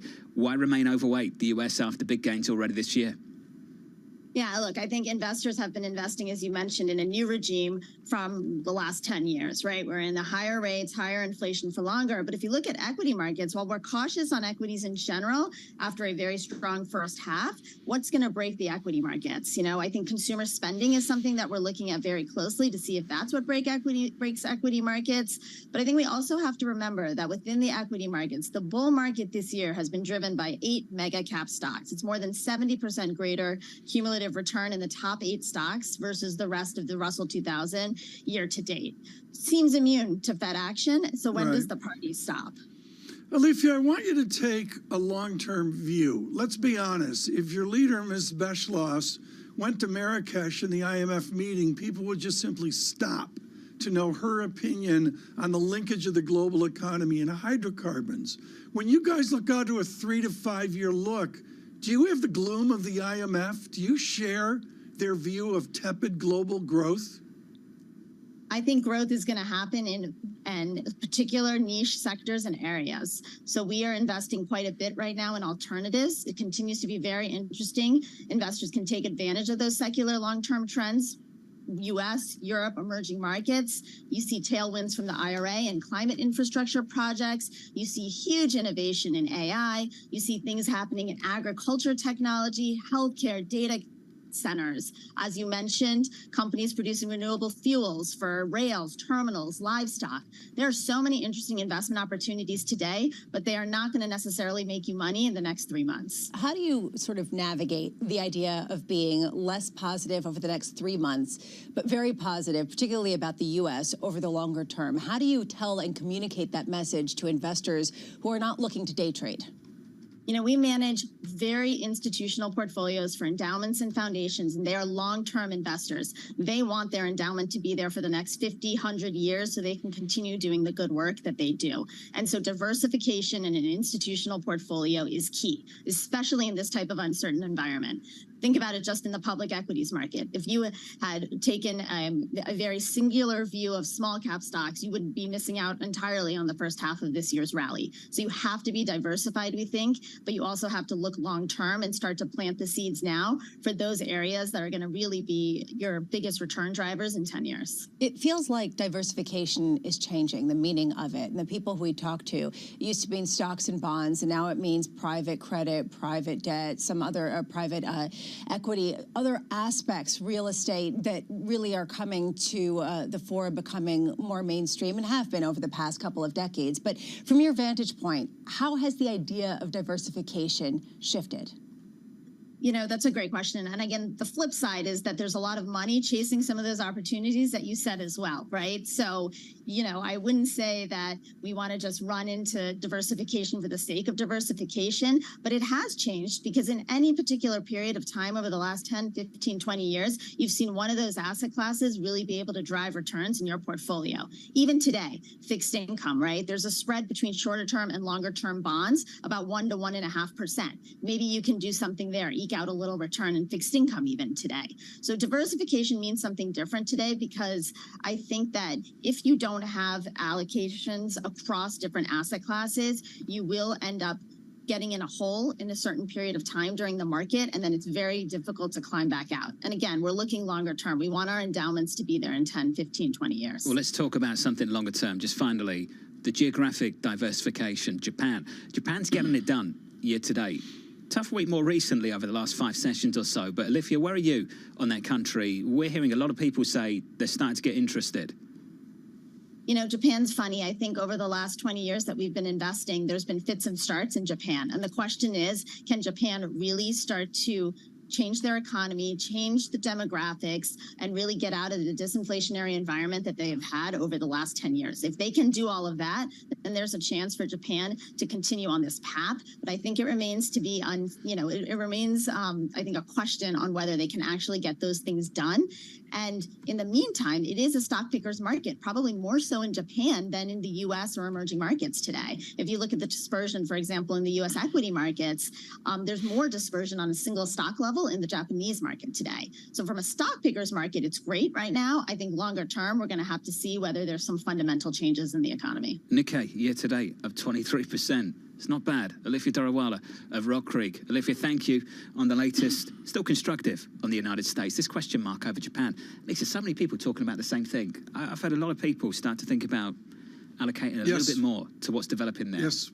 I heard about that from Steve Paliuka. He was really hot in Japan, has been investing tremendously in that nation, not only because of the fact that you are starting to see some growth and inflation that we haven't seen before, but also because perhaps a knock-on effect of some of the labor, some of the manufacturing, some of the dynamism moving out of China into other regions could potentially also bolster that economy. Well, this is critical, John. They got a new governor of the central bank. I don't think it's a small matter. I don't disagree. I don't disagree. If you are just tuning in, welcome to the program. Equity futures right now on the S&P 500, negative 0.05%. Coming up very shortly, coming up at 7:30 Eastern Time, Gennady Goldberg of TD Securities on interest rates, on the future of the bond market, the Federal Reserve decisions as well. Just a final word on Japan. I think the people who've been there all year are probably thinking, Bramo, yeah, if you're interested, maybe it's time for me to get out after a gain of 20% or so. Especially if you have the idea that perhaps there could be some abandonment of yield curve control in the future. And what does that do suddenly if you've got rates going up? Do people go in, or does that disrupt some of the models of companies that have been built on cheap debt? I mean, how much of the debt market does the Japanese central bank owns? Oh, it's ridiculous, that number. And Japanese ETFs. Is it a Japanese bond market? I would suggest. And stock market. John, you've been great on this because of your coverage on the real yields. See it with Katie Greifeld on Friday. And the answer is there isn't a Japanese bond market. No, there are Japanese bonds. But they're owned by the government. The market piece of it, I haven't been sure about for a while. Tom Kennedy of JP Morgan Global Wealth Management, next hour. Don't miss that. Equity futures right now, negative 0.1% from New York. Good morning.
Bloomberg covers the world with unmatched reach and resources. From more than 120 countries, the moment news breaks, 24 hours a day.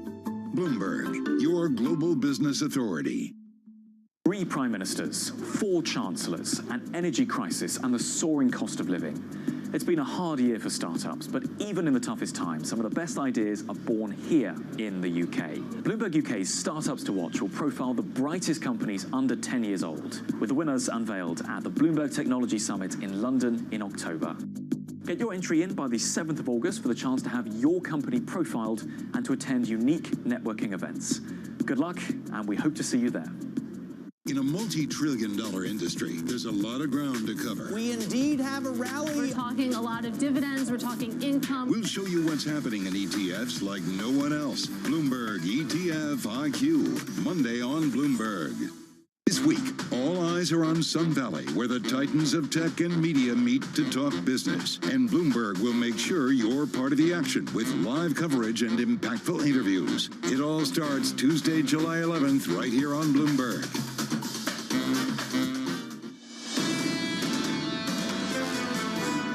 I believe that my bilateral meetings served as a step forward in our effort to put the U.S.-China relationship on a surer footing. I do think we've made some progress, and I think we can have a healthy economic relationship that's benefits both of us and the world.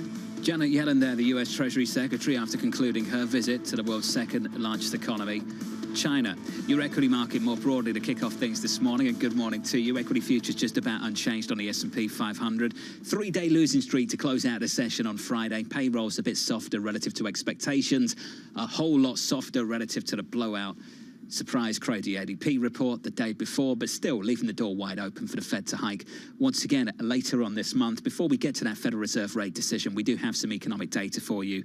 If you are just joining us, we've gone through these dates a few times, but happy to do so again. Wednesday CPI, Thursday PPI data, and then the bank earnings start to come through on Friday into next week. You know the arc of earnings season, you get the banks first, and then, Tom, we move over to tech later on in the month. Apple, August 3rd, I looked it up. Well, are you aware that Ed Ludlow pulled a short straw for the Sun Valley Conference? No, why? He goes to Idaho, and it's like hazardous duty. I mean, it's seriously, he's got to wear rattlesnake boots up to his knees because in the summer, the rattlesnakes come out.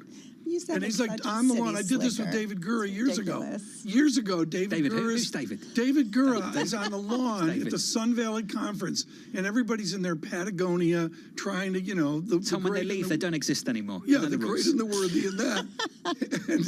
and I'm worried about Ed Ludlow's health here. You know, I mean, it's hazardous duty. I'm sure he appreciates that, Lisa. Let me guess, you're volunteering to save him Lord, the trouble, and that you'll head out there No, we're instead. letting Bramo go. We're letting Bramo go. Let's do this. Let's get to something serious this weekend that's in the ether and is actually really, really important.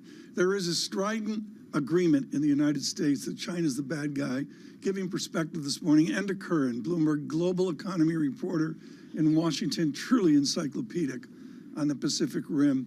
And I was really taken away by the aloneness of Janet Yellen. As chair of the Federal Reserve, she is our arch labor economist. The loneliness of her as Secretary of Treasury. How lonely was she on U.S. policy in Beijing this weekend? Well, she's certainly framing all of this through the economic lens, Tom. She, in Beijing, spoke all about the need for, guardrails, deepening of communication, pushing this line that the U.S. measures against China are not about economic containment. They're actually quite targeted in the areas of national security. And of course, she spoke about it's not about decoupling, it's about de-risking. But even within de-risking, she acknowledged China would have concerns and she's willing to listen to those concerns. So all of this messaging coming from Beijing over the weekend, as our colleagues reported, doesn't quite gel with some of the more hawkish rhetoric that we hear here in Washington. But it does underscore this idea that the administration seems to be putting some kind of a guardrail, or at the very least, getting lines of communication open again between both governments. One of the great realities of landing at PNG in Shanghai is you realize there's goods trade with Shanghai and with China.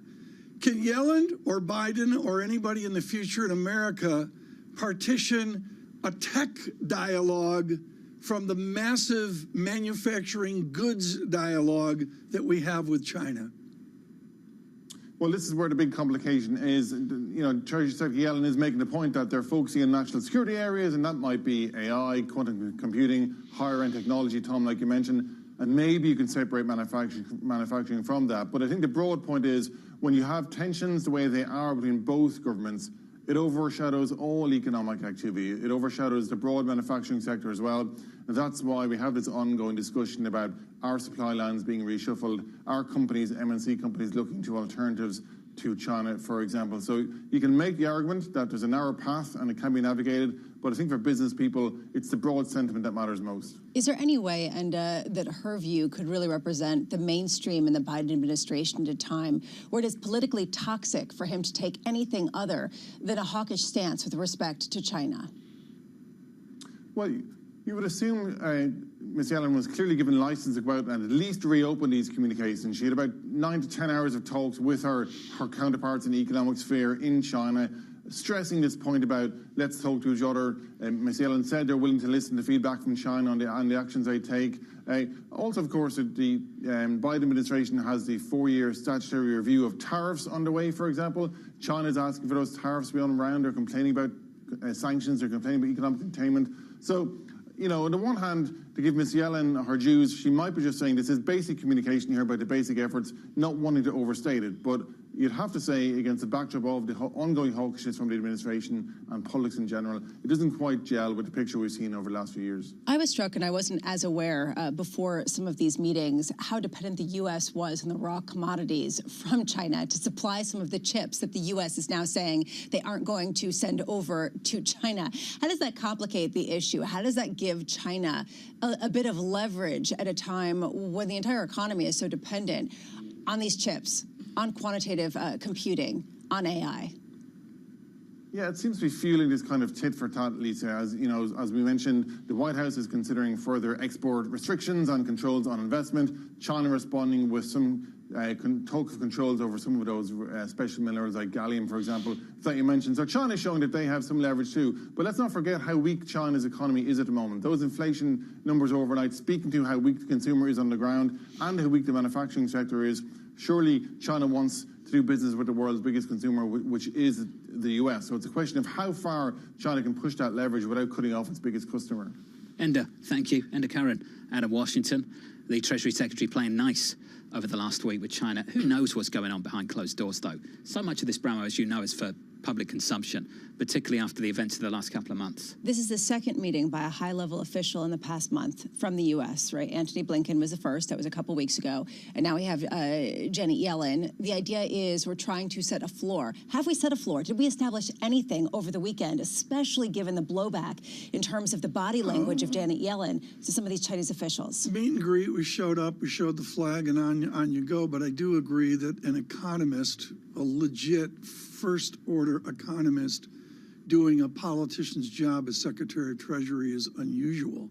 Can you imagine some of the secretaries of Treasury that we've had, which were basically secretaries of commerce? They were business, they were CEO types over there doing it. I just think it's a different debate with the giant Janet Yellen. You think Yellen's any different behind closed doors? I think she's a tough... What's great about Yellen, I've seen this at the Economic Club of New York. I mean, I'm in the way back up in the cheap seats, and she gets upset. Ed Hyman will ask her some smart-ass question, and her voice changes, and she gets tough, Brooklyn. I asked because Axios is out with a story this morning. Old Yeller, Biden's private fury. You read this yet? No, I haven't read this. It's nice, an interesting read. There's a quote in it. I think this is really funny.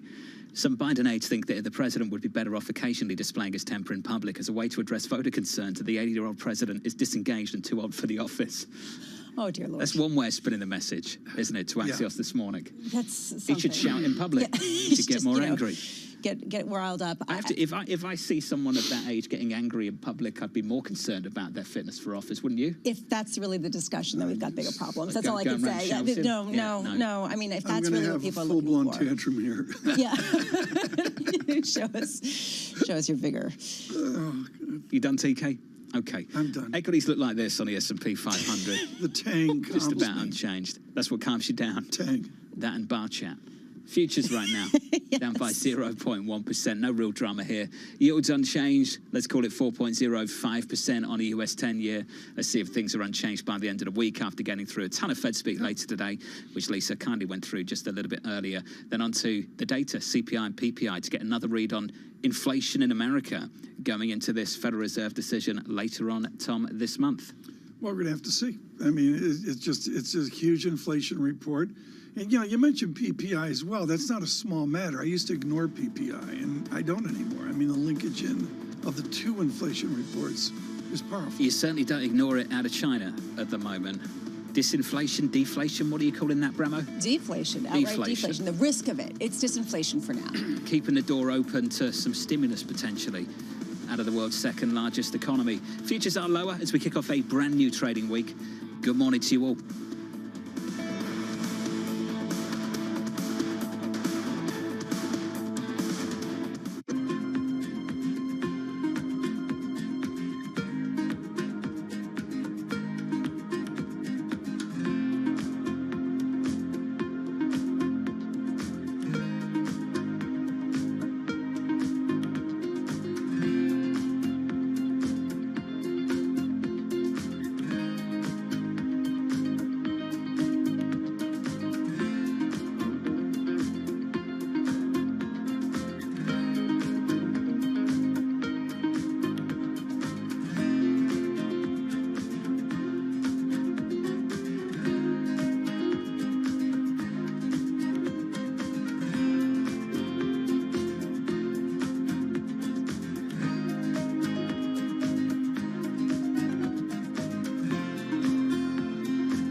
London will stay a financial center. It will stay our EMEA hub. We'll just have a rebalancing onto the continent. And actually, the numbers of who has moved across aren't that big. So it's sort of in the 200 level. And if you think about 15,000 people, that's sort of not that material.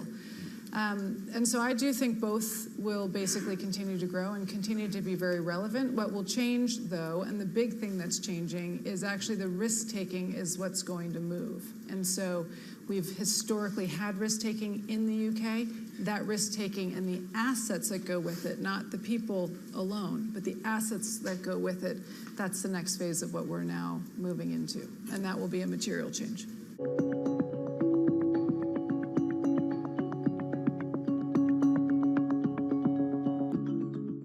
July 11th, Bloomberg is live in Lithuania for the NATO Leaders Summit.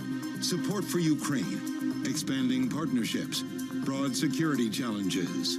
We're bringing you news from the meetings and what they mean for the markets. At the summit, we'll actually make important decisions to address our two main threats, Russia's aggressive actions and our efforts to fight terrorism.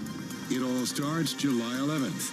Bloomberg, your global business authority.